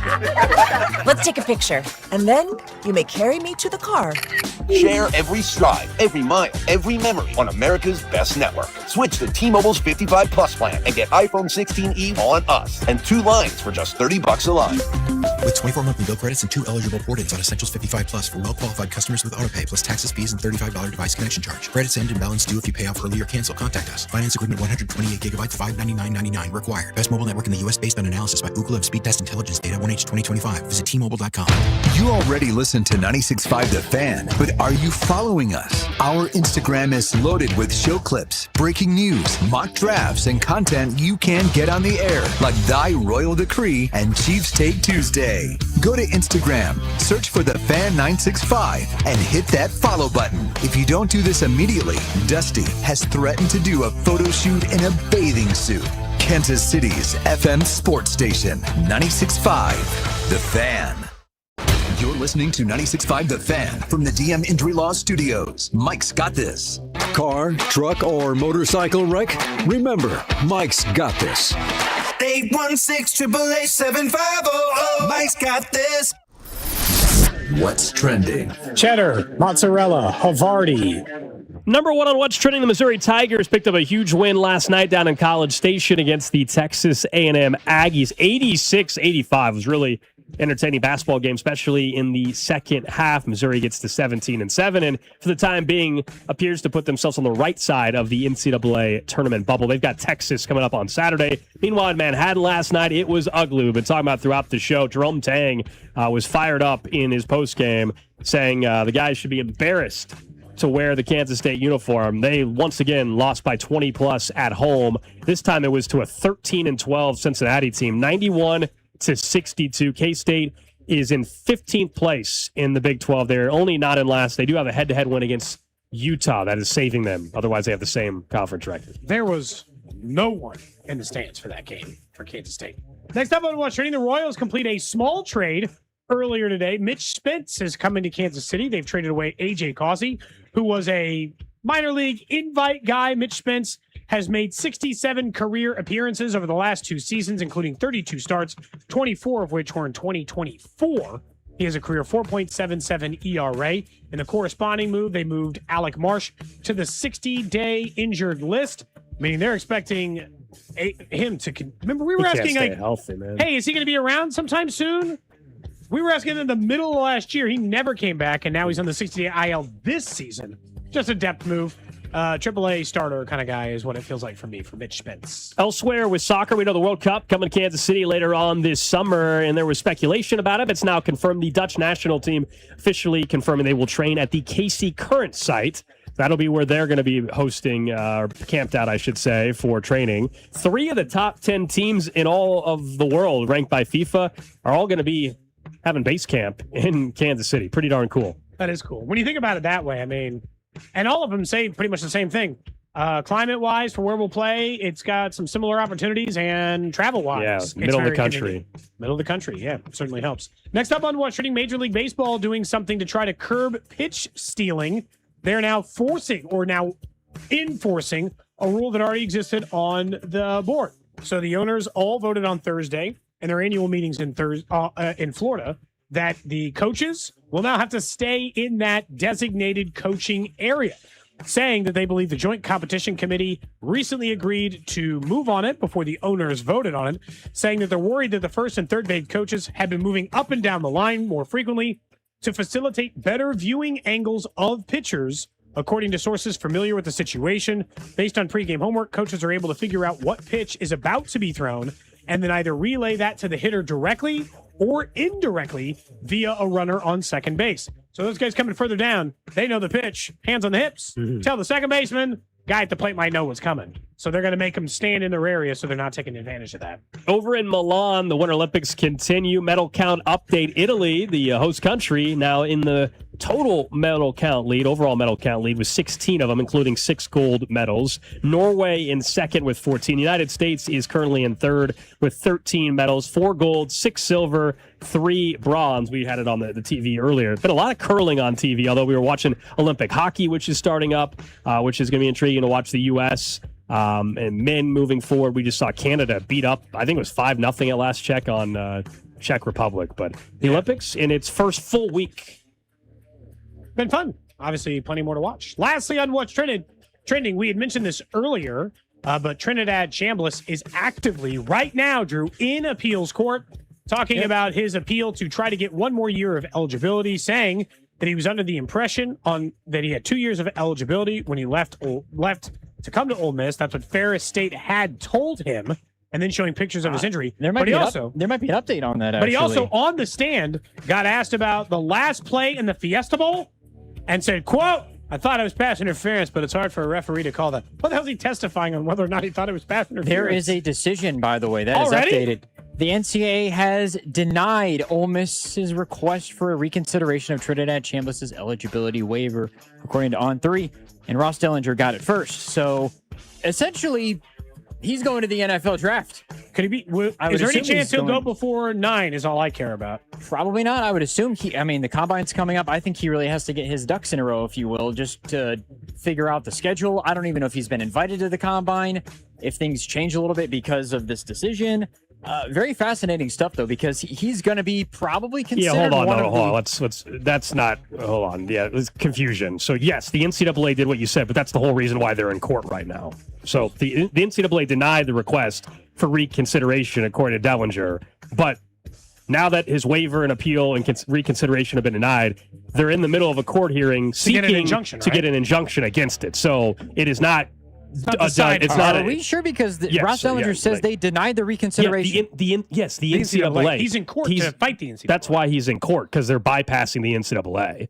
Right? Like, that's been all these, even go back to Diego Pavia. Then why would they update this? I can't tell you, but that's so because he filed the reconsideration and the reconsideration got denied today. Because Dellinger also tweeted out that Chambliss is on the stand at his injunction hearing. All right, so to back up, Trinidad Chambliss, the NCAA said he had no eligibility left. They initially filed a waiver that was denied.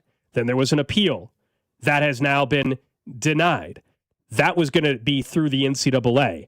The reason why they went to court is because they're trying to bypass the NCAA and have them say that, hey, this is going to be an injunction to prohibit the NCAA's enforcement. So We don't know the. I guess we don't know the outcome yet, Drew. Yeah. We don't know yet. We'll find out when this court case or hearing wraps up. I don't know if we'll find out today. The only reason I was talking about it is because it was reported. Russ Dundry tweeted 35 minutes. understand. It doesn't make any sense. Why is It there? sure does. Sure it does. Those are two different things. The NCAA But it's said the no. same report. Why would you report on something? Because it's related. When it's not done yet. Well, He's it's reporting on two confusing things. because again, the NCAA. The reason why everybody is going to court is because the NCAA is not ruling in their favor. So they're trying to bypass the NCAA by going to court. Sure, they are but why two is different things. But why is Russ reporting that? Why did he tweet that out 35 minutes ago in the middle of the hearing? Because if the NCAA would have granted the appeal, then the court case they would move it wouldn't matter, right? It wouldn't matter. That's why. Now, there's a chance that he still doesn't get cleared by the court. It's weird because he's been in court for the last 3 hours, and just 35 minutes ago, he got Ross. It's like a delayed tweet. Like Ross should have sent this at 9 a.m. Yeah, they're connected, but they're two different things. I guess is what I'm trying. Does that make sense? Yeah. Does that make sense? It makes sense to me. So it's we'll different see. things. I'm just confused at the timing of it because he's been in court since like 10 a.m. Yeah. So why is it getting talked about now? That's something that we already knew. Well, we didn't. We didn't know they're two different things. The NCAA just now denied the latest appeal. We got another. It just happened to be on the same. You're right. It happened to be the same day of the hearing against trying to get the injunction. Yeah. Anyway, Gold, we got another random veteran free agent outfielder. Are you interested for the Royals? Nick Castellanos has been cut by the Phillies. They just cut him, huh? Yep. He gone. What bad news is about to break? That usually is when there's somebody's about to make a mistake or do something bad. When all time. When Nick Him Castellanos. apologizing and calling that home, that will never, ever get old to me. He had 250 last year, 294 on base. He was not particularly good. 147 games. That's an experienced guy, though. He's played almost 1,700 games in 13 years. Huge chunk with Detroit and Philadelphia, but some time in Cincinnati as well. But yeah, he got released by the Phillies. Okay. I'm just asking if you were interested as a... Not really, honestly. No. It's not better. Vernon said this maybe a month ago. We were talking about it. Is he for sure better than what you have? And the answer is no. And he's not for He's sure a name, better. is what it is. That's why he's a name, is why people... If he was 100% for sure better than the guys they'd have, I'd be interested. But he's not 100% for sure better. It could be an upgrade, but it might not be an upgrade. And if that's the case, I'm not interested. Players like that will be available all the time. Where do you think... I guess anybody can sign him. So I was like, where do you think he's going to end up? But I guess it doesn't really matter. No, just random veteran outfielder. The Dodgers. That's where everyone ends up. You think he's going to the Dodgers? No, I don't know. That's just where everyone goes. I think the top candidate, someone did an article the other day. It looked like the Mariners were somebody was saying the Mariners have a good shot to land Castellanos. He's 33. I'm good. He's going to be 34 before the season starts. We don't need to go down that road. I mean, they do love going down that road, though. A 34-year-old outfielder to be in the mix, and you feel like you got to give him playing time over guys. I don't know. I don't know about that. I'm not saying I'm interested. I'm just saying that they. What do you say? Last year he hit 250. Okay. Heyman had said possible fits were, as you'd mentioned, the Padres, Blue Jays, A's, Rangers, Reds. There's plenty of teams. Is this right? Was he this bad defensively? Oh, well, there's no way they're signing him. They value defense too much. Was he bad? -12, is that right? A defensive run saved? Oof. -12? Is that right? He kicked the ball over the outfield wall? If that's correct, that's horrific. That's terrible. That's real quick. Going back to Trinidad Chambliss, he was not invited to the combine by the NFL. So if this whole if the court denies him in the appeal or whatever this is, then he'll have to go pro or he'll have to enter in the draft. But he's not going to the combine, so he will have his pro day, and that's it. Yeah, is what it would sound like if that follows through, and they don't. And they're all in on they're all in on hoping that there's a Trinidad Chambliss, I believe, is at the stand too, or he was as of like 10 minutes ago. Yeah, that was. So I'm sure that's what I was saying. That might get wrapped up here soon. Yeah, that's when he was getting asked about his. Did you guys see Joe Judge was on the stand and was talking about players who pregnant wives or whatever? Yeah, that, and then he's snoring better now because he had the tonsillitis issue. Yeah, man, we're wasting court's times. Can we tighten the ship up on some of this stuff? Joe Judge Joe Judge, the former Giants coach, is at Ole Miss now, and yeah, He says he tells the pregnant wives and girlfriends of his players that the father should not be waking up in the middle of the night. Quote, he needs another room. Quote, the father has to play good football. You need to let him sleep. He ain't waking up for midnight feedings. This is a real quote from Joe Judge. Can I ask, in what circumstance is this testimony helpful? Like this, I would say not at all whatsoever. What on earth is the purpose of this? The big thing around it is the tonsillitis issue that Trinidad Chambliss had, and he claims that Ferris State's head coach said that he would be a medical redshirt for that season, and that is the whole thing. Is that medical? Was he a medical redshirt though? I believe he was. But to me, I haven't done enough research into whether he was or not. But he claims that was a medical redshirt year for him, but it's been counted against him, which is why this whole hearing is taking place, because he had tonsillitis. It's also a shock that Joe sleep. Judge didn't work out as a head coach when this is the kind of testimony he's providing. You know, I just don't know how that came up in a hearing. That was kind of wild when I saw that. Some of the quotes coming out about that. Do you make sure, Drew? Do you and your wife sleep in a separate bed if you've got a big show? No. Big thing coming up, No. Make sure you get a good quality night's sleep. Yeah. My sleep is good. Okay. It is just as good. I don't know why that stopped me in my tracks. I don't get enhanced sleep. Maybe you should. Anyway, but maybe you should wake up. I sleep good already. You're saying that I need to lock it. Do you? You say you have a hard time waking up? Maybe you sleep too good. I think that's the case. I know. I think Drew's too good at sleeping. That is the case. Pro sleeper. As soon as I actually commit to, if I'm not on my phone and I commit to falling asleep, I can fall asleep within 5 minutes without a problem. That's impressive. Most of the time. I can't do that. Can you, Gold? Are you a fast fall asleep? I can usually fall asleep pretty quick. Yeah. Okay. That is not usually it usually takes me a little while. I need a little wind down time. Trinidad, according to Pete Thamel, said on the stand, quote, I'm asking for what the NCAA has in the rule book. All athletes get 4 years of eligibility. And now we got to go to all these lawsuits. I mean, we just did this with the kid who just lost his appeals case from Alabama. The 40-year-old. Yeah. He's playing college basketball in the G League. That's so different though. Like it's different, but it's the same. Yeah, I mean, part of the rule book that they're trying to get after. To me, it's like if you've been drafted, you played in a professional league, you cannot go back to college. That should be pretty simple. Yeah, I agree, but also it's the same part of the rule book. I get it. Chambliss, in this case, Coach, you're saying I might give him more leeway because he hasn't done it, but also if in the current set he's not supposed to have eligibility, the NCAA is like, well, you don't have eligibility. He's like, I'll sue you. It's such a mess. It's I will say this: if he has to go to the draft and I was the Rams, I'm picking him at the end of the first round. Currently, most of the mock boards have him as the third mock draft. I would take a flyer, and if it works out, holy cow! I can tell you right now, I bet there's some NFL teams that talk themselves into him instead of Ty Simpson. Doesn't mean that team will 100%. I think that could be the case. It doesn't mean that team will pick ahead of them or select him ahead of. But there'll be teams when they do their draft board that have Chambliss ahead of Ty Simpson at quarterback. My whole thing, Gold, is I asked him earlier because the only reason I care is, let's say he loses this appeals case and he has to go to the NFL draft.